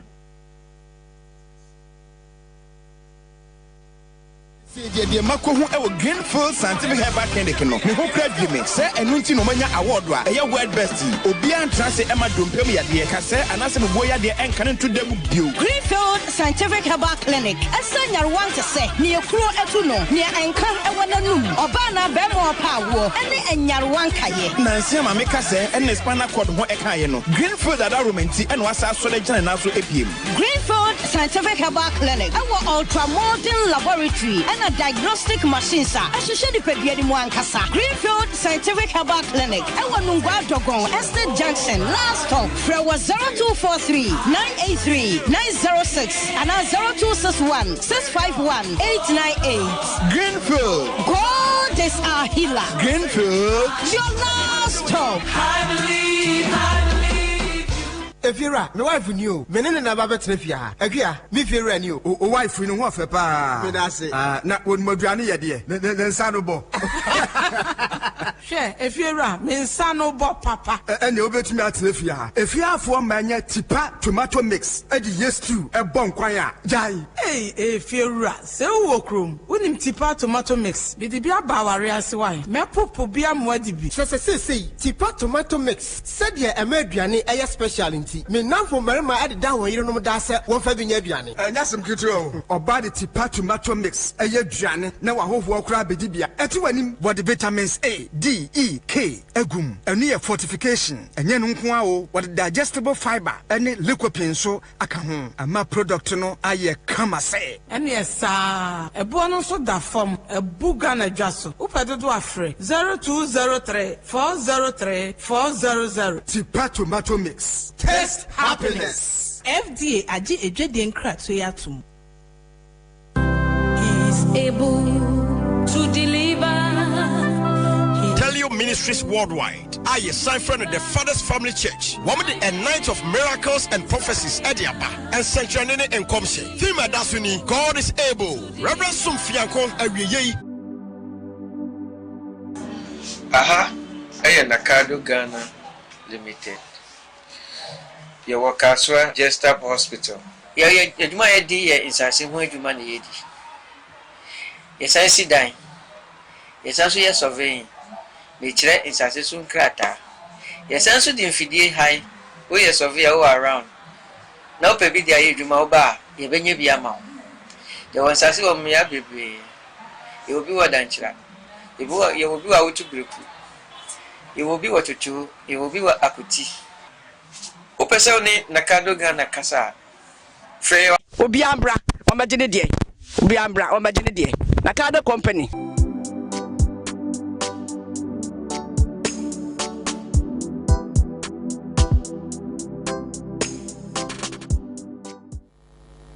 Frimpong Boating report. I indicting Kwabena. Now not done kwaku for the so huni.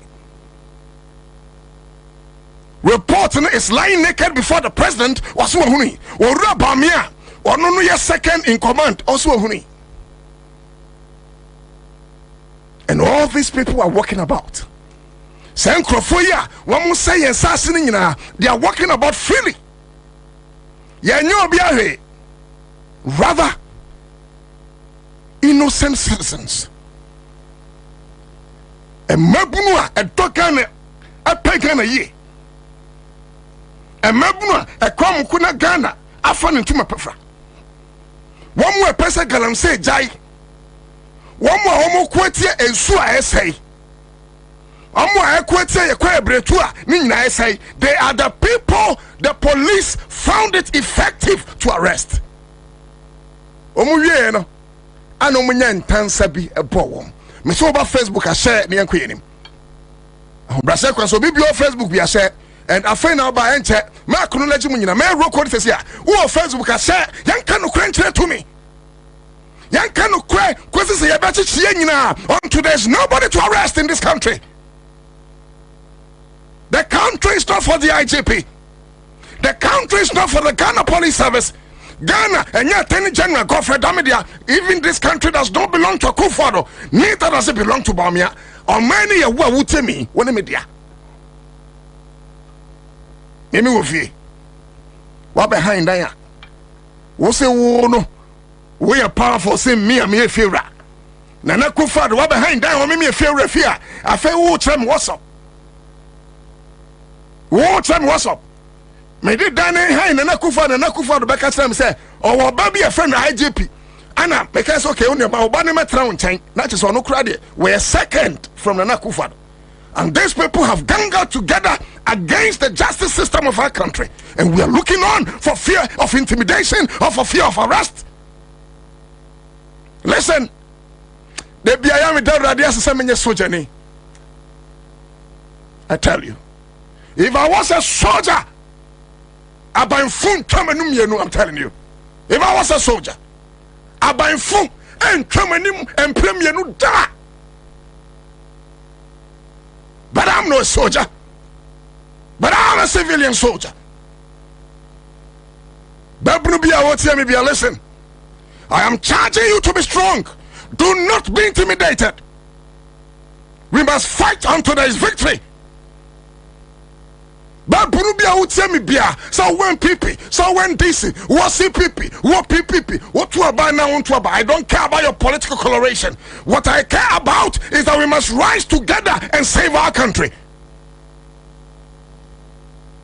You think? Say Kwame Nkrumah, you think so? And I'll come to some of the reasons they've arrested them. I'm just building a preamble.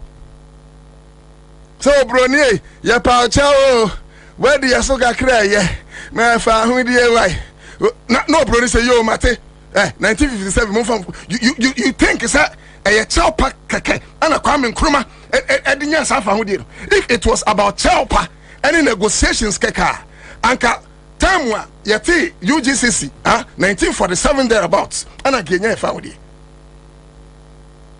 And even before the formation of the first political movement, UGCC, na Sabamwaba Abe Yejumako. It took brave men and women, men of valor, men of bravado, characters of power, and Krofua, and yet ready some Bakwajikan and sorry. And that is why Ghana, Yenyafa, who dear, I feel up my hand crown, at your monsoon, I have much most of their tosun sia. And by now, Yagusu on Kwasum, some more. Some people fought for our freedom. So we must also fight for the freedom of the yet unborn generation.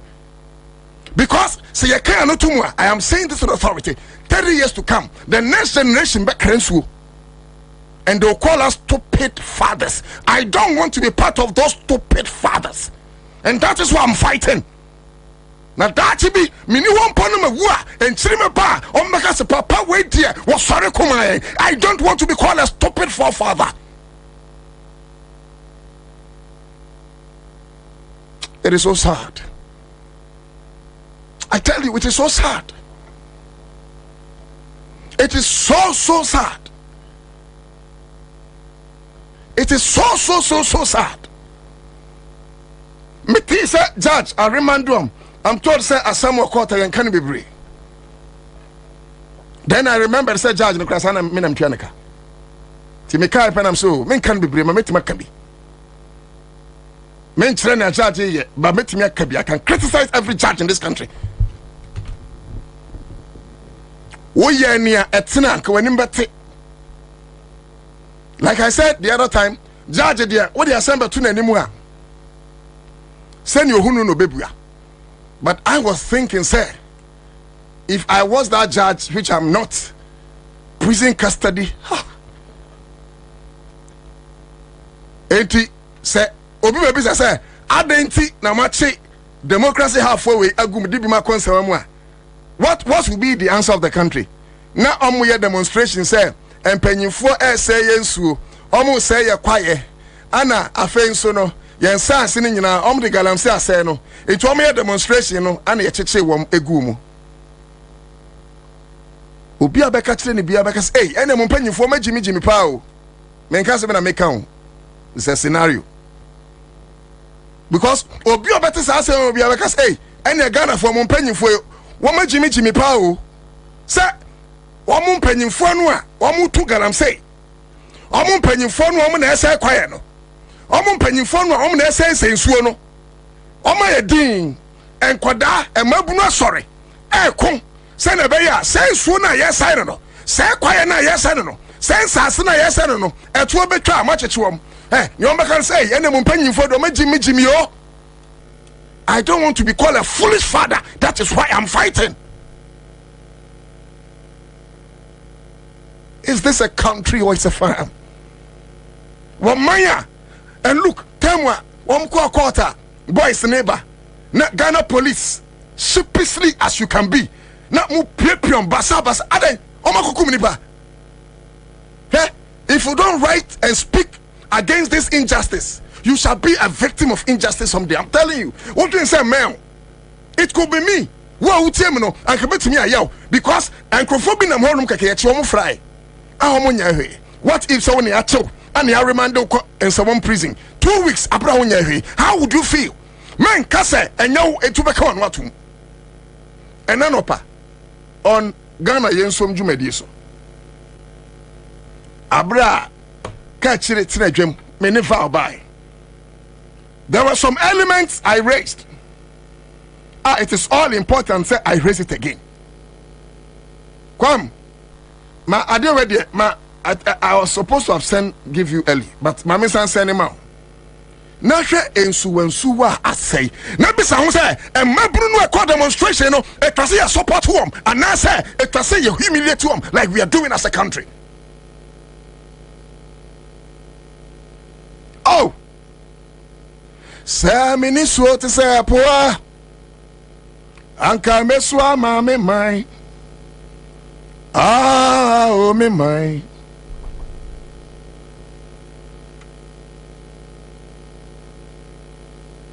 oh me mai sanka minister to say poa anka meswa ma me mai Ghana oh me mai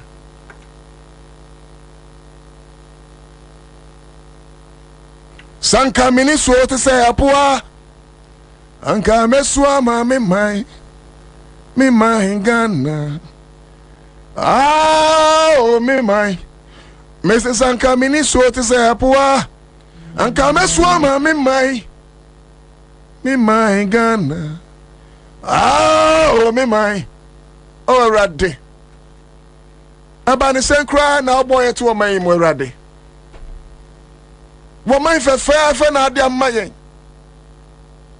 emu adwapade emu sika akọ bra Facebook be ha ne yede ato emu danchembo emu koko emu timba ade ba ko pa na kai yo rade empanyimfo enim nyansa eno de omo nnoso rade adentia Mrs. Sanka minister to say poa anka meswa ma me mai oh me mai oh me mai and ebesine na nakufado on comment ebesine owura ba me ono so boba be garam say hwan won comment won ka ho hwe. Meanwhile you are in government what the brother hand here to Facebook but the state of our river body.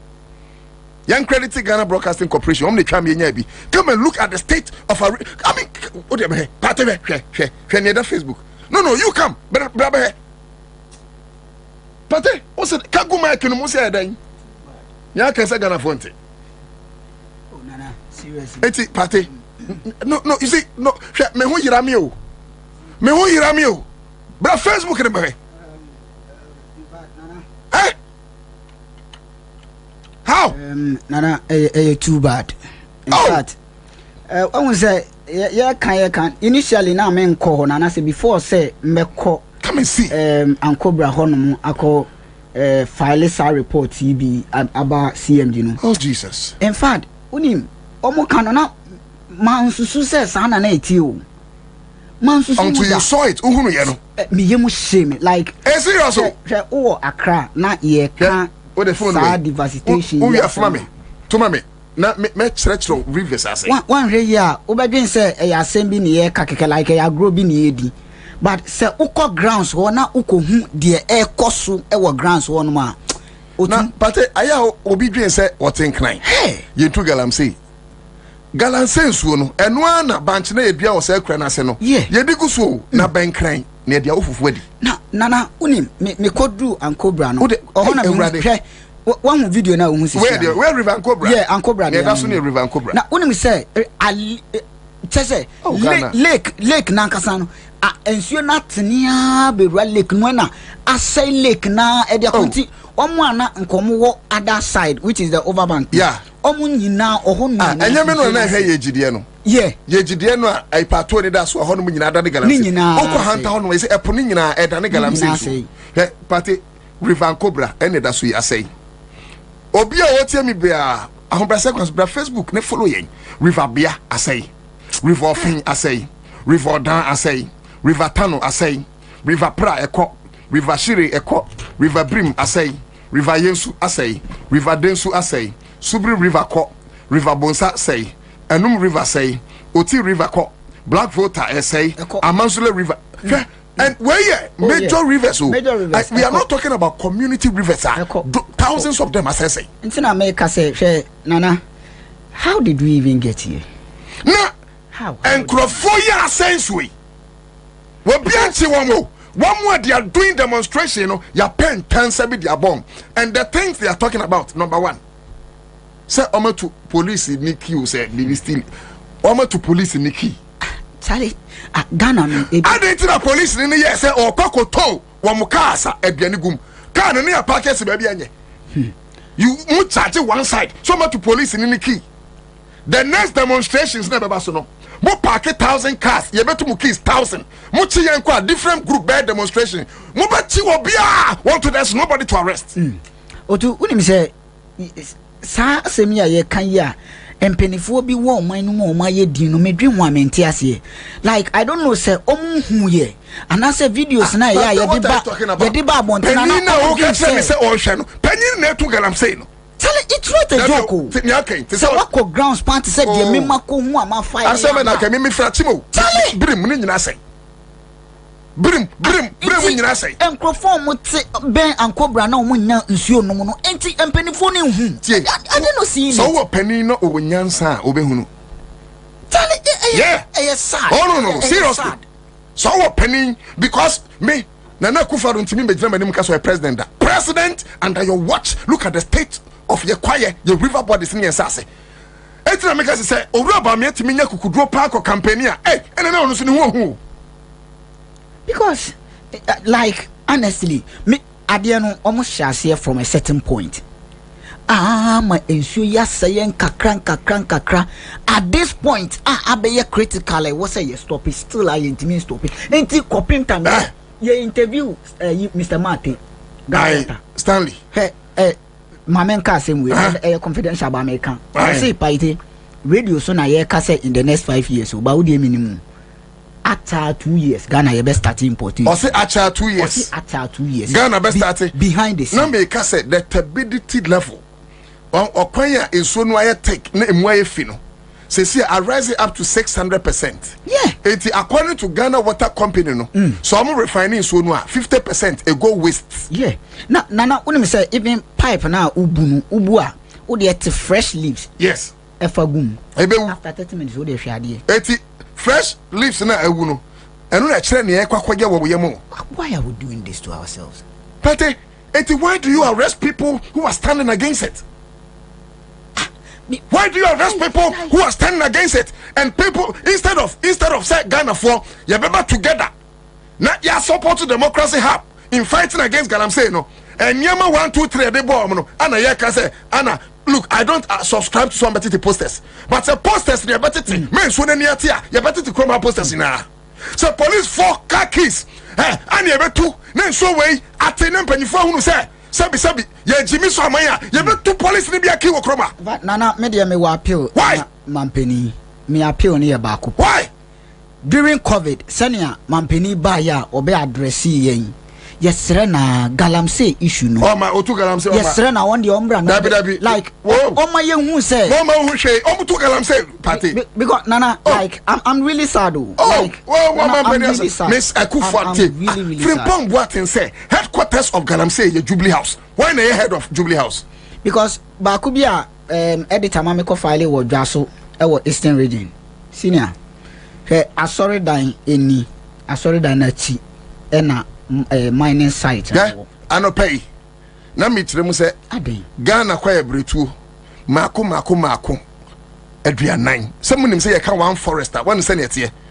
Forest belt, you can forest belt stretch eso. Mako 40 na say. We know free on more 19,000 hectares of Ghana and Sase. Almost getting to 35,000 stadium. About 39,000 stadia. Yeah. Charlie. About 39 stadium Maku sa 1,000, 2,000, 3,000. 39,000. Any acquire say. Look, research actually say agriculture land choir and answer asase ye didua enubai ma enya bidino. Say so far ni say your hanti chemu miensa actually ponum. 4,760 hectares. Only 4,760 hectares. The whole Greater Accra. And only the whole Greater Accra. So if the whole Greater Accra less than 5,000 hectares, near say 19,000 hectares. Na say ya Greater Accra maku do saying and I say. And we are silent. We are quiet. At what point? And and say they are being arrested. Because why? Like I don't know. Me dream one here. Are they distractions? You know, cost war for more.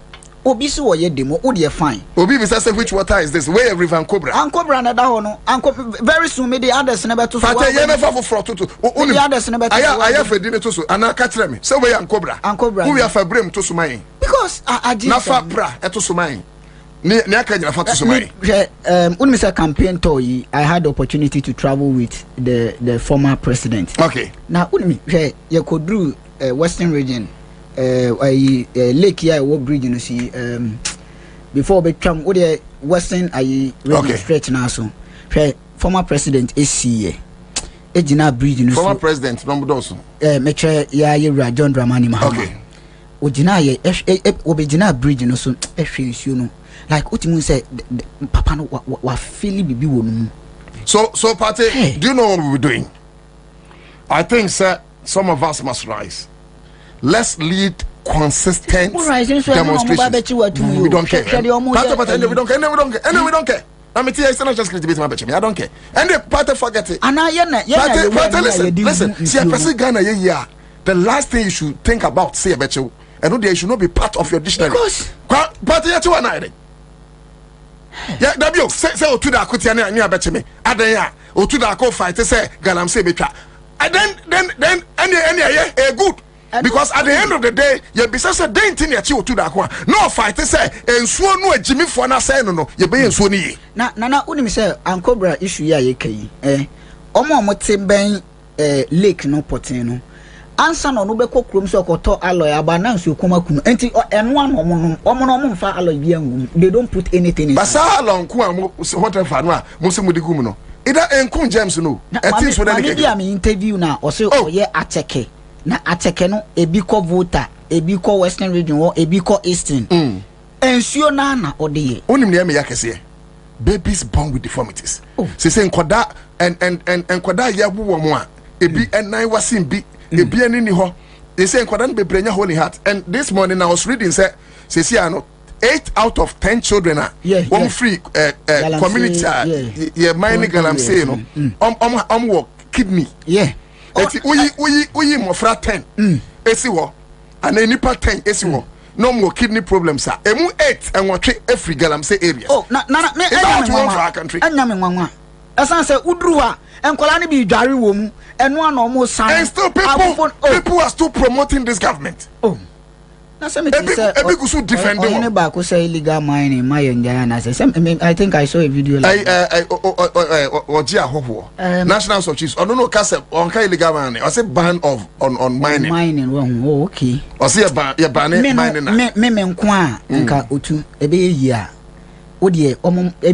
In the next 2 years. Anything about mining. Yenjai.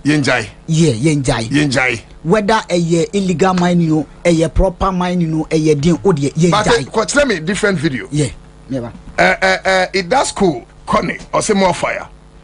I'm a Ghana. Things has gotten beyond politics. This is not about NDC. No. What is about NDC bidding? This is not about NDC. And even if it's about NDC, NDC one na mo pamu wam say insuo no munye ni yi. Na ne amoto abama wam no mo de o ma be say insuo ni kra. Sharon Stone is me ba cho. Baby a utie me free bia bra Facebook akra 100.5 FM. Oba na chro udin ni baby a tie me free. Cartier floors na no to dako. If Ghana is a serious country, by now another demo should hit. Yes, of course, Adam mentioned. Yeah, but yes, series of demonstrations. Eti muntie me.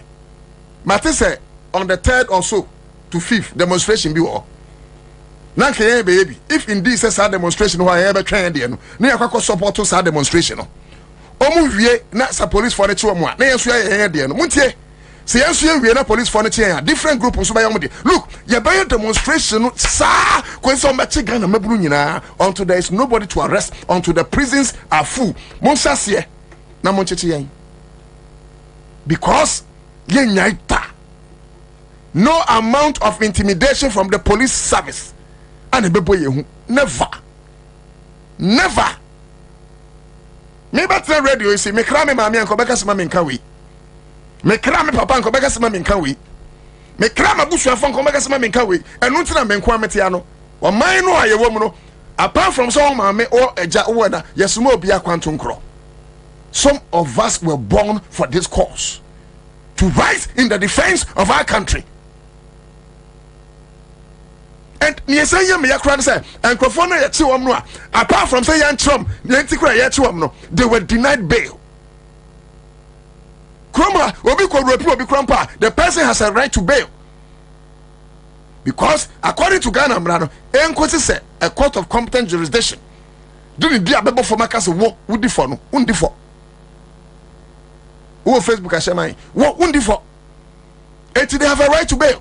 Look at how they expedited action. Kwesenia prosecutor ne kwa ya judge no so betrans ya. Hey, you remind them. Madam Judge, Mr. Judge, I don't know whoever is sitting on the case. Respectfully, I me can be say me chira wadwuma. No. Me law 101 am here. Demom say oye oba oye maame. Oye bema oye papa. Please, we are appealing to your conscience. Our brothers must be released. Because they are fighting for a just cause. Mr. Judge, Madam Judge, one kasa for any to ensuo no ese no o ma o busia e bia na ho den unim tache. The guys that have been arrested and put into prison custodies, into police custodies, are people are sorry abon so no by. Why should they be arrested? The worst case scenario is that they could be cautioned. Where the owner there to say here about your Facebook forest reserve. I know my service ano. Nana. Eh, into so nice. Na many bosuda Accra FM editor. Like what was my bottle? So what in crime? Now you know much to train me and go on Mozano. Like they travel almost like acres crowd. Like miles crowd. And you oh here udrua infin no matutu infin for Mosa. Unim say udrua a country on its own. Oh, I don't know what you say. Oh, Nana. Excavators and when plant like this plant this one plant here. And no more and no more bobo than more electricity system bibia machines bibia person. There is nothing like light out our home. A country on its own. Yeah, a country on its own. Our Galamsey areas. Yeah. Into deep part our forest in no more years. And took and crown on, but you won't see anything there. Patty. Near on sorry say. Genjai Galamsey. And near or no ya Galamsey. Why the trust your channel? In fact, no crane say the argument they are raising, no. I say, yes, you're the stealing cry abom. You see, oh God. When name and right now, me interview me papa lawyer Martin Bibu. Or say, no mama say Ghana abedru sam prempresi under the regime of Mampenia ebekase onimu mra like otem mrasi there be ontiase oh nana there be akufa don temrase akufa do ye lawyer forget it only law no meni enye famo but on temrase obi otemrase nyewe. Number 2, me person say obi akra bekasa akufa the human rights lawyer when human rights human right. See, it is not in words, so it is in action. Say kasa say I say mampeni unim nia nimni so ya mra nimni but say also human rights when human rights lawyer. Okay, but unim ya kasa say ya no me de mampeni me jiwudi menim say unni pate sana be kwa sori kwa your Facebook what you find mampeni pate dabi obedru pe obi yenja kufadi ni pate kwa ye me da se nyame nhira ma yi ukura firi madumo mic no uji hwendi kai sani na kufadu bu ma we uji na kufadu ni pate o de kwa ye me da se baba yo nyame nhira No, you see, the point we are making, the Brintias. The point Metia making, the Brintias. Because and can win him the pains we are going to go through in the next 20 years, sir. And council by Soria Kasabi. Now, Obi wa MPP, now at the radio should defend the way. How fool could you be, brother? How fool could you be, sister? Yes, see Chinese phone be creating me catch Ghana for body gas and say, oh, Momo Ghana for normal poor. I mean, how? Jaya Kuromo.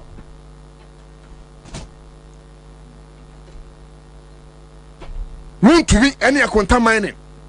I say, yes, Sony Bia Ghana Police Service Omuhi. Because when regional chairman, Emma MPP, I was sentimental. We see, so our contested Cape Coast North MP against Raga, who is the sitting MP. Known first for Galam say Ghana Police Service so hui, Attorney General so hui, called to be a hukrumha. If we are saying no, Uraba Mia Crampo say on your campaign coordinator, our Galam say areas. We see was captured on tape, say party Hiesika. It's yen to Galam say. Charles Bisu was captured on tape. So, Kensika. Frimpong Boateng report. Abu Bonkro for Bebredia. Womutu Galamse or Ghana. One Charles Tego. Jubilee House. Nidimbe PM. Gabi Otredako. Nanado Dankwa Kufa the Wafase. Nidimbe PM. Because we am ranimni for the Imperial Heritage Mines. According to Frimpong Boateng, wakachira miankasa otudako say na nado okona na Akufo-Addo kachens na nei wo fa so no say ni say no ye Akufo-Addo say look into it wanye Frimpong Boateng say obobon nkrofo a Galamsey ni nyina kire Akufo-Addo na Akufo-Addo ka say look into it wanye. According to Frimpong Boateng enye so be say me say na mo no fie no ka say we kire be what's on na Akufo-Addo friend say 1% almost fighting Galamsey. If they want to enter into a different fear, your friend community mining. T. It's your affair there, you be regularize them.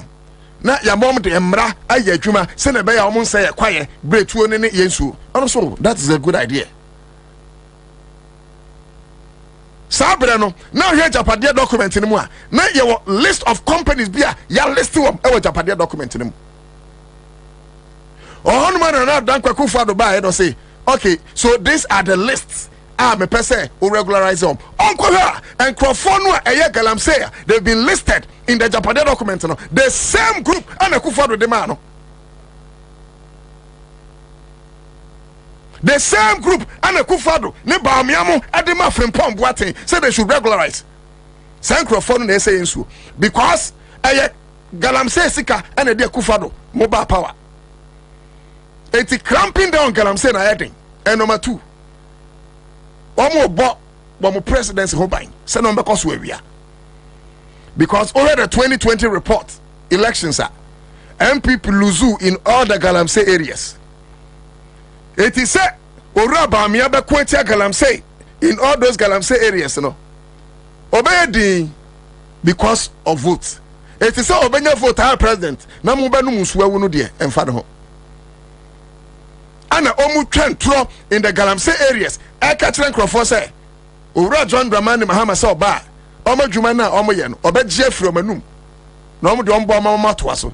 Enuti na mrekuduka Omo ye Galamsey no. Ya appointing no. So no in charge of the Galamsey areas because ono tom kasa. John Dramani Mahama enka obe bia so bia wa ye man ya dwuma obe dwuma firi nsem. Rather, was obe ye nsuo ni yi. Obe reclaim asase no. Obetrao Senya, ye mining, community mining ye. Na yan saying so. What John Dramani Mahama is saying is that you can still go to the mining site and get your money you get every day. But this time, say so. Ni obia, one no say, okay, Galamsey, Ubetimanya says card, but saying so. na sɛ wonya sɛ sika no na yade a ɛnyɛ sɛ sika no a wapere wo mogya ni agu hɔ no ɛno na wobɛhwɛ ho yade hospital na wokɔe anaasɛ wobae. So when you have people like Democracy Hub say almost yet demonstration against this illegal mining, na ye pe and Ansah bomb say back me there Mr. Cry say Oliver Tuki two police the key. Mr. They have been several times in Kromanumwa. I pass 4 taxi drivers. Okada for no to the key. Police they been all right. So to Okada driver be key. Mudi to muki on Zambia. Mudi next demonstration. Obin for the key and sim. Remember to do your worst. Next demonstration. Police they been Johnny Kaki. And si kanum out me tuki no. Because we cannot be running a country of cowards. We can't be running a country of cowards. We can't be running a country of cowards. How? Penibia ni fio beti mekase. Senya yensuwa ene ye say no e hadwene. Penibia ni obeti meka sabi tafrache minka we na kwa momrem. Na say meka no pay. Na nanuma hemfo mu ayede tum so nyina yedin. Fansen kwa ana me na nanum ji okroma. Fansen kwa meka me na nanum a me fra hemfie. Fansen kwa na me na nanum ji okroma. Na nanum asahenche. Na nanum frantoma. Na nanum fa chaachao. Na ne mpetiai egura na bosa egoma bakon na chesna na ba wo tutu tatai. Esu na wechiro wa ya se kwa yero. Ya dikalam se asensu no. Senior, I just said, we are youth. One quarter baby anka near from him fear. Go a big winning wasano. Me, I will not be on radio. Obra me this year, my friend him fear say, me go and man must menya sada. But I want dear. Na namu dik a tree and crofoni mo him fear no. For some what in fighting and I'm say. I want dear asante. Edukun crofoni true man mo him fear no. For some what in cook and I'm say. I want dear me crew matchim and mura or hene. Ah. Omudiji a twin crofoni mu on for someone and cook and I'm say. We cannot be pretending say Obiako can be born and you be treating him say you be good and him say just and gwase de be guru no and so achire ho aye to get am say. Na me dem aka me pe ohini bi afre me na me de na set example krom ha. No man who say we can never sit down and watch this country go down to the abyss. Onia galam say issue here sorry ama yenya no Democracy Hub for and them no ka say omoda remand. It's very sad na oyo hene oyo police oyo oman penifo enewe omutie ya the echoes here for I think for the next 30 to 40 years it's soon bad thing ewo mining. The next 30 to 40 years. Oh, come Edoso. Edoso. Even Ghana Water come across 2032. Say or 2024. Yeah, International film but 10 years. I can say 8 years. No, for the next 30 years. Oh, come 30 years what? Or say next 5 years. No, let me check this. No, let me check this. For us to recover, say recover. And the best 20 years later. Say cover because they say no. Yeah, you're right. I take whole video now me the man no. I take mechanic say River and Cobra. Who say? Or then no the two. Say River and Cobra. Yes. Who say? Any. But some photos so. Who say no? Any see no. Asia. Am I say? Galam say nsuo no ebura epunim. Yeah. How you know? Hwede ekwakoye enama egu mechanism pumu now adena ye back to the standard. Okay, wasandi atoso. Adena ye back to the standard. Say no those in Sima Western region, Eastern region, Ashanti region in those galamsey site in now. Who say Cape Coast? Ya two schools. Cape Coast. Yeah, Cape Coast schools because omunye so. Cape Coast. Oh yeah. Wow. Cape Coast tutu because in Sunni ho. And obi so that way, oh, most of the way secondary schools na wo no. And until na Jane, who tell me I'm a child pa. Jane catch him so ko see ne ba wo Adisadel College. Na just afei no monko. Unim. Oh. Na emrantie asori se ye kaseti agalamse. Na police ni dampare. Watch your mo as they are hard criminals guys. Hey, for what reason? Otu. Hey, na said the omo yom asan the omo kum nipa. I said the omo and oh God. Mama, part me send new video with international media lady be akasa for asade we. Mama say metimi asene ma kwam kasa. Oh, dear Obroni lady be no. Okay. No, there's another lady be so let me get it. There's another lady be so baby another call we no let me get it. Wait there Obroni. Okay. But my name say oh me pick you and let me get it. Oh, too bad man pick it. I have one here. Oh. But my name said that the two Facebook umpoa. And be a meja ho no. I basina de ekoso no nye. De ekoso no nye crack. Okay, bro ni de no ha. Mama send it from WhatsApp. Yeah, de ekoso no. Epade. Me send it from. Hey, yembo we. Okay, but me suma nya me de no. Now we this kind of situation aye kumi. Ebinum defend. Yeah. Unim say wa oni pay. Nana Kwabena pedi ako said last week me catch say onye real. Ade why then? Was saying baby. Or condemn democracy have for. Kwabena ako. For somewhere there. Some me catch say onye real. Oh, like seriously? Yeah. I got say na or unse say me better say ma condemn me. Say see hospital na ni ma condemn me.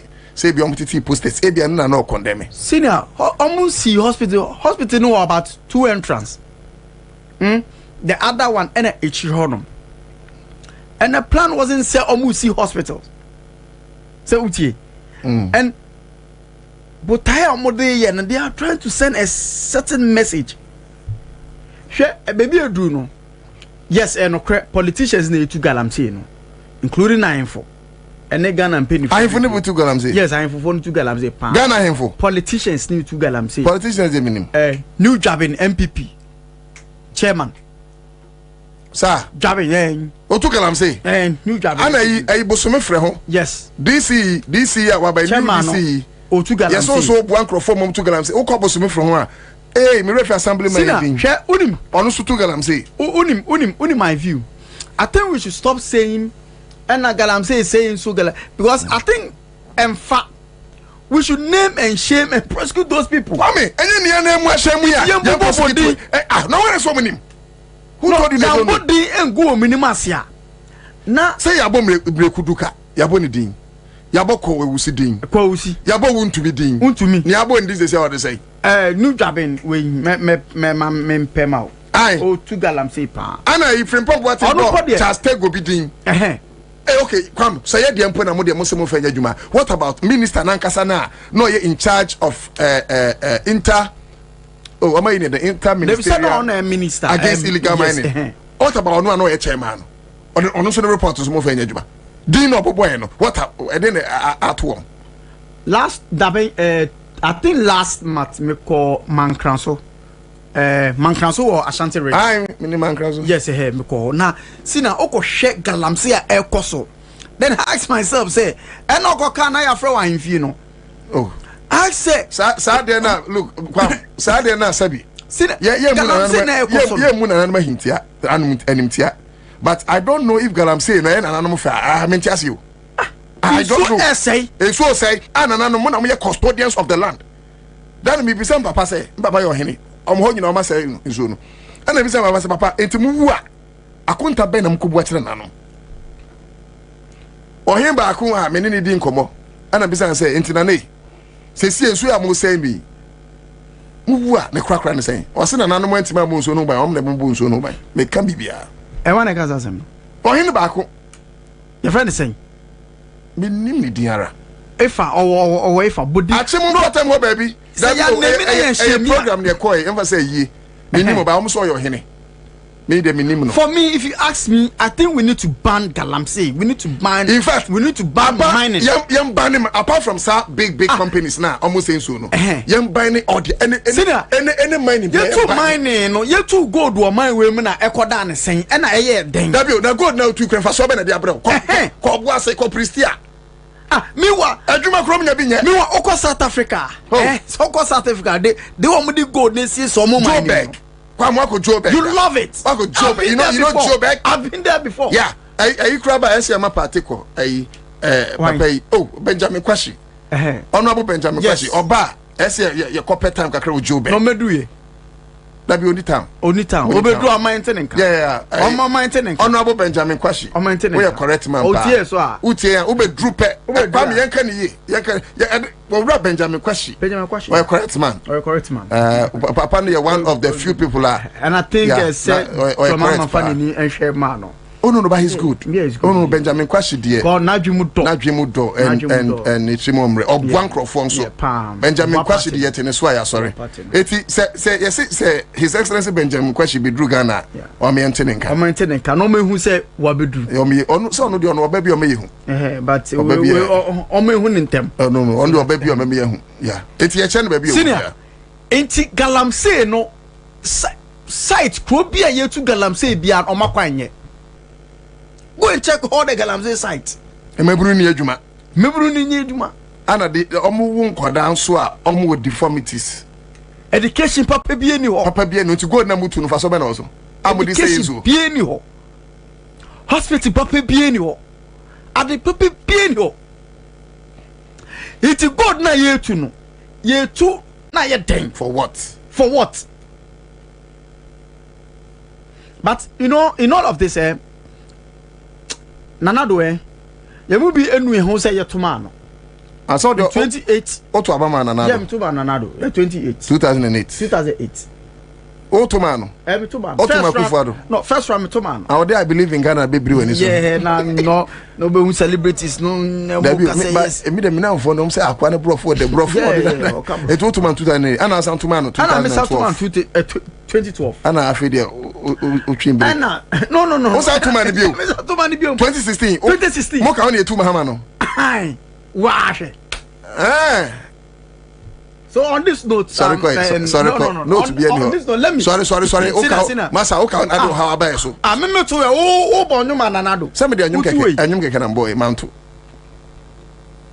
But Nanado disappointed. I think said Nanado will go down as the worst and the most president. I'm not sure Ghana will remember him for any good thing bia. Eti no see that young cases who say Nanado is disappointed on my Ghana. But me pacho obroni dey na ready. Kwa me pese etie dia obroni ka. Enye ne utu da kwa na okwa ache wo ka. Okay. Obroni otini kurumu. Ye ntie nsem wo kan fa protest no. Senior pacho Fatuma me na me nko live on Accra 100.5 FM moba na watch the record me don't worry. Who said if you me ba me bo victory song me we first half me bo victory song ni we are na ya hwe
all human rights.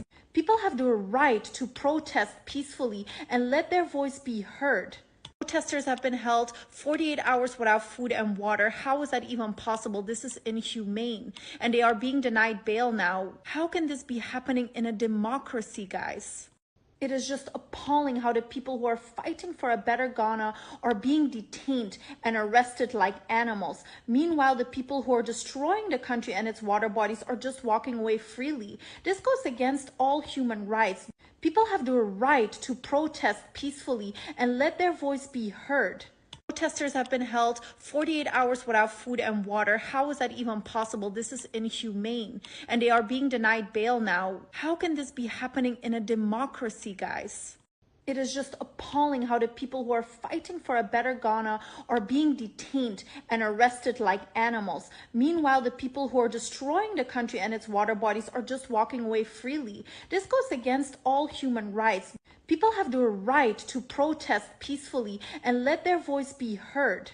Protesters have been held 48 hours without food and water. How is that even possible? This is inhumane. And they are being denied bail now. How can this be happening in a democracy, guys?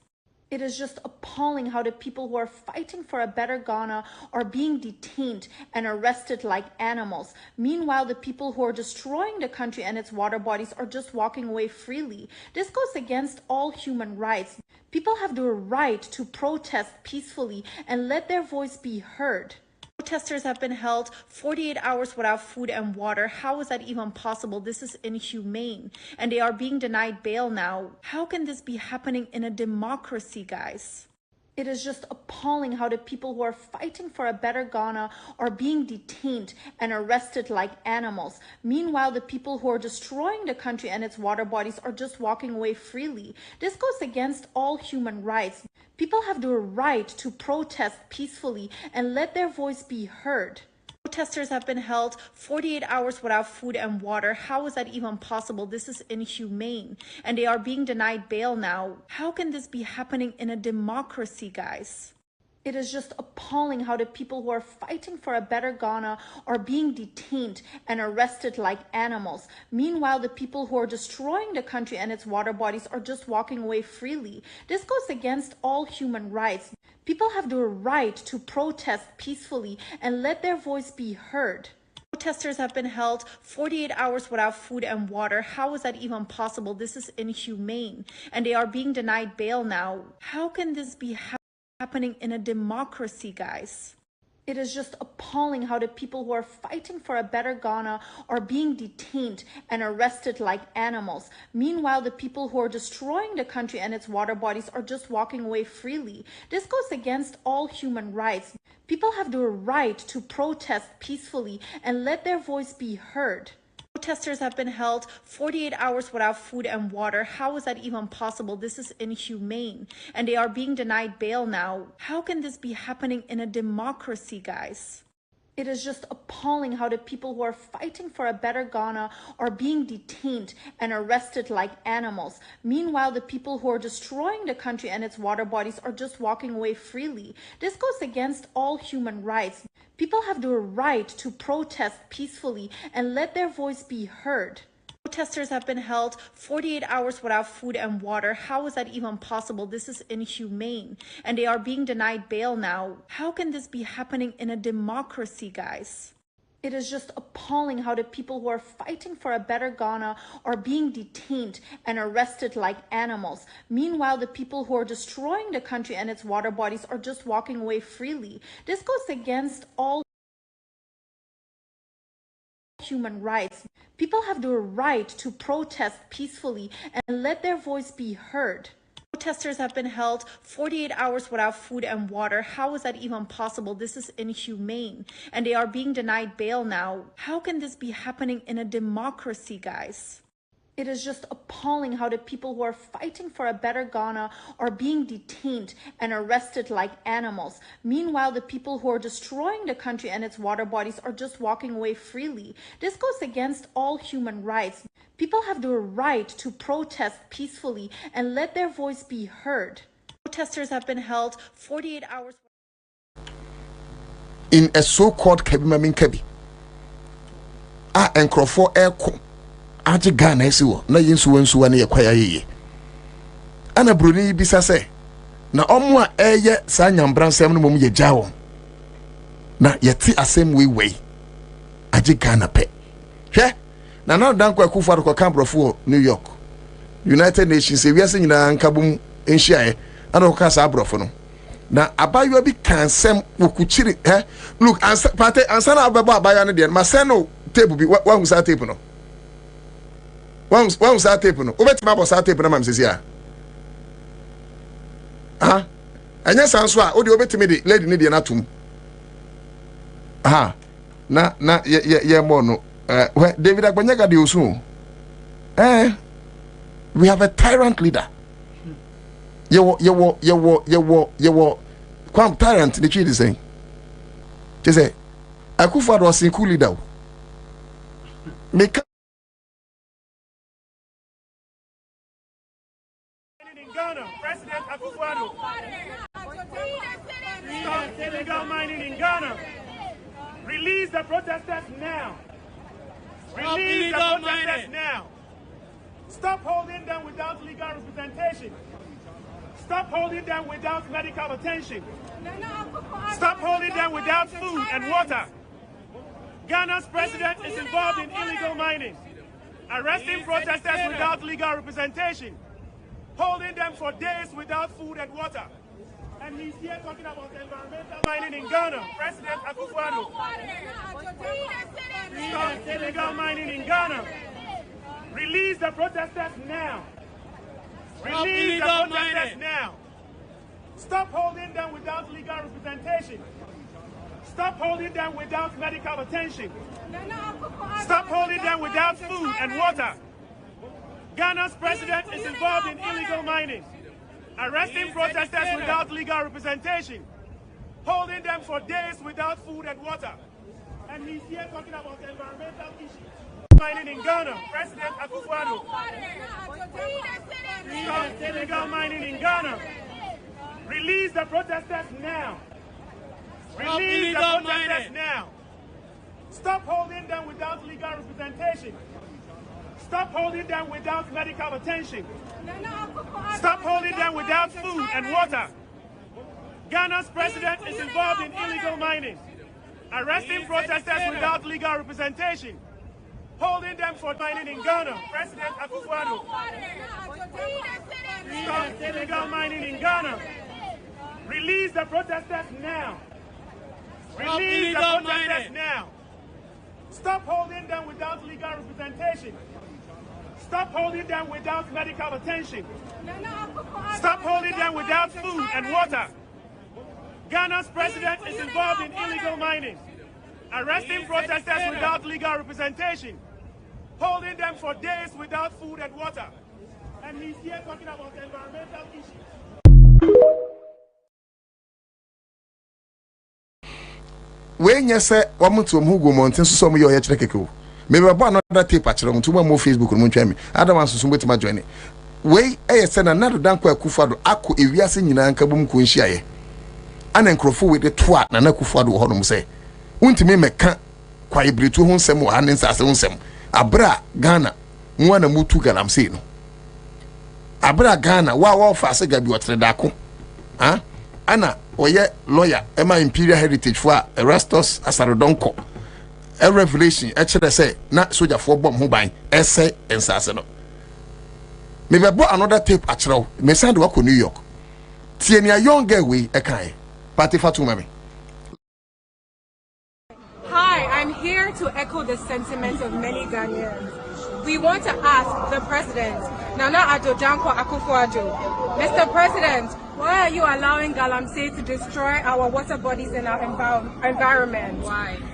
There are a set of SDG goals, which are the Sustainability Development Goals, that have been impacted. Hi, I'm here to echo the sentiments of many Ghanaians. We want to ask the President, Nana Addo Dankwa Akufo-Addo, Mr. President, why are you allowing Galamsey to destroy our water bodies and our environment? Why? There are a set of SDG goals, which are the Sustainability Development Goals, that have been impacted in Ghana. And I want to highlight goals 6, 13, 15, and 3. about clean water and sanitation, climate change, life on land, good health and well-being. We need accountability. Mr. President, in your earlier campaigns, you said Ghanaians should not be spectators, but we should be citizens. And today, we're here to be citizens to ask you for accountability because you have turned your back on us. You have violated our human rights, and this is not democracy, Mr. President. It is tyranny. Also, for the over 40 peaceful protesters that have been detained, we stand in solidarity with them. We ask you, Mr. President, to release them and to give them their basic human rights. Allow them their rights to legal counsel and let their families know about their whereabouts. Mr. President, this is your legacy. You are corrupt, you are callous, and you are accomplices. And today we stand here to call you out and to hold you accountable. We are the future of Ghana, and we will not sit and watch you do this to our people. Yes. Thank you. Thank you. Hi, I'm here to echo the sentiment of many Ghanaians. We want to ask the President, Nana Addo Dankwa Akufo-Addo, Mr. President, why are you allowing Galamsey to destroy our water bodies and our environment? Why? There are a set of SDG goals, which are the Sustainability Development Goals, that have been impacted in Ghana. And I want to highlight goals 6, 13, 15, and 3. About clean water and sanitation, climate change, life on land, good health and well-being. We need accountability. Mr. President, in your earlier campaigns, you said Ghanaians should not be spectators, but we should be citizens. And today, we're here to be citizens to ask you for accountability because you have turned your back on us. You have violated our human rights, and this is not. Hi, I'm here to echo the sentiment of many Ghanaians. We want to ask the President, Nana Addo Dankwa Akufo-Addo, Mr. President, why are you allowing Galamsey to destroy our water bodies and our environment? Why? There are a set of SDG goals, which are the Sustainability Development Goals, that have been impacted in Ghana. And I want to highlight goals 6, 13, 15, and 3. About clean water and sanitation, climate change, life on land, good health and well-being. We need accountability. Mr. President, in your earlier campaigns, you said Ghanaians should not be spectators, but we should be citizens. And today, we're here to be citizens to ask you for accountability because you have turned your back on us. You have violated our human rights, and this is not democracy, Mr. President. It is tyranny.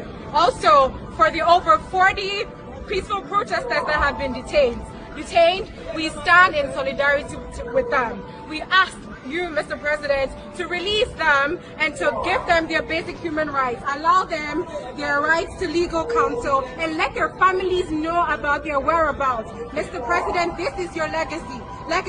You are corrupt, you are callous, and you are accomplices. And today we stand here to call you out and to hold you accountable. We are the future of Ghana, and we will not sit and watch you do this to our people. Yes. Thank you. Thank you. Hi, I'm here to echo the sentiment of many Ghanaians. We want to ask the President, Nana Addo Dankwa Akufo-Addo, Mr. President, why are you allowing Galamsey to destroy our water bodies and our environment? Why? There are a set of SDG.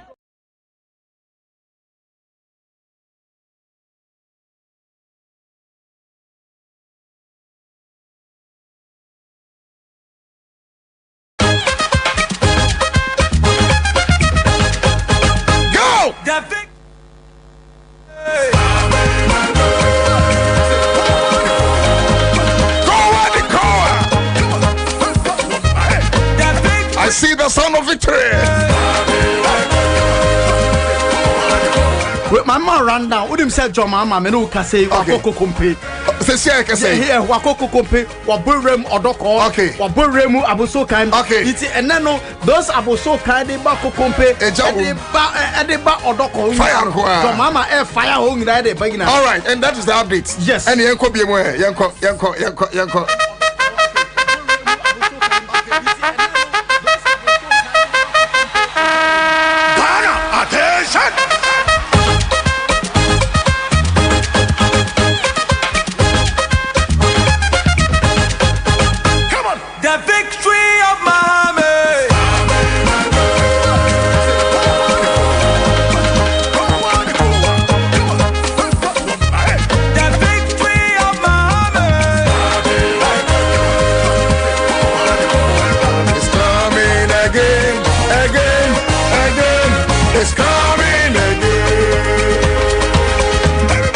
for what's on the bra, maybe I recognize it. Coming again. New York, kind I see you. Gosil Ajwa, Aukuis here, Rich Wanakwasi, Jewa Jonia. Let's send Dagadu, I see you. Oi! Oi! Oi! Okay.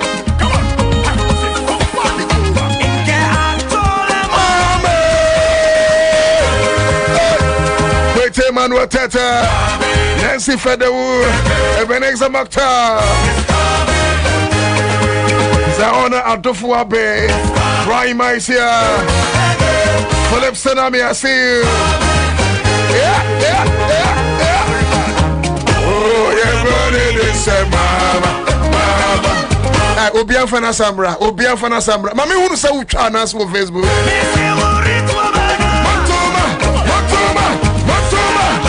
Honorable Eli Pulim Akurugu, incoming MP, Domi Kwabena constituency, Michel. Director of campaign, Mr. Edmund Agbo, Michel. Mr. Akurugu, Officer 1, Michel. Hey, I find a son of Shassia, Dixon Dagadu was Shassia. Asabi Obey was a good job. Allah!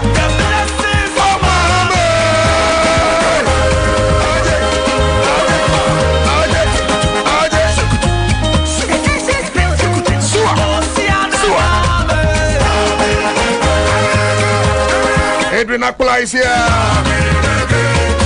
Apia Kubi Dora is here. David Akbenyaga, I see you. Dixon Dagadu, Asanwa Naba. Ebenezer Mokhtar Sunshine Flowers. It's coming. If you believe John Dramani Mahama is coming again, bra Facebook, Nafa Asana for money.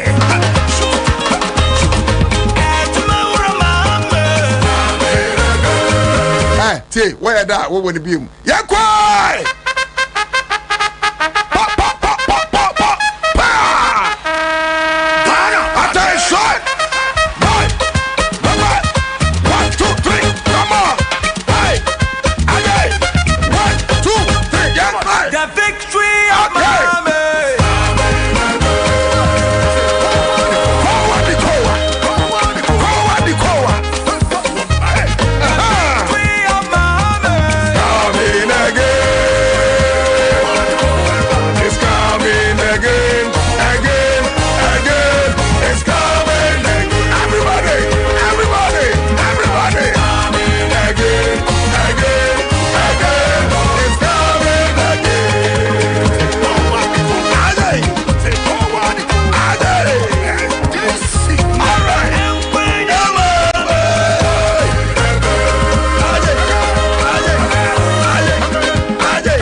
Junior, I see you.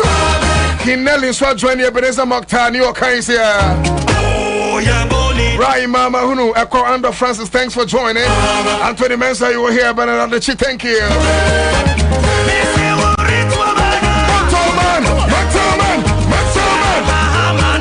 Oh, to Abanwa, forget the number. OJ paper na kwa baby chinya no fati so.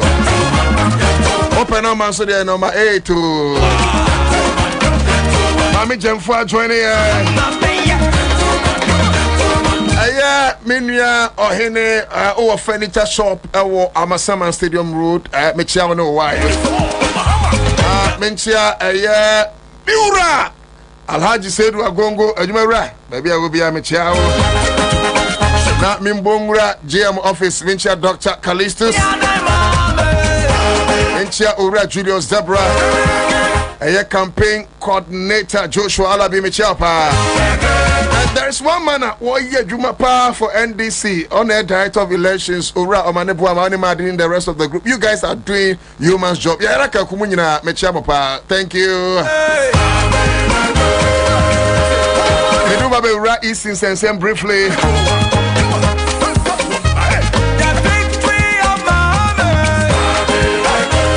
Apia Kubidora, what's that job? Well, Gift Akosia Auntie Enso join you. Also the Nasaba 7 Alec Plem is here. Okay, Alec Plem Panamikado Mikwabenya. Incoming MP Alec Plem Akrugu. Jonathan Ofori, I see you. Asabi Obing, you're here. Matu is here. Richard Dakwa, I see you. Joe Ping Ventures, thank you.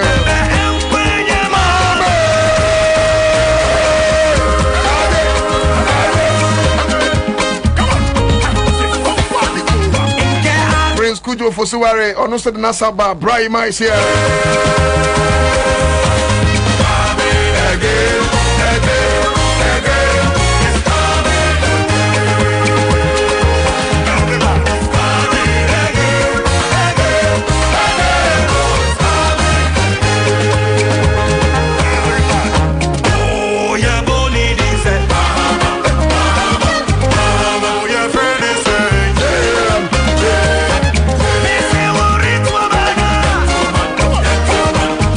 So the number 8.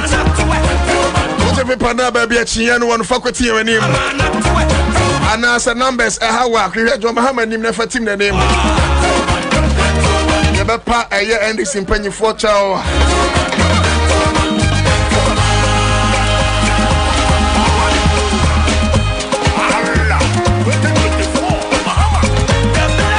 I would have fainting and him first team number 8 and a Chian so.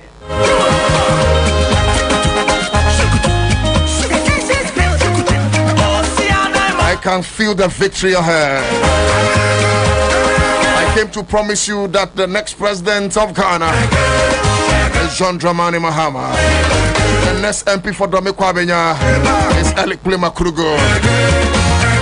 I'm in Urakion, a year or Kankwe South. Incha Teresa, a winning Mame Suwa Kankwe North. Mincha Honorable Kwabena Minta Nyako aka Raga Kiko Snuff. Ma Mincha Ura Ricketts Cape Coast South. Ma Mincha KE Ura Atameos also I know say you pay. Tamale South, of course, Haruna Idrus is there. I'm in Chura, no way, our Shama constituency. Oh, yeah, Bonnie, Mama, for your friend,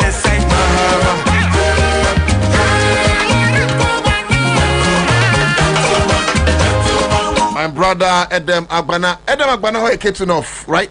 Edem Agbana, come find out, mommy.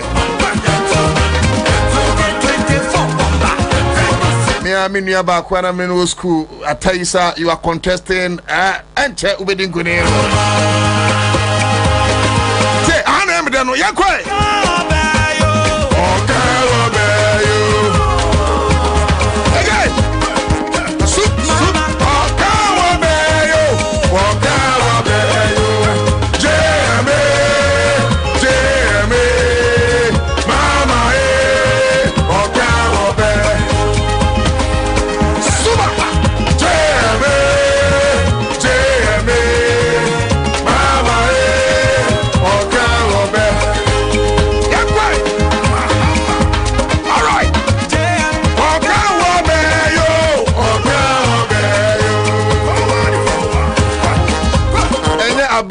Chichen Crofo gum anyhow.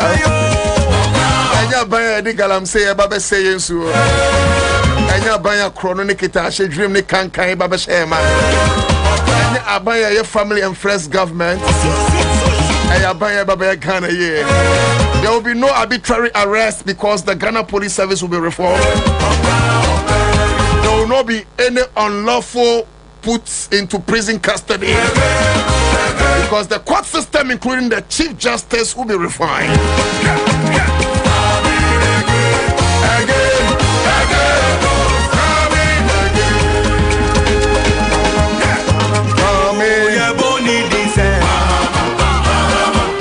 Okay, you say,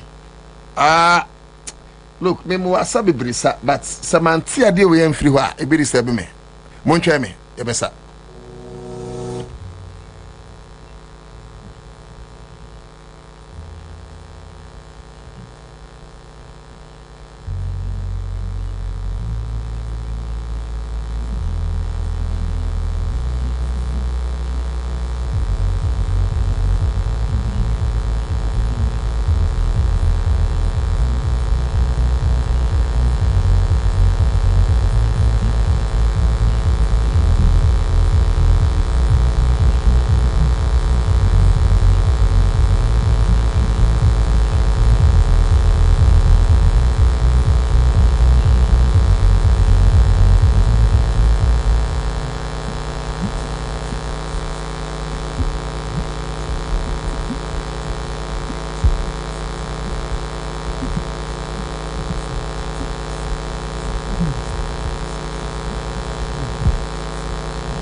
100.5.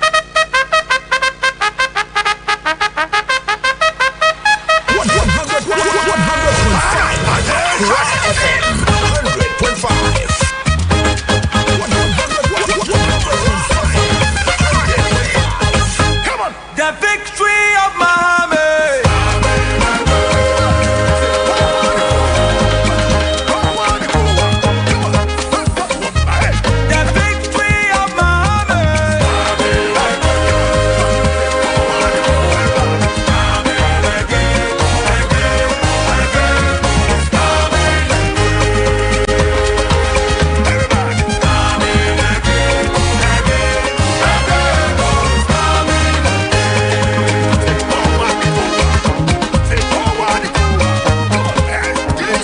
Live on Accra 100.5 FM. Citizen Show na no to Dako here.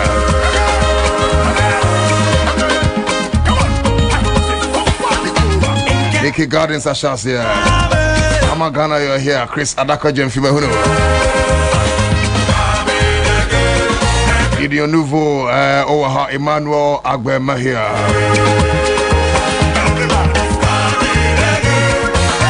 Eric Kofi is here. Baron Mensa joining here.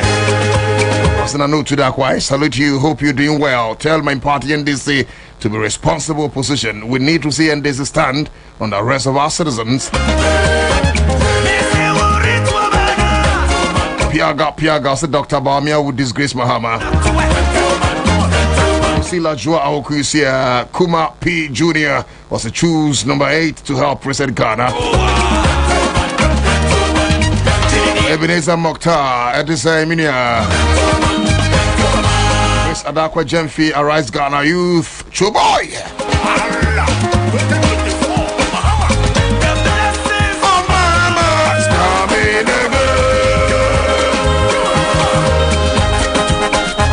Father Abraham Herba Spiritual Hospital, Fred Frobibia, Omo Fanko Barrier, Asufa Star Oil Filling Station.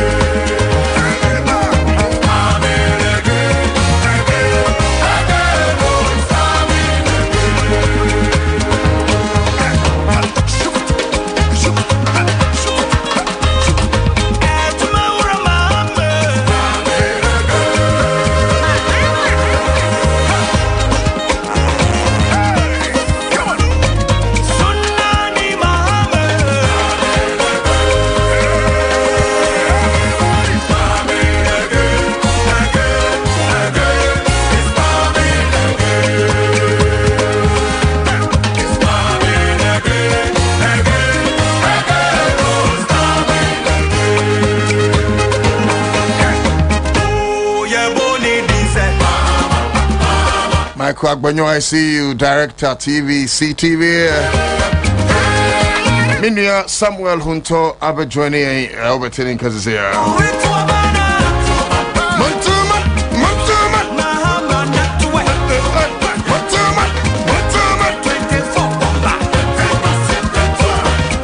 Obia won't sense victory. No Nikruma. Aben Bia Beko position. Ihunu. I can tell you on authority, so there is change of government ahead. I can tell you on authority, say power is changing hands. And untina, because I tell you, and umbe jani, ye catch Ramato during the transition period. Ye mo biam fat Ghana Japadi. Ye better jibia to make sure say Ghana be fan into my pefra. I can sense the victory ahead. It will be our team, maybe I just enjoy. Electoral Commission point to me, see no coin. Not even the president. Just enjoy. Because victory is coming. I promise you, the next president of the Republic of Ghana, and you'll be say John Dramani Mahama.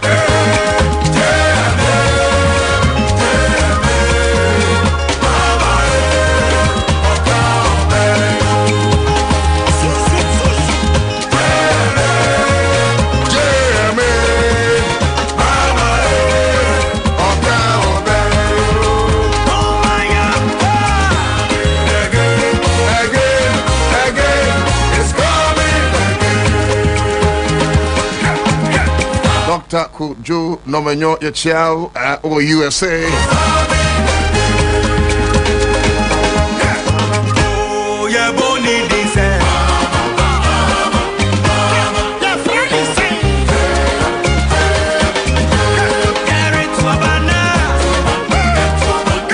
Mira Mustafa who adjacent supermarkets airport residential. Mr. Mustafa our adjacent supermarket airport residential. Yes, uti and din we free unia Michael Agbenyo. Yechia papa nyamishra. Now we're going to enter into conversations and of course. But even though the other one is equally important. Because me the other one I know said we shall resist the Electoral Commission every attempt because forensic audit, an audit, it was a basso. Electoral Commissioner, we head of IE those times, could qualify for international auditing of the alleged bloated register under Charlotte Osemreso. And now no by Electoral Commission. Anna, in any case, Nisika ne auditing. Because I mean, between one and say. Enyosika Ghana for no say auditing. MP before say Electoral Commission and yes obey audit ya. One be court. E dey na usuru.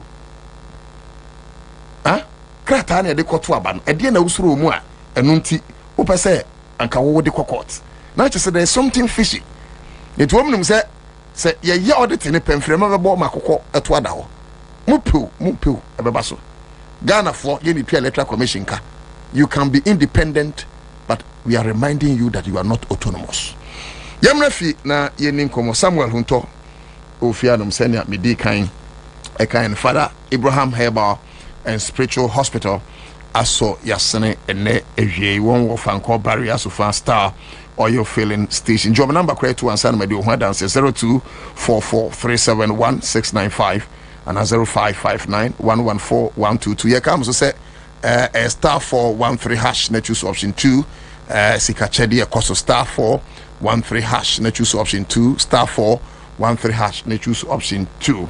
They come say Father Abraham Herbal and Spiritual Hospital it treats all kind of diseases say physical say spiritual yadia na ye mobitin enya bi na emumu all types of stroke, diabetes, type 1, type 2, fibroid, sexual weakness, kidney, liver, just say yadia bia ulcer. Okon mometimi abwa spiritual cases they say promotion ene say uhia emwa ne aka nyina okon mo a mometimi abwa me patcho from cca na no mudin komo 0244371695 say me catch them say seahorse engine coolant e buy enti they say obi en ho a onye overheating I just onye su seahorse engine coolant a mouse smooth driving afi use fuel ne boy den but auto seahorse engine ma petrol no ana diesel no use no Ansah basa mesra wa 33/67 coolant ne de for protection ana 1090 no enso ye for normal protection obetimi afrom na wakopen do so in fact all lubricant shops be abetimi anya bi 0244577559 0244577559 and 0540424386. Bills microcredit in Fisher Dunumini. I assume Ghana. Yen a friend quick credit no. To see a friend bills microcredit. Mr. Yen Bobie sia emo mre pa. We say the other financial companies and some on Bobie sia no. I just say o tu susu e wo mo nchen. Bi okra beto wi na susu radio adwane. Enti emo how papa. Wom de na ntisa. De na nya fi na beto susu bia. Ye hia ene o Ghana card. Afi enya fe ne yakobo besia wo internet oba no mu so omudie ne kwachiri no mo ye one or two questions bia no ano no na sika na apɛ no obehu ane da wallet so ana e da bank account mu na nso wa bie wadwumanum unse bodwafo bibiri o meka no kra quick credit abo mo pa sisi from bills micro credit nti ba bibio mo bia hu mo a eno mo enidwa ma menye we finally Ansah na yakodi enkomo se na meka Samuel Hunto e wo ha ye ba bedi enkomo afa democracy hub a ye cheche wom na fe Electoral Commission NDC as and the reminder call say gusu ka secretary de buy say pese ye audit register no re fee ye be hwe no so now asase ya de hu hia pa say what you be timika say oh sanka ye so adan anka me de be free me krom anakwasem ne say edan ne de wobetimi anya bi wo ha ehu hia so de bi kura be free krom and one say on Royal Chapter Property Group for Benyan Kitahudie and akwasa no say aya ye dwen sasa ase boarding enu ntina etoda yenya bi ba wo de F pa 70 by 100 and 80 by 80 near full plots 35 by 100 70 by 50 no and so half plot at very cool prices na omohonom no insu asase no so and electricity a very well demarcated place out in Sakwan ye to kwama pa senkro foku ya make come asem ya odru ba bit teacher mantia almost 2 and 3 bedroom houses a we betimi akwakope bi na ne me problem say ope o ska betima atua ni nyina but anya sanso a bosumi nsia no obetimi e de atua ni nyina nkakra e bi krampo a ono mu edin kita ho yi a obetimi ama omre me pa chow obetimi afrom was 0256 515862 na 0256700831 yenua ye Kofi Suma maame da fom ewo odan ochina me be pon a me ka na inyina yakwa kwakojam no bra me mo akwaba ala me joso afom ye Yehowa dum na onzo nyame adom odi enkwa che de de rade ase ense aseda na de mama twedi amponya nkopon ma menchia ona menchia ye tiefo ne ahwefo na ye colleague kwa kufu suafra formerly at CTV. Yeah. As they say when I walk Kasapa, yeah, the morning show host Ghana Kasa. But me hunun we are with tea to mend it in Afra, etiao. Yeah, yencha yinia Afra. Na impenyu for 80 na. How many days? 71 days, right? Or 70 days? But you saw one me because my lose counts. No, I think I got 71 days. Yeah, 71 days. I one of the cool into 70. Go ahead and 71 days for Ghana to gain our second independence. Now, if we sabriya ekono, obia onim bambo hon sembia be ka kire o say tension e wo krum.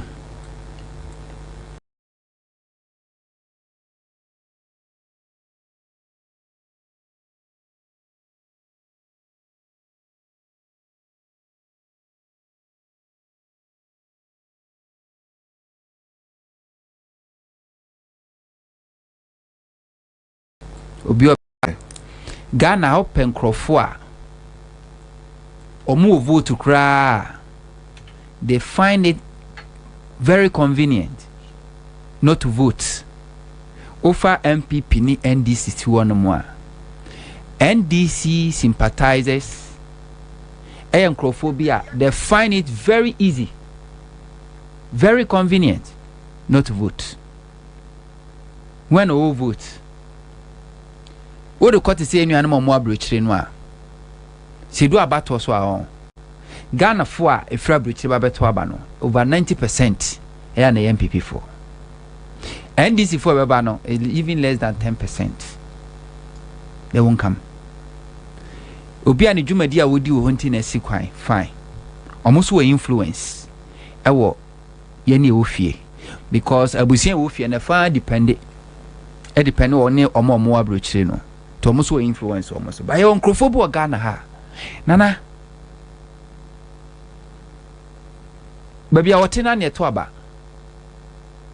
Oh, you're burying it, oh, you're burying it, you're it. Especially when all the opinion polls air course when you know a project NDC for some burying this election. Kafobe was a dem dinu mutim. Oh, mean kwami vote to man kotwana eden. When I say vote to need to be a quack to mean quam quancotoa. Me patamo mind repeated that mistake. 2016, one of the reasons are a course NDC. And Crophobe brain no officer, a Juma Mahama J. And Puntujuma Mahama your febe beer because of 2016. Last 6 months, last 6 months to elections. Mahama Juma no yina ya commissioning. Mahama wanko breaking grounds say wako kati sword ye be share adwuma bi ase 6 months to 2016 elections. They no ye nyina no commission nyuma eno kra no when to me na at a point was so to me fa even Ghana Armed Force for omo plane omo helicopter ene na de Mahama eko because enyuma ne dɔɔso won't mean commission nyina and some of DC, them yes my DCs MCs ministers ebi kura on my MPs ebi kura my assembly members and akwa no mko commission ye entina magana fo bebre adwen om say oh adwuma Mahama ye die Ghana fo beto abama Mahama enti nkrofo a no me NDC for kra no feel so I win here with complacency so they didn't go to vote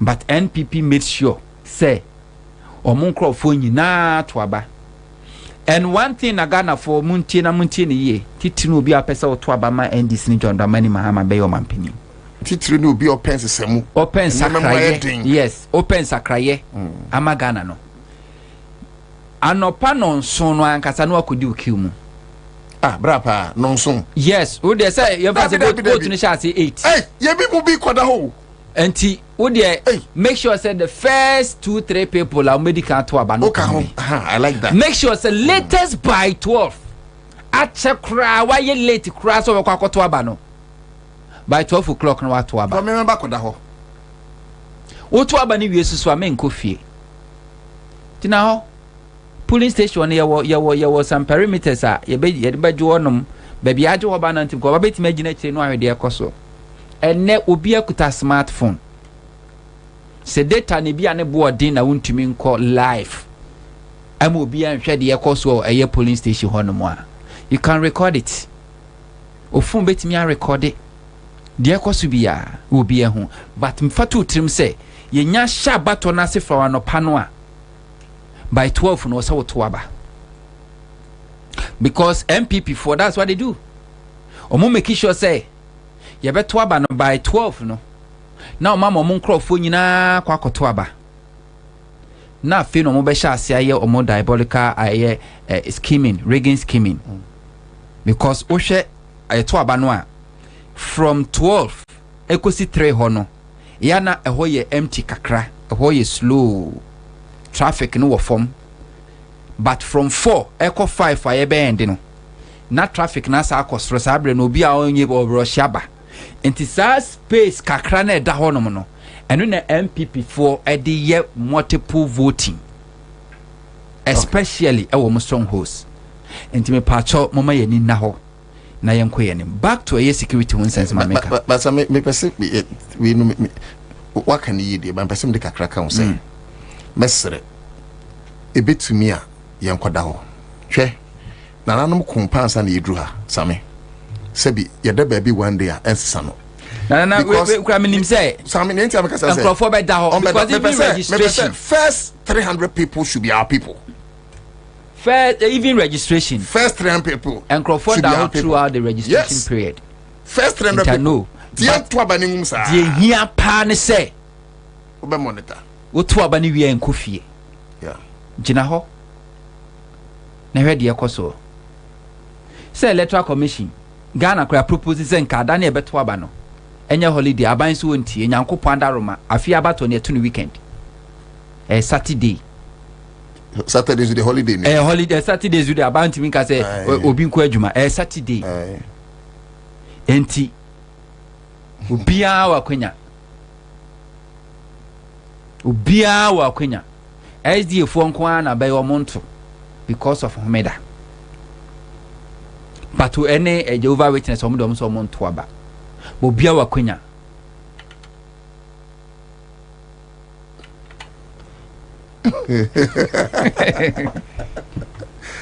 obia wa kwenya oto aba ni wi a pacho gina ho so we gina ho no na camera sisu a obia ntimi regi aba enti yema ye ni na ho back to the security matter you see 2020 election oh yeah the first democracy no me ni nyina security me come okay was that me say aka 71 days to elections na tension na rise political temperature na ekosro no enye timamufo ene raise the temperature enye opposition parties ene raise the temperature is the government aban no ene raise the temperature na oyenda or raise the temperature and for a purpose. Okay.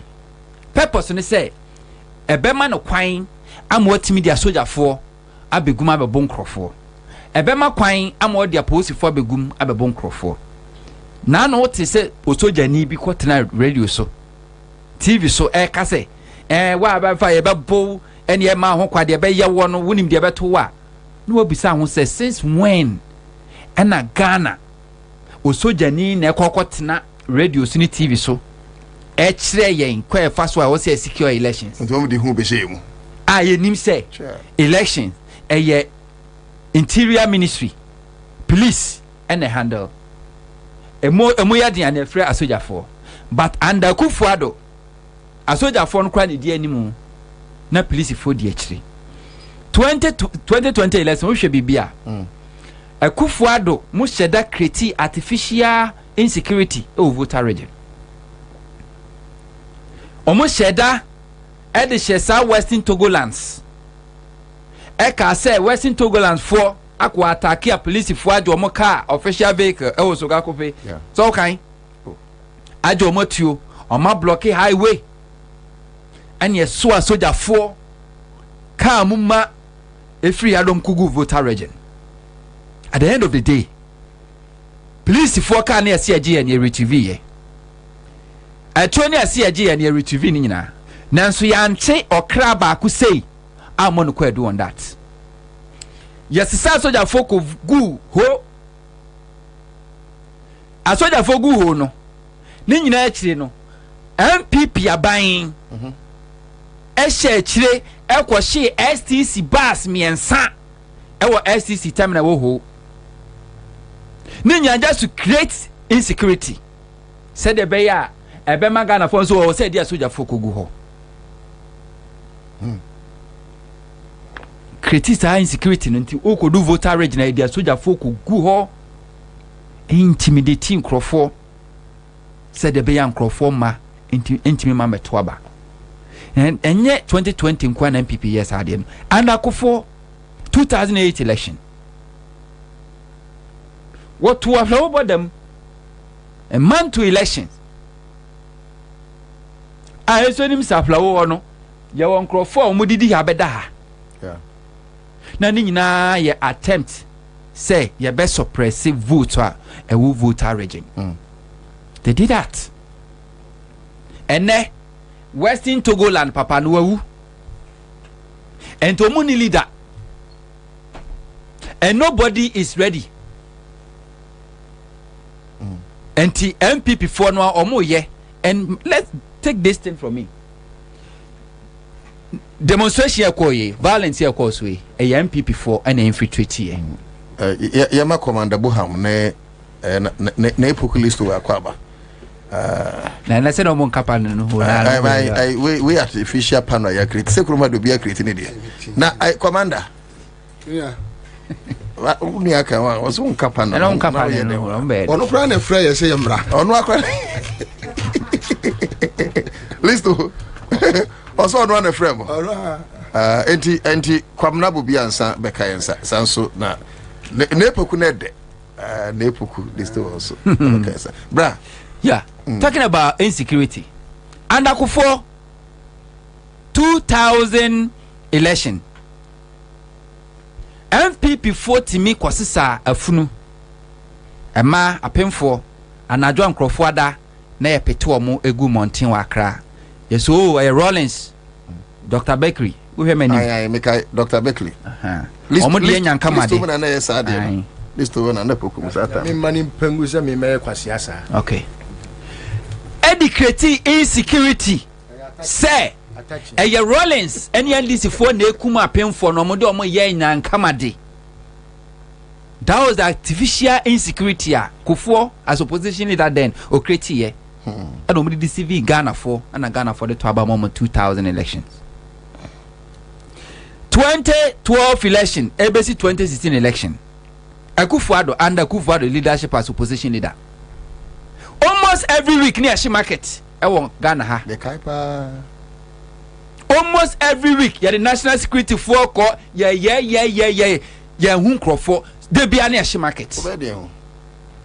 national security that time na enye papa masa nya national security bia bra akofa ya don't go away on national security dia no almost share market just to create artificial insecurity me krama metna wo show so ankyerem say wo de abodanfo na eye mutie ye because na see and I make chire Ghana for say nipa MPP ni obeye bibi bia papa ne bone owukro bedi just for political power. What the 2 million man so far meye de papa kwasi ade nko ano de be say de na eti hu. And the MPP strategy every election bia no omo try so hard so me finding ways and means to manipulate the thinking of Ghanaian voters. But this time round COVID ni ho and I don't want to so Western Togoland papa ewu and che na untimi nkwankwa hye ho ensisa soldier for enfom nkongu voter regime bio eninti no abana nkasa create that artificial insecurity enti samrante ya omkwachi omo no one to divert attention, two omo the test Ghana for your pause say ye be ma omo kwan no matter omo soldier for na police for abekum Ghana for omo adwene no nanso omo sabesi form omo sesi form omo disappoint ene a police for admit dampali police for admit sem crofo ekwachi omo no omo detaining crofo more than 48 hours answer omo dom koko gina court, which is illegal. dampari mo so a lawyer okohu asofo no bubu kotodwe no the form sakrama ho brase security man or call baby ana camera dinachi yehu bida obi oya lawyer sana mokeka so oya lawyer oya IGP etmeche a protester detain 48 more than 48 hours and send na court ebiane kwa mo ebimu without counsel. Yes mo lawyer square ba ye mo abusiafo ko ni baby omo and then has to take another circuit court to order. Is it a military regime? A police for and making sure say one more detain them they be feed them 2 times a day. Na me bisa o Ghana ha prison for no mu feed them how many times a day? And tell them to be a detain ye feed them 3 times a day. Tell them to be a detain ye feed no even court no catch and say ye feed 2 times a day. And it's happening under Akufo-Addo dampari. Now say a year spontaneously. Dampari is not a lawyer. Yes, I don't come so a lawyer. He cannot. I'm so a lawyer. Me de me tie no. A year won say mabunu na hyase. The classmates ni list. Keka boboba. From every quarters. And mabunu ne keka omo ho. Na dia ba kwa ya osa police for omo ho ni say. Police for numbers yes say. Asoja for numbers yes say. Na womu a madwimu no eno madwi omo say once MPP ne wa ban mu die MPP nya kasa asoja for mo nsode obi abesode he ya apos for no na semra ya adwuma ena woma order soja ni odi so the tell say sorry don't be sorry na the omo koye no nya na be kire ena meka no semra ya adwuma ena woma soja ni order obe se law ni break ya woman order obey disobey oka so for to nche list to so a what the betchere wo so na the same way we free say we recruit to MPP for edo magogo police ni soja munti no o bad boss an be adwuma no sa so na other political parties were loyalist and so military no mu any security no mu until when you get to that point that's where you see the MPP police and the NDC police Ghana mu beche too. We pray we don't get to that point. Enti ment na ho na no mi was to abrante back up MPP no catch me plane before electoral commission in the statement man say forensic audit no on no can plane say omo MPP for mo nyenne na musa say so MPP na say yes na bi kra yes na me de NDC rep no me show Chris Dugan and so make a very straight point a draw battle line catch and say sama anya forensic audit no a December 7th to abana December 8 by 8 p.m. results abeba no say declare Mahama winner. Nobody will accept the results and nobody but Bawumia will never be sworn in. Can say we MPP in India wamuna no fire. Wamuna when the tikwa pai. No fire. As simple as ABC. No fire. Ya forensic audit. You sika na di tia. Enyo usika, enyo maami sika. Ya forensic audit will be on register near credible and clean. Say Mahama nya 1 vote na Bawumia nya 1 million vote will be accepted. But sa wo se wonya. Na wadwene say we na wodi break 18 and breaking the 18 so akra ye or how asama wo no a. Obi anka 8 bi mo. And no mo catch us say so wanya results be say nya Mahama ne be declare no winner, forget it. Forget it. Oh, yeah, the Ombe. Oh.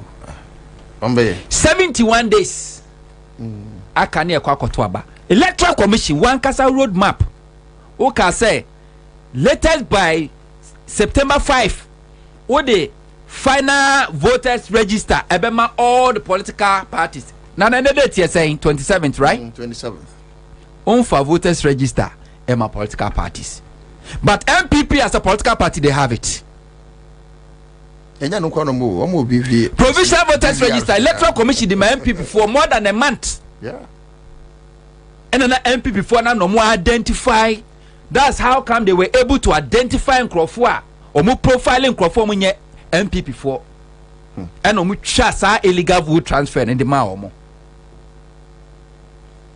Just to deprive them their right to vote. As we speak, omo the final register na MPP. But all other political parties, they don't have it. Who can say concerns NDC for a reason? As we speak, NDC for or more evidence be a my. But the NDC for or my reason, what fixes the problem? How can you solve? How can you heal my cancer sickness? One who knew me idea hammy, who diagnose me with idea hammy. What is me yade?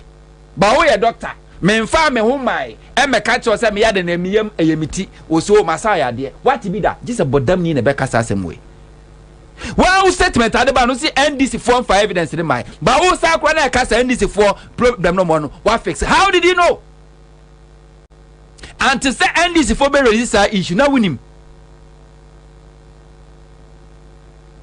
71 days to a year election. Electoral Commission say we gusua or YNCC or yan krakra. A joke. So ask yourself, say, as a speaker, Yama presidential aspirant are filing 13 presidential aspirant, 276 constituencies in Omamu corporate parliament will be a filing. Voter register by the Kwakotwaba as we speak. We don't have a voters register the Kwakotwaba. 71 days. 71 days to elections. Political parties don't have access to the register. For 4 minutes, wrap it up. 71 days to elections. Now, or chair last minute. Now, or the other political parties, but also MPP don't want more. No other political parties. I said, "Be ya untiminya opportunity to scrutinize a year register no the abano." Dabi na same electoral commission hono MPP for nkwa na adwuma ho. Is it? So in Ghana mind, for I'm passing but Ghana for as for us for the yenim said do one has been compromised with this government by this government yenim and the chiefs na matram kunya ene yenim eye ne wo street nim e mabunu no yen ene wo say fight for our right. And we are going to fight for our right. Already we are fighting for our rights. And no amount of police intimidation, government intimidation, no fire. And a beyejuma. No fire. Na se tina Ghana, I katre say ope o maya Africa ha.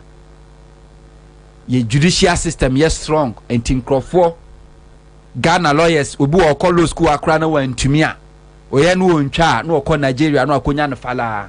No akọ Gambia no akonya no fala obi asua Ghana na etimichi protesters na edomako court different courts different judges different days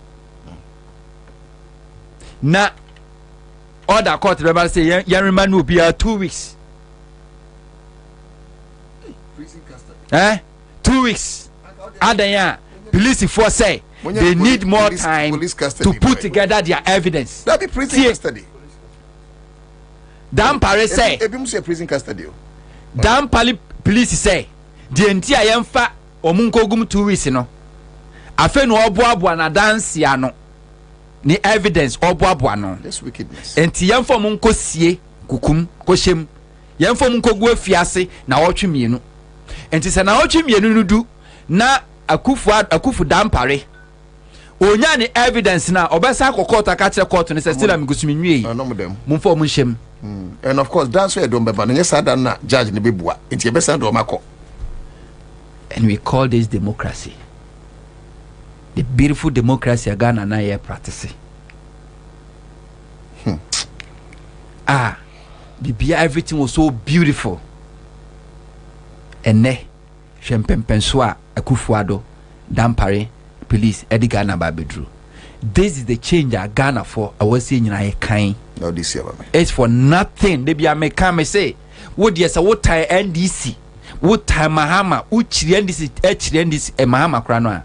For the sake of accountability, vote for change. Say you the $3 million. You see that koto drone. You the barbe fight galamsey. Galamsey ne yentimi fight drone no ya. You ni baby wo. Na se me call one some was me kutwa me be ma na manya ntwa me pieto so ka was saying. We need to vote for accountability. I will see a to aba e man sakreba na you vote for accountability. Because see amasa accountability now after 2025 people will take laws into their own hands and deal with people. Okay, so we don't want to take the laws into our own hands, and that is why they be pressing on the electoral commission say that auditing, and everyone was say then as I boss by Mika say Charlotte or say under Article 46 electoral commission no independent but money autonomous enti it was say she called that international auditing because the register was bloated. When I electoral commissioner you are fighting against the same system, but I know NDC cry dia we the youth of this country will force the electoral commission and you sika edit you kun sika. Okay, star 413 hash choose option 2 na me scan go bottom star 413 hash choose option 2 ne akuyem for phone star 413 hash na choose option 2 na populist o asanso na commander Boham Kwabena Bobie Ansah enso atena konya bi no so Kwabena de yebetu ma menchia wona menchia otifo wonders ne wahwefo a omudi wachi on social media da se bebre ene ojuma pa ye free Legon police station na Ebay and I'm a governor. Yeah, I'm a hona omude no kotoye and another brother be kano one of the guys or hono omu yetre meme 2 about 1 and I am say no baby so kano yama governor ho so nuanom mo Legon police station so much Ghana for nyina you are in high spirit no fire in fact I can bet this government that when they come out they are coming to do another demonstration and that will be massive unless they decide to keep them like the next 10 years. That one they will have peace. That one they will have peace. I like the spirit. If you are not by felicity, so any other brothers need be our cantonments, police cells, into Yabaho, and the Yaba felicity is in high spirit. They are very okay, not in terms of treatment, but in terms of their own inner tenacity to withstand persecution. Exactly. they are very okay. All fire. Ralph, railway, police station. Oma movie, Vomawo. On say railway police station, no cross so there is another. But of which of the railways? So that Central. Okay, Accra Central. Accra Central railways. Okay. Until Omode Vomawo also ako another place. Nyame aduma ene Friday. E free kwasiada adwada eko. Ye be frefre dom ye kwasra wo mo. Obi antimi nka nkyere Ghana for say baby omoda no. Now na ye nim baby omoda ntino we are finding it very difficult. Nti edom ebe kwa kwasra saafo nyina different locations. Edom no be movie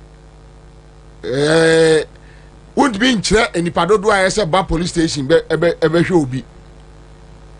Se obi afri ni ba bia ba na be kai wo mo no ye be 1000 ta no fa ho no ya no ntia amra bia and me magana ni bia wo tie ye tie e free kwasi adai dwadai ko ye ko hwe ye nuanom obi a won kwan se si a ye hu ba bia o mo wo ne de mo ko hwe o mo at least e bia cantonments nipa 1000 kra eye na mo akɔhwɛ ɛyɛ felicity num na ebinom so kɔ le 1000 a mo kɔhwɛ ɔmo a ɛbɛsɛ nipa dodo akɔhwɛ ɔmo na ɔmo mora no ɛkɔsoro railway say bi nipa 1000 ɛyi yɛntimi determine ɛyɛ obia sɛ ebi free kwasiada dwada no ka say asare MPP ni so Raj works under Lord Komi command.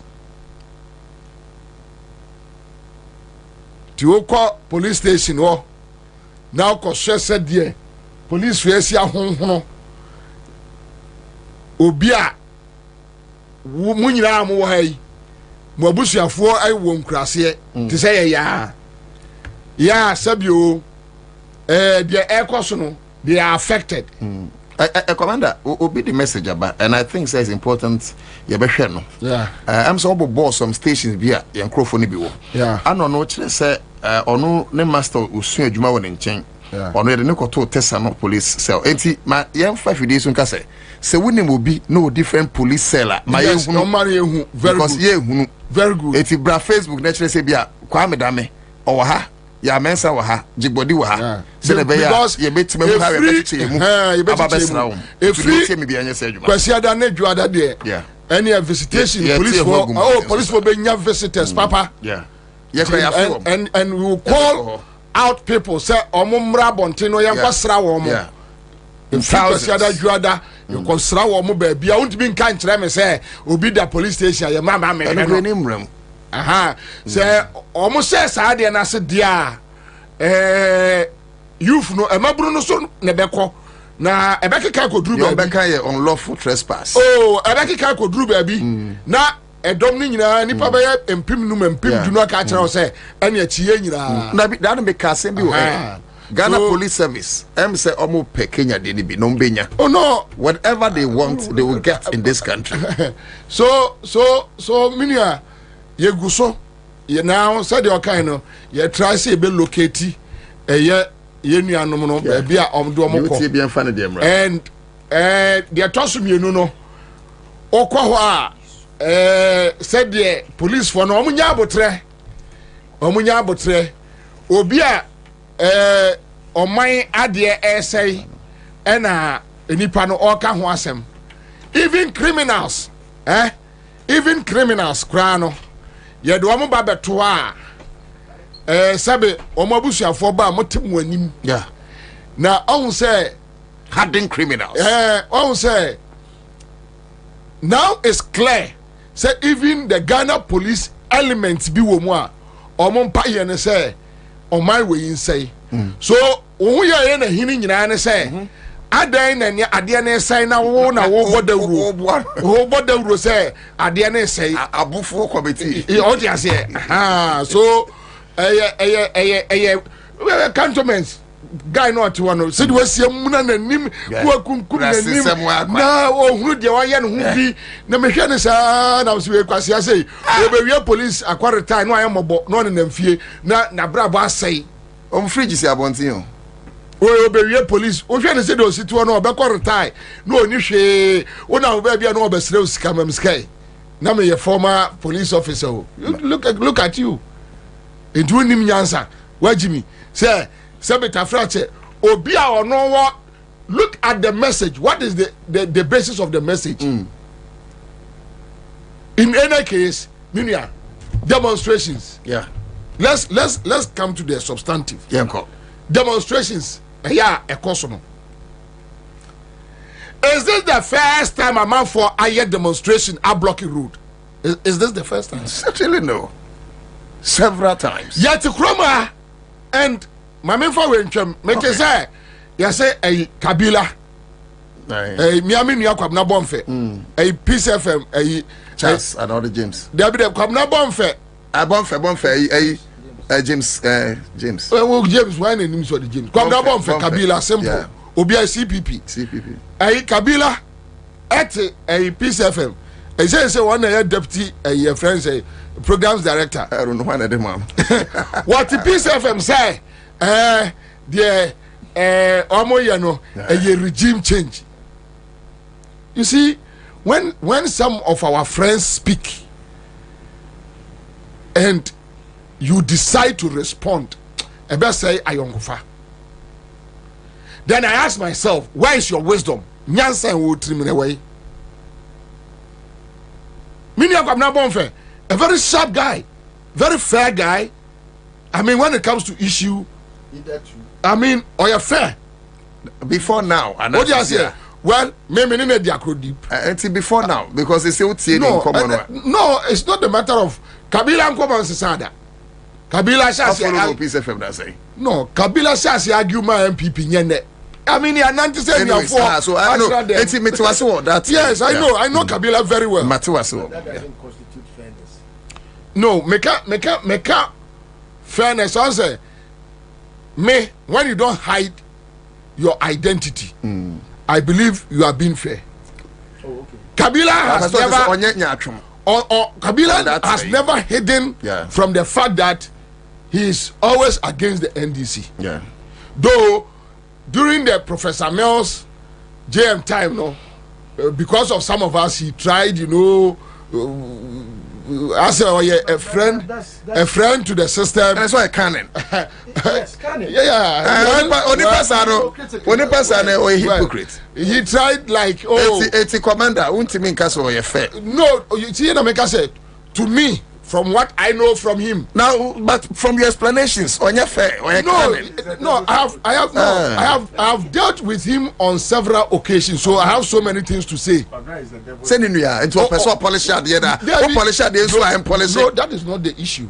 Commander, policy and policy. The issue is that Minim Kabila, not say Minim Nikeke, ye diagro say and we are four. What do you say? So. And you say minim Kabila say minim sa keke. TV. Yeah, you would TV. But you are thinking the TV. But then me go I don't know social media. I'm like, Kabila, really talking about demonstrations a year regime. Meanwhile, Kabila, when I know will lead the AFAG. AFAG was Kabila, Anthony Kabo, Samia Uku, a guy no I'm going to call publishing in your David Asante. David Asante, I hope see Adoye. These are the leaders, AFAG. Kabila, what at one point, Kabila num AFAG demonstration, call a year and Puanuko Sizi, Omokanu, and a so Kabila. Now Accra Central. So then, Kwabena Bonfe should tell us. Say, that time now, oh yes, I know. Now, is it because for regime change? Is that the argument? You see, sometimes when people think just reading a book makes you wise, you can't just read books and think that you are wise. Then I say drink it here say name dear and Papa Jimmy. No, Kabila and Jimmy. For that one, I'll disagree. If I make a cramp on your Kabila, maybe just say drink it here say and family. Okay, send a benya homesia. Yeah, oh, that of course. Me to make a sense. Kabila the enemy Jimmy. Kabila is just trying to please his masters and play mischief. That's all. If someone who knows the right things in society decides to do what he's doing to please his paymasters, is that wisdom? I haven't said he's wise. I haven't said that. But if he's not wise, then he's a fool. So what person you see that adjective? I haven't said that he is wise. What you say? And I make us say the oil and also beat me idea. What is that with age me? On only the other Jimmy. On only the other any dahon. Say and the dahon say me ya ama ya bomba baso say ha Kabila or hearing ho ya juma. That's all. Just to make sure Kwame Sefaka will be happy with him. And I don't know if you have video be say Akwaji Diora or so Kwame Sefaka I want to Kwame. You see, yet to Chroma and I'm mote your friend say let my vote count. And also David Asante anati. There is David Asante. Yeah. When we saw occupy Ghana for to me and my chick called Flagstaff House street mu etna from Kwaji pizza free your friend say Afrikiko and na can offer atasha blouse as the Lord kwanumu na Lord kwanumu no mu didi. I wish people can help us with these videos and pictures. But you can go back. Occupy Ghana. I hope so. It's a month for you make me a yeah. Today these people one more air complaining about lawlessness. But Otto Commander, who do we blame? You don't blame John Mahama and the NDC. Said the woman. When these people were on the street misbehaving, say MPP for court ba omani nye judgment aba ho na cycle omatimi apapa nkrofo casting hwehwe yes wo mo hunu say ebia obika NDC a poster ta ho pepa the videos my bo video no ha kwa mo pe bia man na we remember dey me yes na Jo Mahama president kwa me pesa they can pesa commander video no na Jo Mahama president Misata your vice na almost they allowed them to do anything. You see, the MPP are so emboldened in committing crime, and fooling because when you want to say, people say na Jo Mahama or no gonja ni tanino. Onya power there no timi ye you are forced to keep quiet because because time when Jo Mahama no me catch na almost say look don't give these people space don't do it they were their friends but no so commander bia to send away mu ya blame me. John Mahama didn't want to be in the same soup like these people. No. It in as much as John Dramani Mahama be blamed for Abiana or Yakam Kakrano. Abiana he was doing the right thing in the face of the law. No, what is the right thing? Obi Papa can you share your writing? What are you talking about? Or are you not analyzing what you are saying? Obi Papa can you share your writing? That is wrong. But what is Obi can so be to the fear on we are talking about the kind of foolishness that now Amudi and the John Mahama administration decided to fold their arms watching them. Is it because now you're weak IGP at that time? What is the meaning of weak IGP?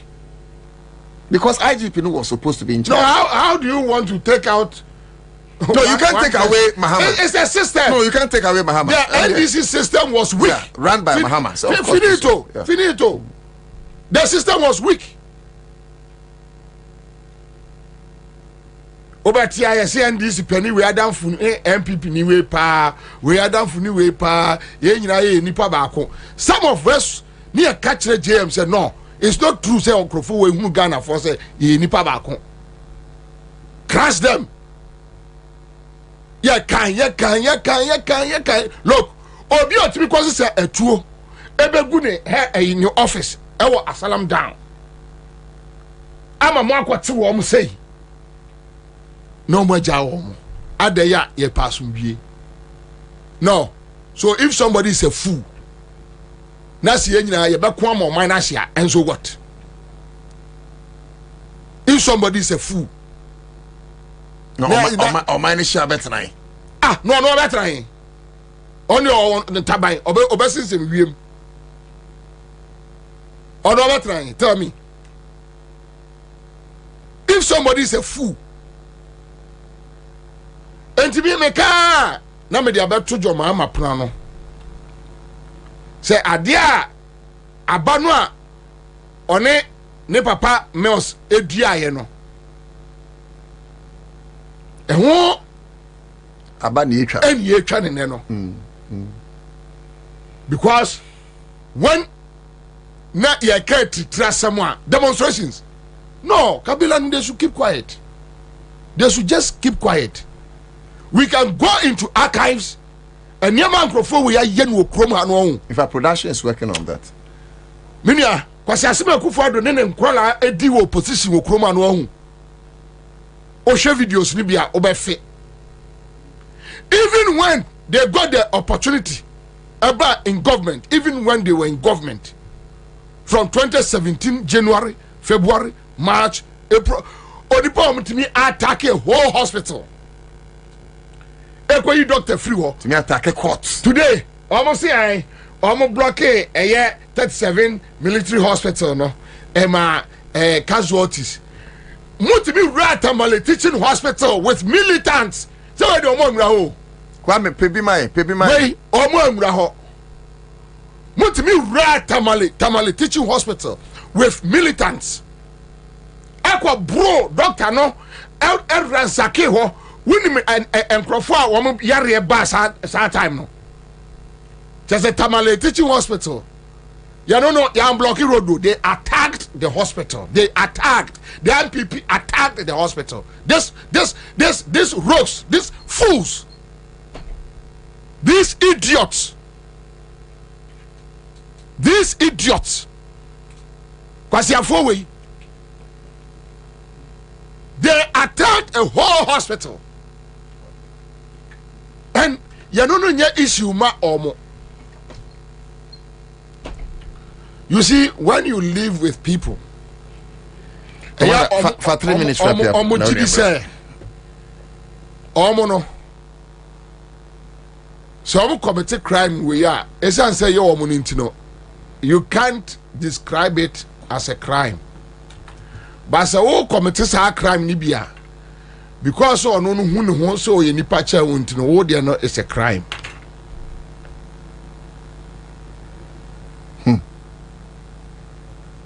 Enti watch omo. Enyema bia anko yi. No, you can say Ghana ni but some judges are fair. Oh, you can't lump all of them into one. Yeah. Let me not sit here and assume every Ghanaian judge is stupid. No. It be a fair. Yes. I mean, if I sit here and do that, na there are some of the judges I've encountered in the courtroom, you know, through activism. May not come in court to that because me idea mempe litigation. Say you can't say some man so you no. Go your way, make I go my way. But activism, na dimi copy court, any police cells. Now, my brother, you see, there are some of the judges, they are more than even aboa nantwie ɛho wɔ mfasoɔ wo judge unia judge eti akonwa mu Kumase ɛna Akufo-Addo militants ɛkɔto hyɛ ne so judge na no onyem na adesro no ye ɔno ara sɛm na meka okay ekroma judges gyina timi tra ho ɛsai ma judge foforo betra kodwam ɛka kyerɛ ɔmo sɛ wo we de sɛ mo anya body bia we de monko ayi muntua 1,000 cedis na monko 1,800 ana 1,800 ni so na show bia ho kyɛ sɛ ya ka kyerɛ ma head ewura yes ya be take wo nua judge just because that you feel like the party in government and they say wosom no now between one okay let's agree that former one I am from so let's agree but please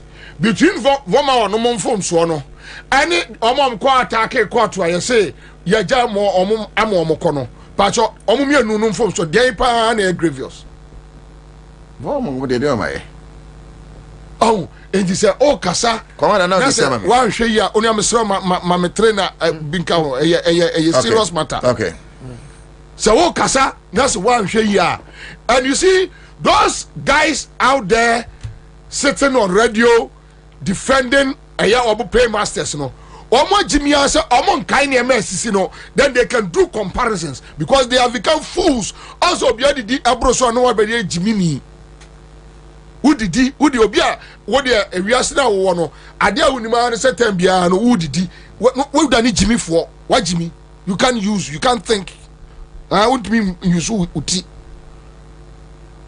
go back they want to attack a whole regional security coordinator what happened shin wo form galam say yes Oliver Numaya Bone yate yo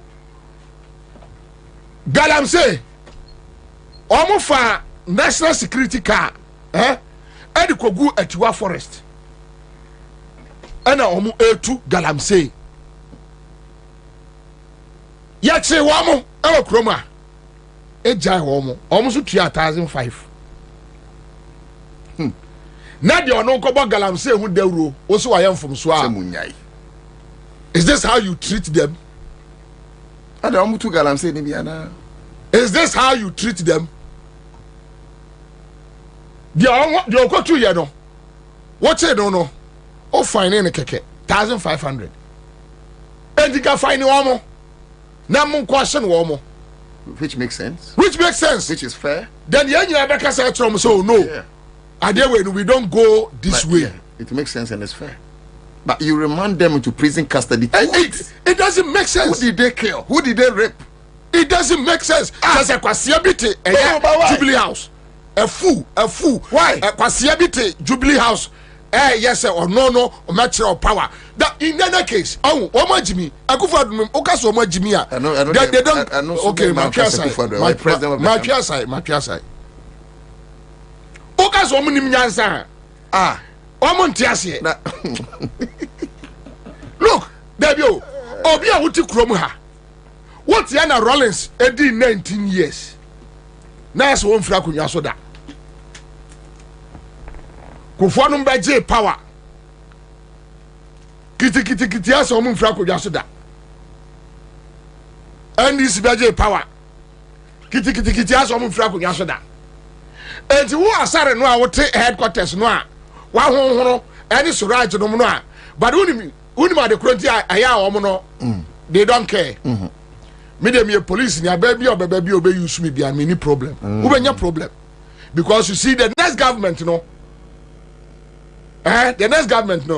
obi ntwen se yen transfer wo to fie say na nkola ba pipe ona also ye police penin said ye otu fie na enkola ba uti fie the way omkosia ayi friend say nanka Bruce ekobo no so omkobo nanka Bruce police ni no mo ye Ghana for citizens so na omonye eye police for enti obi asua enti Suraj ya to aba MPP ko opposition uti fie na nkola ba uba dwan ko se Nzongo ene uba bo wa bra bo nyina wo Nzongo ho se ekrom ba bia won tra ba bia se wo ye free man And you see, I'm a bedroom baby. Ghana as a sound. People will be targeting your families. We pray that. If you think what they want home by people will be targeting your families. Why? In fact, next government, this is screening the police service. Watch Nipano. Now with the more than 48 hours. Almost damning now they say, no, this is unlawful. But you see, when you have a stupid people pregnant woman womb, when you have a stupid person leading a whole country like Ghana, and this and guys Suraj, Asare, Dampare, and guys and Wamkofie, and a civilized society. Oh, Brody Kroko, and Gamese Suraj and Kofi. And this commanders, no, regional commanders, no, come sack woman. What is their crime? Yes, but one year do on my Asha Monza. What is their crime? Any idea of mine? It's Ghana, Asha Monza. So you have people doing anything they want. I said, Nema when a Kuba Bombay. Almost a Rollins time. Or Cotra piece for you in the Sias in the Sinketon Kitano. Kakakwasi Samsa, no, sorry. And you see, they made us believe, sir. The way believing in rule of law and Yasim Kuma.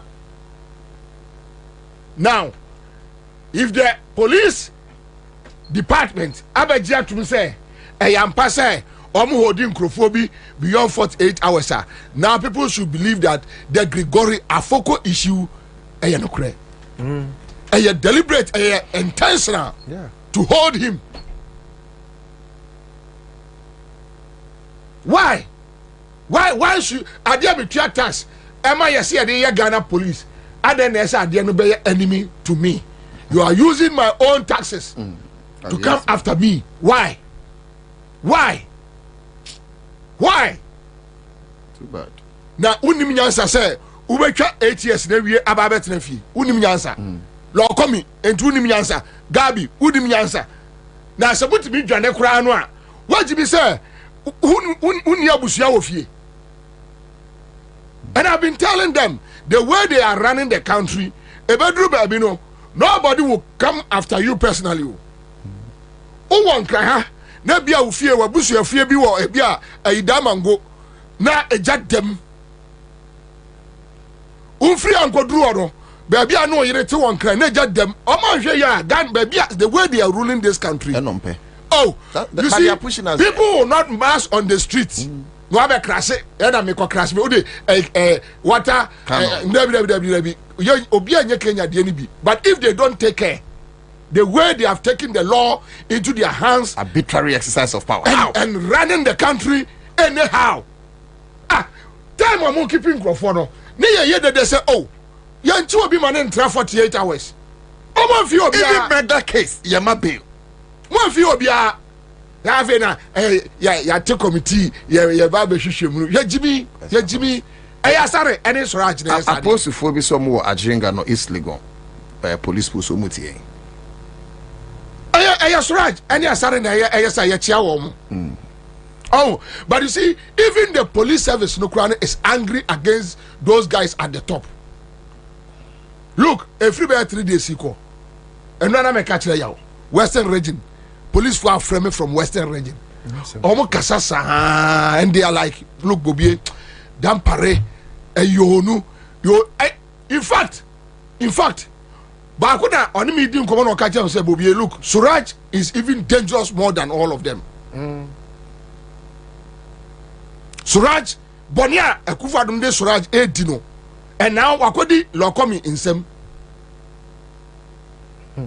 Why?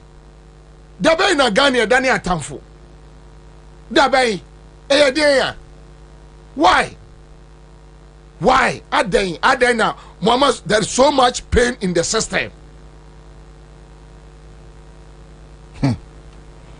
Adeya na Kufuado Baumia, ye jamu Ghana, and who can say Kufuado Baumia, see a jai Mokra na say Suraj no Mwafa.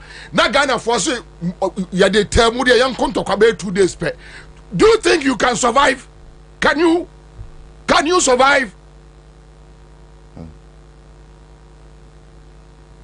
Yeah, my brother. I wonder. Now, Arise Ghana, any concerned citizens, any other groups who kikaya and there is going to be a very massive demonstration. Concern media for change, but you better join them. Yes, say, Mate say, almost say police function me court, Aquajin Junction. Aye. But you see, injunction against what? Demonstration there be basono. Yes, see that I be no ma frɛ omo. Say ye the letter ne ba omo court, say ma yenye.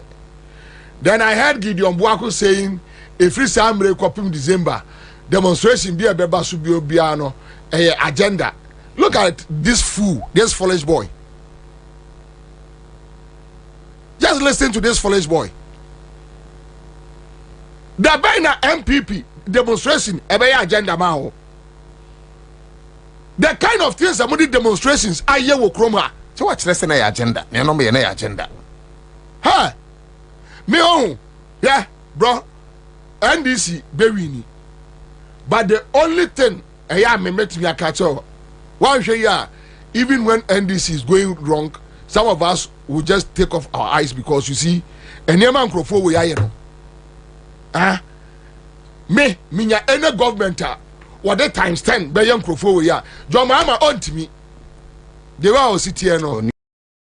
Nisa Kumano. Oh, Nisa Kumano. And this for no month. And this for no as a come to Omo don't know. Omo focus me say yam build or minor. Now the enhwe some build or minor ne enko.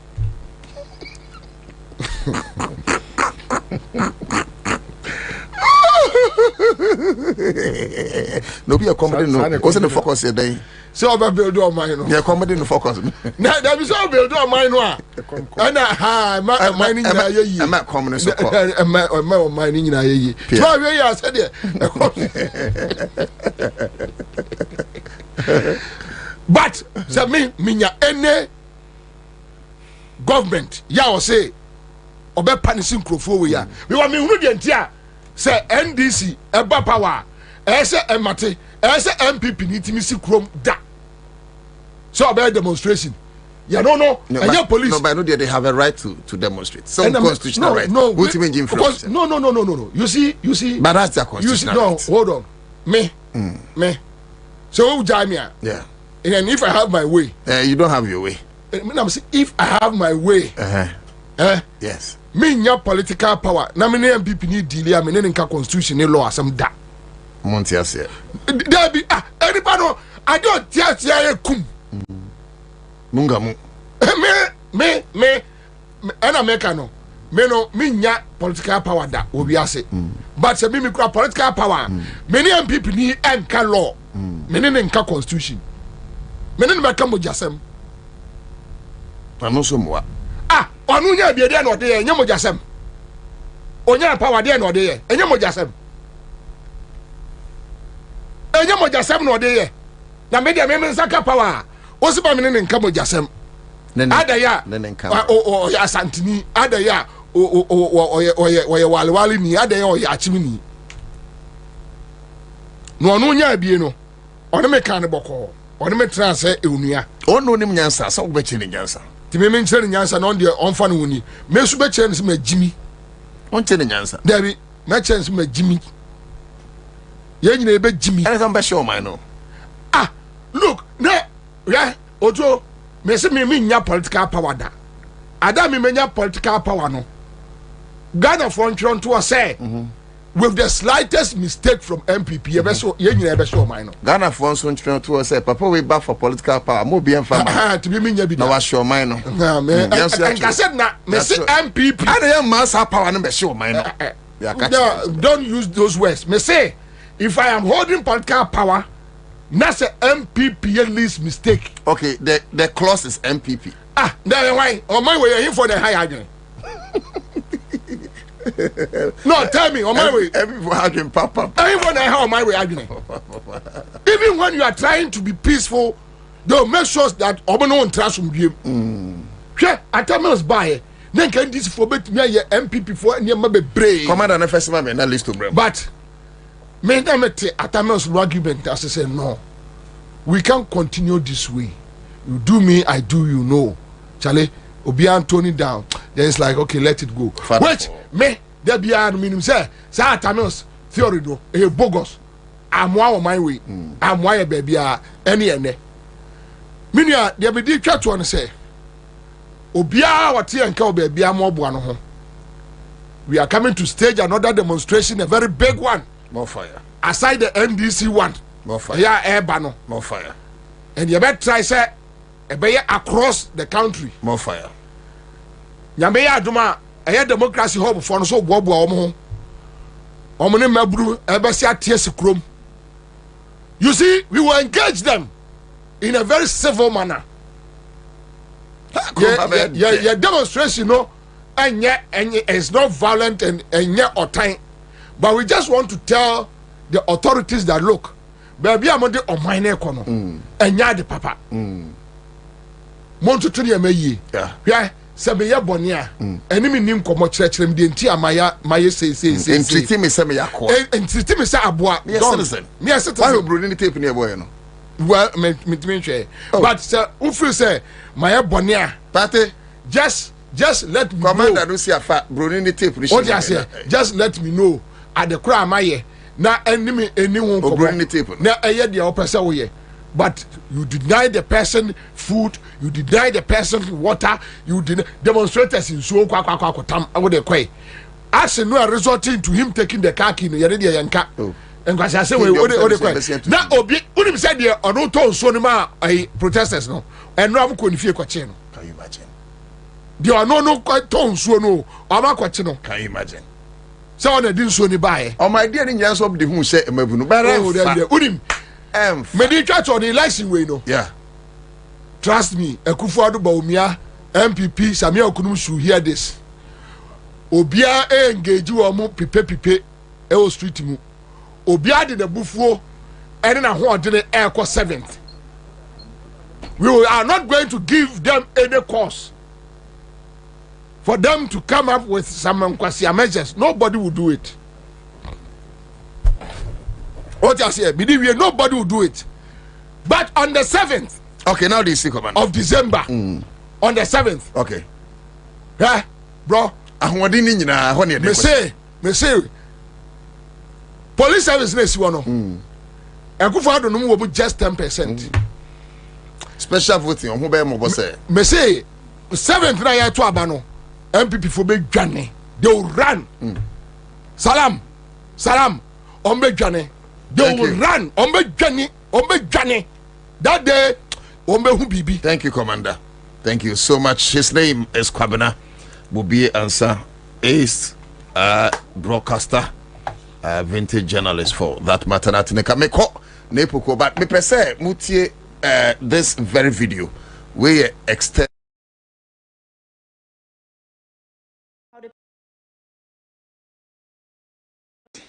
And arrested like animals. Meanwhile, the people who are destroying the country and its water bodies are just walking away freely. This goes against all human rights. People have the right to protest peacefully and let their voice be heard. It is just appalling how the people who are fighting for a better Ghana are being detained and arrested like animals. Meanwhile, the people who are destroying the country and its water bodies are just walking away freely. This goes against all human rights. People have the right to protest peacefully and let their voice be heard. Protesters have been held 48 hours without food and water. How is that even possible? This is inhumane. And they are being denied bail now. How can this be happening in a democracy, guys? It is just appalling how the people who are fighting for a better Ghana are being detained and arrested like animals. Meanwhile, the people who are destroying the country and its water bodies are just walking away freely. This goes against all human rights. People have the right to protest peacefully and let their voice be heard.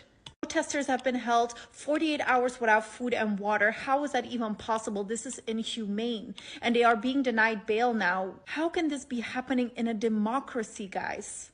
It is just appalling how the people who are fighting for a better Ghana are being detained and arrested like animals. Meanwhile, the people who are destroying the country and its water bodies are just walking away freely. This goes against all human rights. People have the right to protest peacefully and let their voice be heard. Protesters have been held 48 hours without food and water. How is that even possible? This is inhumane. And they are being denied bail now. How can this be happening in a democracy, guys? It is just appalling how the people who are fighting for a better Ghana are being detained and arrested like animals. Meanwhile, the people who are destroying the country and its water bodies are just walking away freely. This goes against all human rights. People have the right to protest peacefully and let their voice be heard. Protesters have been held 48 hours without food and water. How is that even possible? This is inhumane. And they are being denied bail now. How can this be happening in a democracy, guys? It is just appalling how the people who are fighting for a better Ghana are being detained and arrested like... Any question can but because normally we allow for amount for divide and rule philosophy, no, edidi in trim. Mane kobase impempi, no, se yeyere Kwabena Bobie Ansah, Bobie adwene ne se o Kwabena na yache no. Ebelki, or see injustice anywhere is a threat to justice everywhere. Yes. Se kobase nipa ye nioma ese fata na ye ma emra e wo se enka eye edi sabi peri yo echi ma peri yo edi mu no ye mfa nya adwuma na sabi enkwala sabi mabunu se o ma sorry o mo ye oye kire na o mo ye no se nyese na me wo eyi ase ewu kumasi a enka na wo same wo ho mahankobi but bibi bia no mo ye bia me ne o mo ya adwen and minim enfumso bia sabi obi aye mi hu mfumso ba ko pempo 1 eno no sam mfumso na mo se emabunu na ye no chen Akufo Addo a o tu galamsey na posifo bo ne ho ban asojafo bo ne ho ban woni mrekuduka ani abuginapo ene ye friend sen o kire daako ko bi o kire daako omutu galamsey bia etu no Ghana ha bia Akufo Addo ni mu bi god bia e wo Ghana ha bia omutu bia no oni mu bi na they were smart to use a certain court case, very stupid court case B, to get Ghanaians to stop focusing on Adia. Ebema no krepa adedie. And a lot of people don't discuss it any longer. Sa ejapadie book no. Now, maybe there, you remember, I said, sir, I would wait till after a certain time. Me feel, say, I refuse what hunti, Sabreno, and then who be here, say, Ghana for you now, ebe who had the cry, Akufo Addo, dear yen. As for mine, Sanka Yamaya near Mre Crampan, Caseno, Kotobe Kumu, Makwa Babaya, or my way at the swa. Enka, Babia. Yedri krano ekwaton ye nyina se e former goodie kra ye nyantu ye no into the foreseeable future no kra no omo de asi awowa ye tu of former goodie na mo omo no enya ho faso hwe companies sen ene wo ajapade document nim which one of the companies does not exist nyina it is enka ye enya omo na trust abuku no a enka by now no senka sankofo na omo edin wo list nim no I was saying, free pump what in say the same list Nanya the man. Exactly. And he was shocked. Yes. And this is exactly what Uncle Fowe have been about. Be about Galamsey no or one to Kofi Asante bedi etuo Gabi no mo nyina aka ho e no mu tu galamsey no enti no nkwala we no you would think say it's just about the injustice. It is to the core of getting the roots of the matter. Getting to the roots of the matter because in the end no nkwala no anyoma na omo ye no ebema obi ebusa just one legitimate question. Meboa Pate, but let me ask you one question. She say adia no omo ye no na nke bia enke free efiada memenda kwasiada no na nke omo say omo be wie kwasiada meboa ai on say atu atesi ai who say afei na ye ba be chire very good non stop afei na ye nipa nyina ba be chire mu say e de ekura na ekoso ya ye tete nkola akogu efiase e be bobroni ni tip na wasese say da bia me kase obi agimi a emusa me de ntiam so obi agimi we de me misa de ntiam me kase obi agimi ni say senka wo jai ma nkola ikura akoye omo demonstration enenka omo ekoda din a denka te se de obonsam epe Yesu Kristo ekunu ana opese nyamesem eso kata no okuni wie e usa fe na aginsem o chiame kwame. Animals. Meanwhile, the people who are destroying the country and its water bodies are just walking away freely. This goes against all human rights. People have the right to protest peacefully and let their voice be heard. Protesters have been held 48 hours without food and water. How is that even possible? This is inhumane. And they are being denied bail now. How can this be happening in a democracy, guys? It is just appalling how the people who are fighting for a better Ghana are being detained and arrested like animals. Meanwhile, the people who are destroying the country and its water bodies are just walking away freely. This goes against all human rights. People have the right to protest peacefully and let their voice be heard. Protesters have been held 48 hours without food and water. How is that even possible? This is inhumane. And they are being denied bail now. How can this be happening in a democracy, guys? It is just appalling how the people who are fighting for a better Ghana are being detained and arrested like animals. Meanwhile, the people who are destroying the country and its water bodies are just walking away freely. This goes against all human rights. People have the right to protest peacefully and let their voice be heard. Protesters have been held 48 hours without food and water. How is that even possible? This is inhumane. And they are being denied bail now. So it's good. Say, they thought they were just doing that to tame the people from telling the story. But I tell you, Afeina and Samno Argentina, Yakopon Adom, Ghana for you never who assembly no crack. No man who say, I could follow near to Galamsey. I could follow an air Galamsey.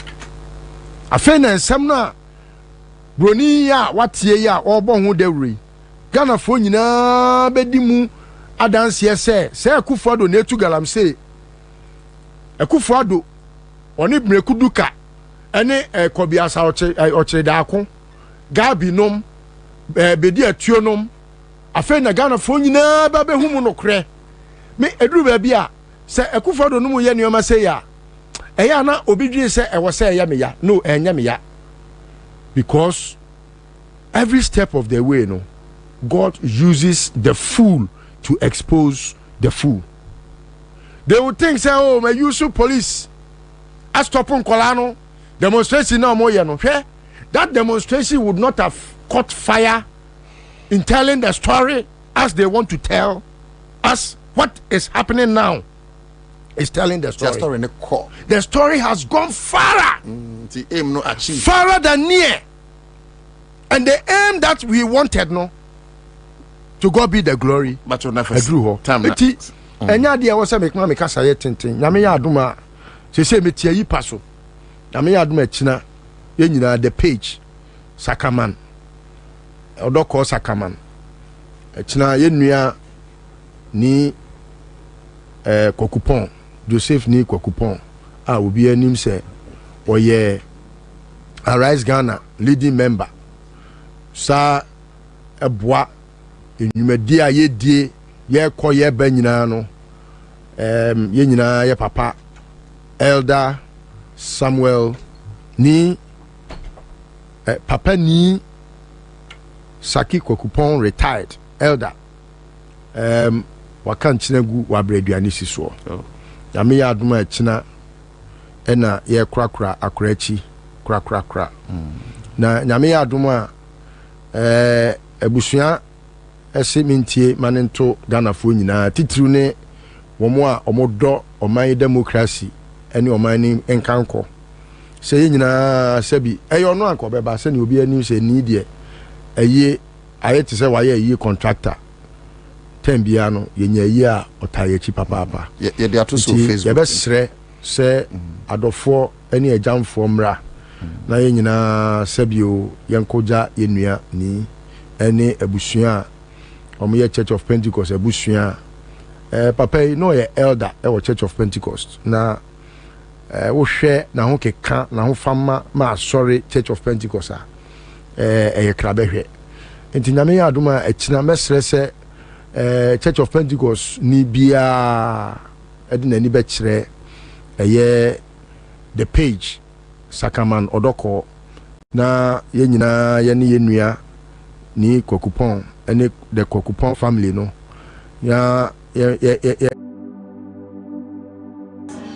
aha ɛyɛ Nakado Ghana Limited yɛwɔ Kaswa Jestap Hospital yɛ adwuma yɛdi yɛ nsase ho adwuma na yɛdi yɛsan si dan yɛsan so yɛ surveying na kyerɛ nsase so nkrataa yɛsan so di mfidie han woyɛ surveyor wo around na wopɛ bi de ayɛ adwuma wo ba a yɛbɛnya bi ama wo yɛwɔ nsase wɔ mmea bebree yɛwɔ bi wɔ dankyera yɛwɔ bi wɔ awotu bereku yɛwɔ bi wɔ twotwo yɛwɔ bi wɔ akuti wopɛ sɛ wo ne Nakado Ghana kasa frɛ yɛwɔ ahoman so 0536 943494 yɛmɔakɔ baba Nakado Ghana Limited yɛtɔn nsase yɛsi adan yɛyɛ adan ho krataa woba ha no a yɛbɛte so ama wo yɛasase no langard ni so sɛ wo sika nso kora na woba a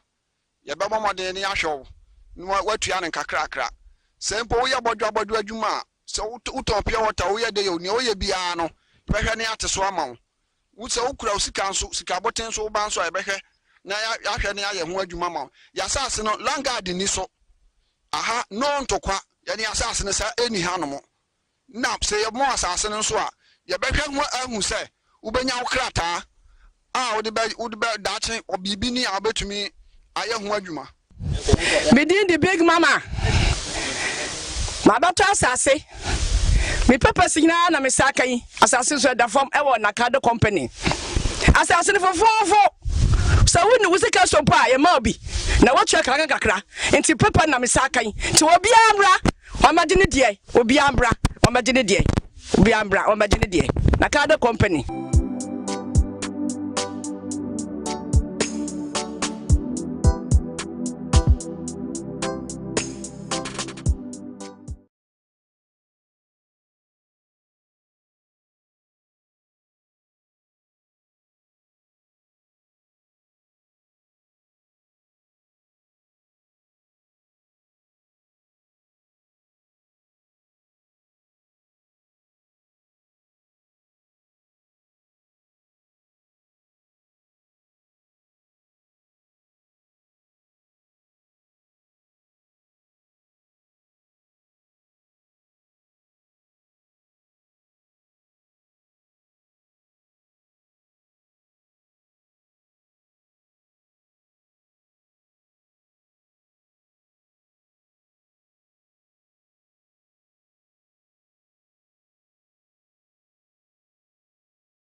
Ghana Limited.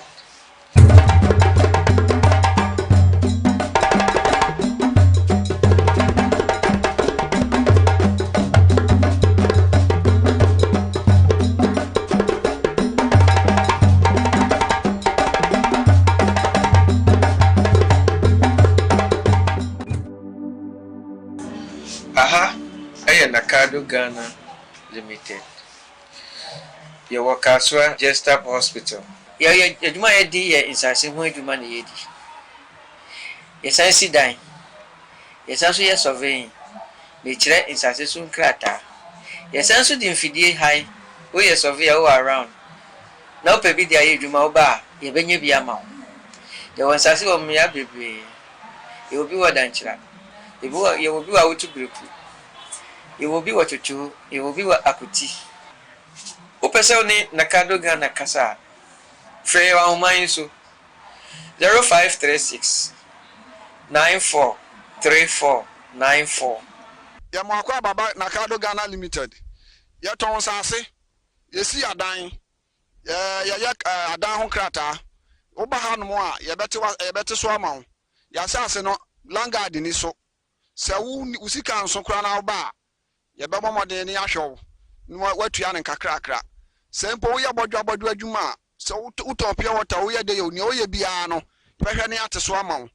Wo se ukura usika nso sika boten so ba nso e behwe na ya hwe ne aye ho adwuma ma. Ya sase no langard ni so.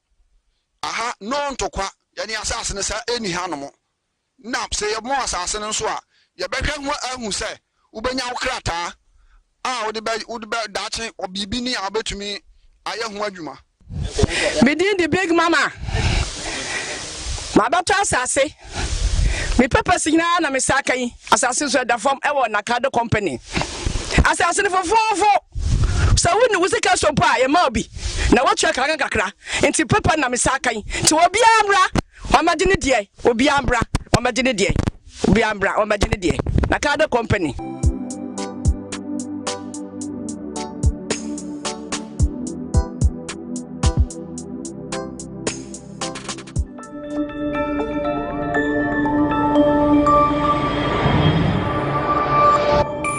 Citizen TV, the citizen's power.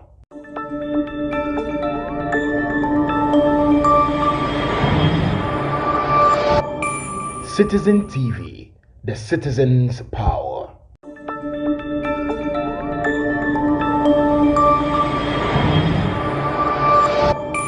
Citizen TV, the citizen's power.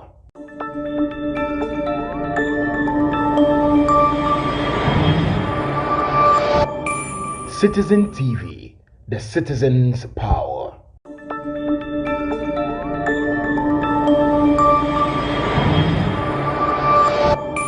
Citizen TV, the citizen's power.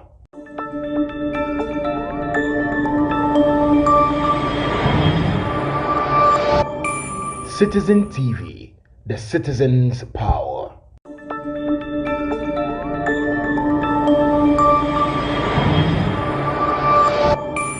Citizen TV, the citizen's power.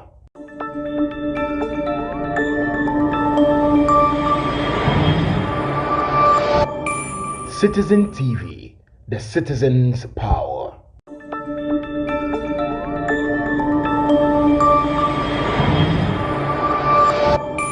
Ansah, you better your friend say fuel.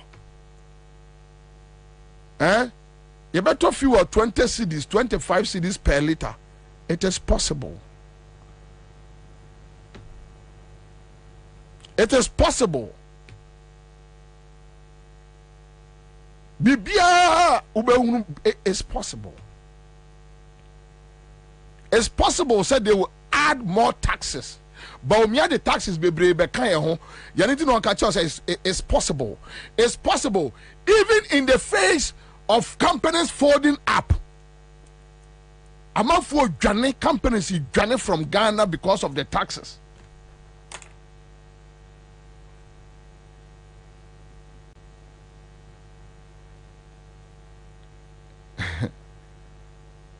Companies need dwane.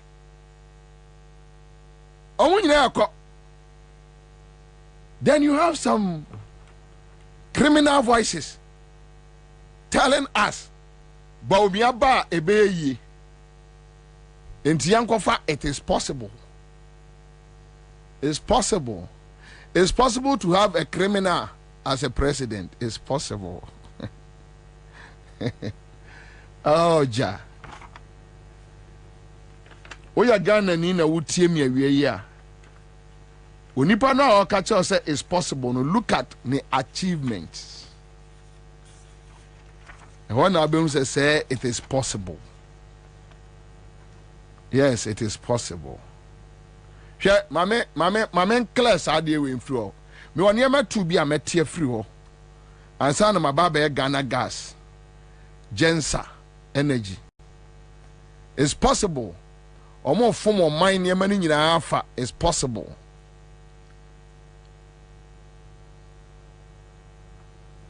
It's possible, very possible. Yes. It's possible. See about $2, 20 cities by November. Yeah, it is possible. It's possible. You see about electricity 18%. Mewa. It's possible. It's possible. Said by November, normally 50%. I'll be warm. It is possible. Yes, it's possible. It's possible.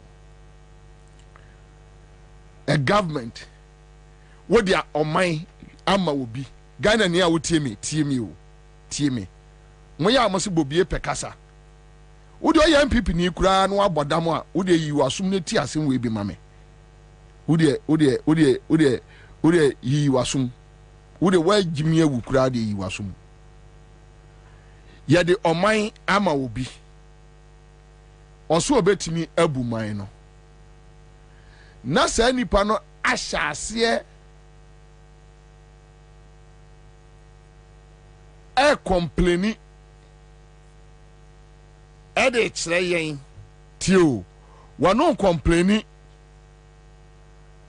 Ede chreyen Felix Yeboah we are gum. It is possible they can buy SG Ghana Bank. SG Ghana Bank no wamu dia di bone no mo free system no mu wamu dia di bone na de yenkola yenkola haya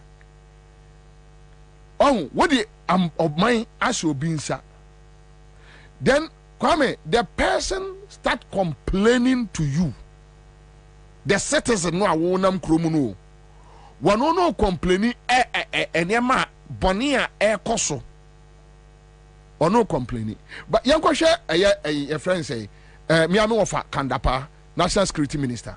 Yanko share Kandapa on chieftaincy and land guards, right? Me mama example. But internally, there are also a number of threats that have the potential to undermine our peace and stability. And these include land and chieftaincy disputes. A case in point, of course, is the protracted Boku conflict, the farmer-herder conflicts, electoral violence, and cybercrime. And let me say that chieftaincy disputes in particular remains a thorny internal security threat that must be permanently dealt with. Interesting to note that chieftaincy disputes are a significant portion, that is, they constitute a significant portion of the daily situational reports that are received by my ministry. The potential for such chieftaincy disputes to degenerate into violent confrontations compels us to constantly dedicate considerable amounts of resources to the mitigation of such threats. And these are resources that could have been channeled into other productive sectors of the economy. And yet, we are constantly investing such resources into maintaining peace in the various hotspots of chieftaincy disputes across the country. Chieftaincy, of course, remains a useful aspect of our culture and heritage. And I myself am looking forward to the day when I would have left public service, that it will please Menshia and Napo. But internally, there are also a number of threats that have the potential to undermine our peace and stability.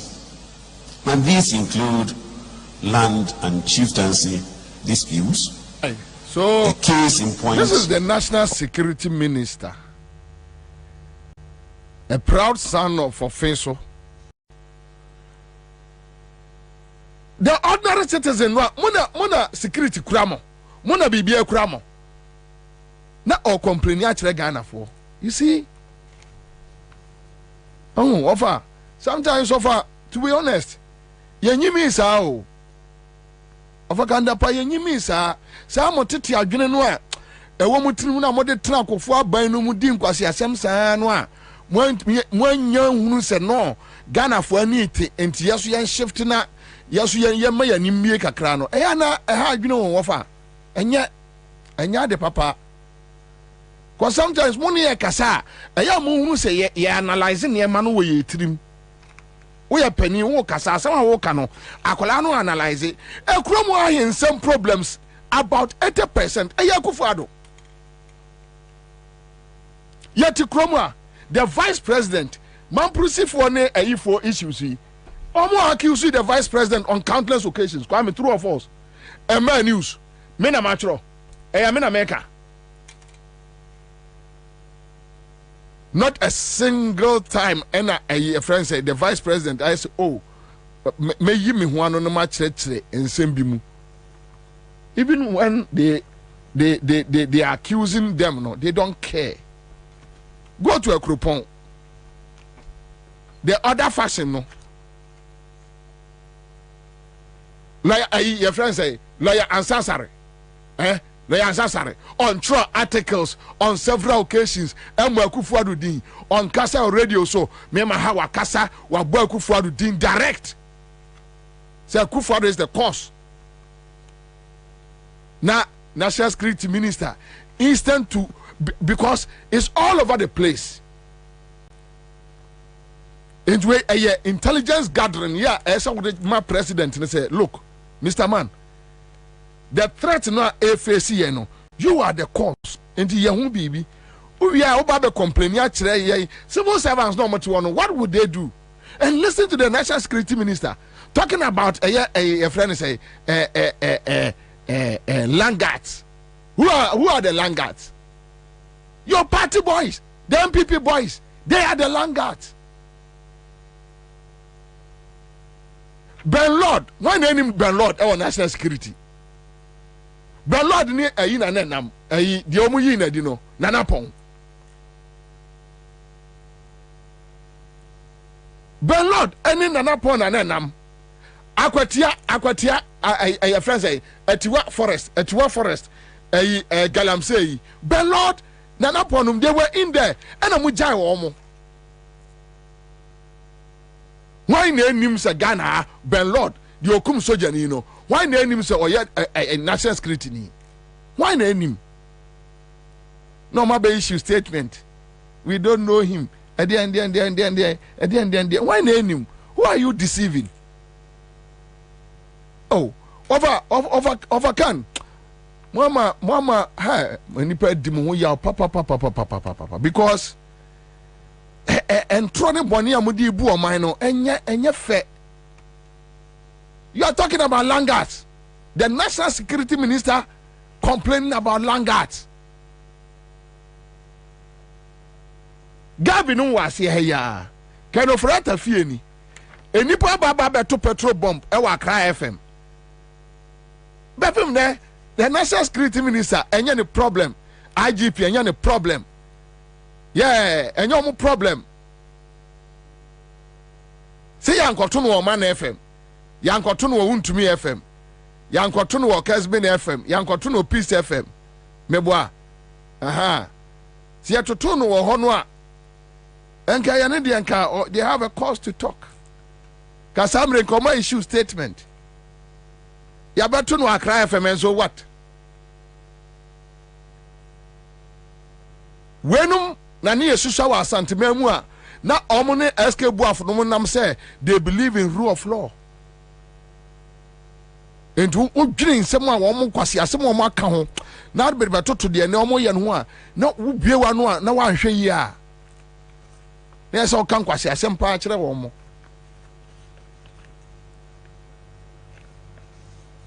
You are complaining. Yeah? Young Matuno Assassin Radio. Okasi Assassin Radio nsia. Adena Oman to petrol bomb no Assassin Radio. Assassin Radio what turn a friend say first it's a lot of the wing shows I say Johnson no so. Now I say oko American embassy no a friend say e kwa no apai intano. Apai intano. Onko left no akọ right omo wa. Adena Oman to no ho. Okay, Assassin Radio no to petrol bomb wa. Kasamre ke issue statement. And ke issue statement. Say police for any break. Cantonment police has taken over the case and we are trying to monitor those people who came there to do what and we assure the public the safety of Assassin Radio. Asia. Oh, giant.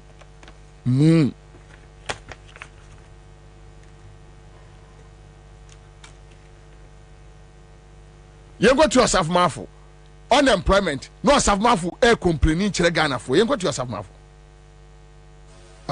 Anytime I look at tertiary education, I become nervous. When I was Minister of Education, there were 5 universities in Ghana. 4 belonging to government and 1 private. 5 universities. As I speak, we have 95 universities. We have 95 universities. You are talking about a period of 2005, when I was Minister of Education, that we had 5 universities. Now it's grown up to about almost 100. Training people with brain power, tertiary, but no hand skills. Fundamentally, very few come out with hand skills. So what is going to happen? It's scary.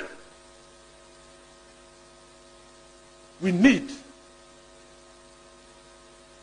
do some serious introspection about the education system. And here the government and the churches need to sit down on the drawing board and think again. We can't continue like this. We can't. Because unemployment is a serious problem and is becoming a security problem. We need to resolve it. We converted all our polytechnics into universities for reasons I don't understand. We need the church and the government, because of your experience both in and out of Ghana, to sit with the government to look at education.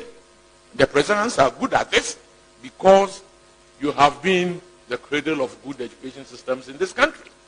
So when we are in difficulty in our education, we need to fall on one Christian unit. It is going to be the presidential. You have the know-how, you have the experience. We need to sit and think again. We can't continue like this. Otherwise, we create a security problem for ourselves. As a nation, wow. Here's Sandro for your own.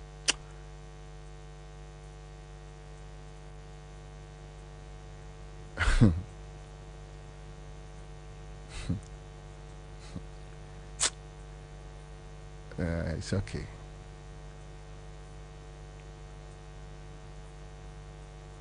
headmasters, teachers are complaining about free SHS. So the way we see implemented or no, and yet was here. Or we are not going to bonting and collect about bonting or mushi. Oh, who can see the Panajimia? Was who the Dipeniatem? Oh, just one tears here. Who can see the Panajimi? Almost who the Dipeniatem? Pania Jimmy say, I can't just wait. No, oh, sometimes, therefore, and the idea 1 more year, you know. Meanwhile, or Safman for Air Casano, senior minister, cabinet minister, one complainant for yourself. Look, Massa, the way all running your education system, no, you be being found. What bet Jina, sorry for any. Now, or complaining, Ghana for say unemployment rate, is unacceptable. It's unacceptable to ourselves. Mafo, what my taxes now you take edit tofu amount coupon by 10,000, 20,000 negu kamu na tetema maiwa Land Cruiser. Me taxes now wo good for nothing man so would you know a day yet the cromana is and come back catch say or he worked like a bull. Inti ya wankurofo ese omo dwene ni abaje esi akoma so yes akoma say enye won na eba dwene e dia ma aban no. Today you have these stupid people standing in open air telling us, complaining to us omo kan mine problems e dey akere ye omo no kan o mine problems e dey akere ye eja o kasano unse you had a break. And Mekai say, say in literature, you are be a friend of processes. Okay. It's a break in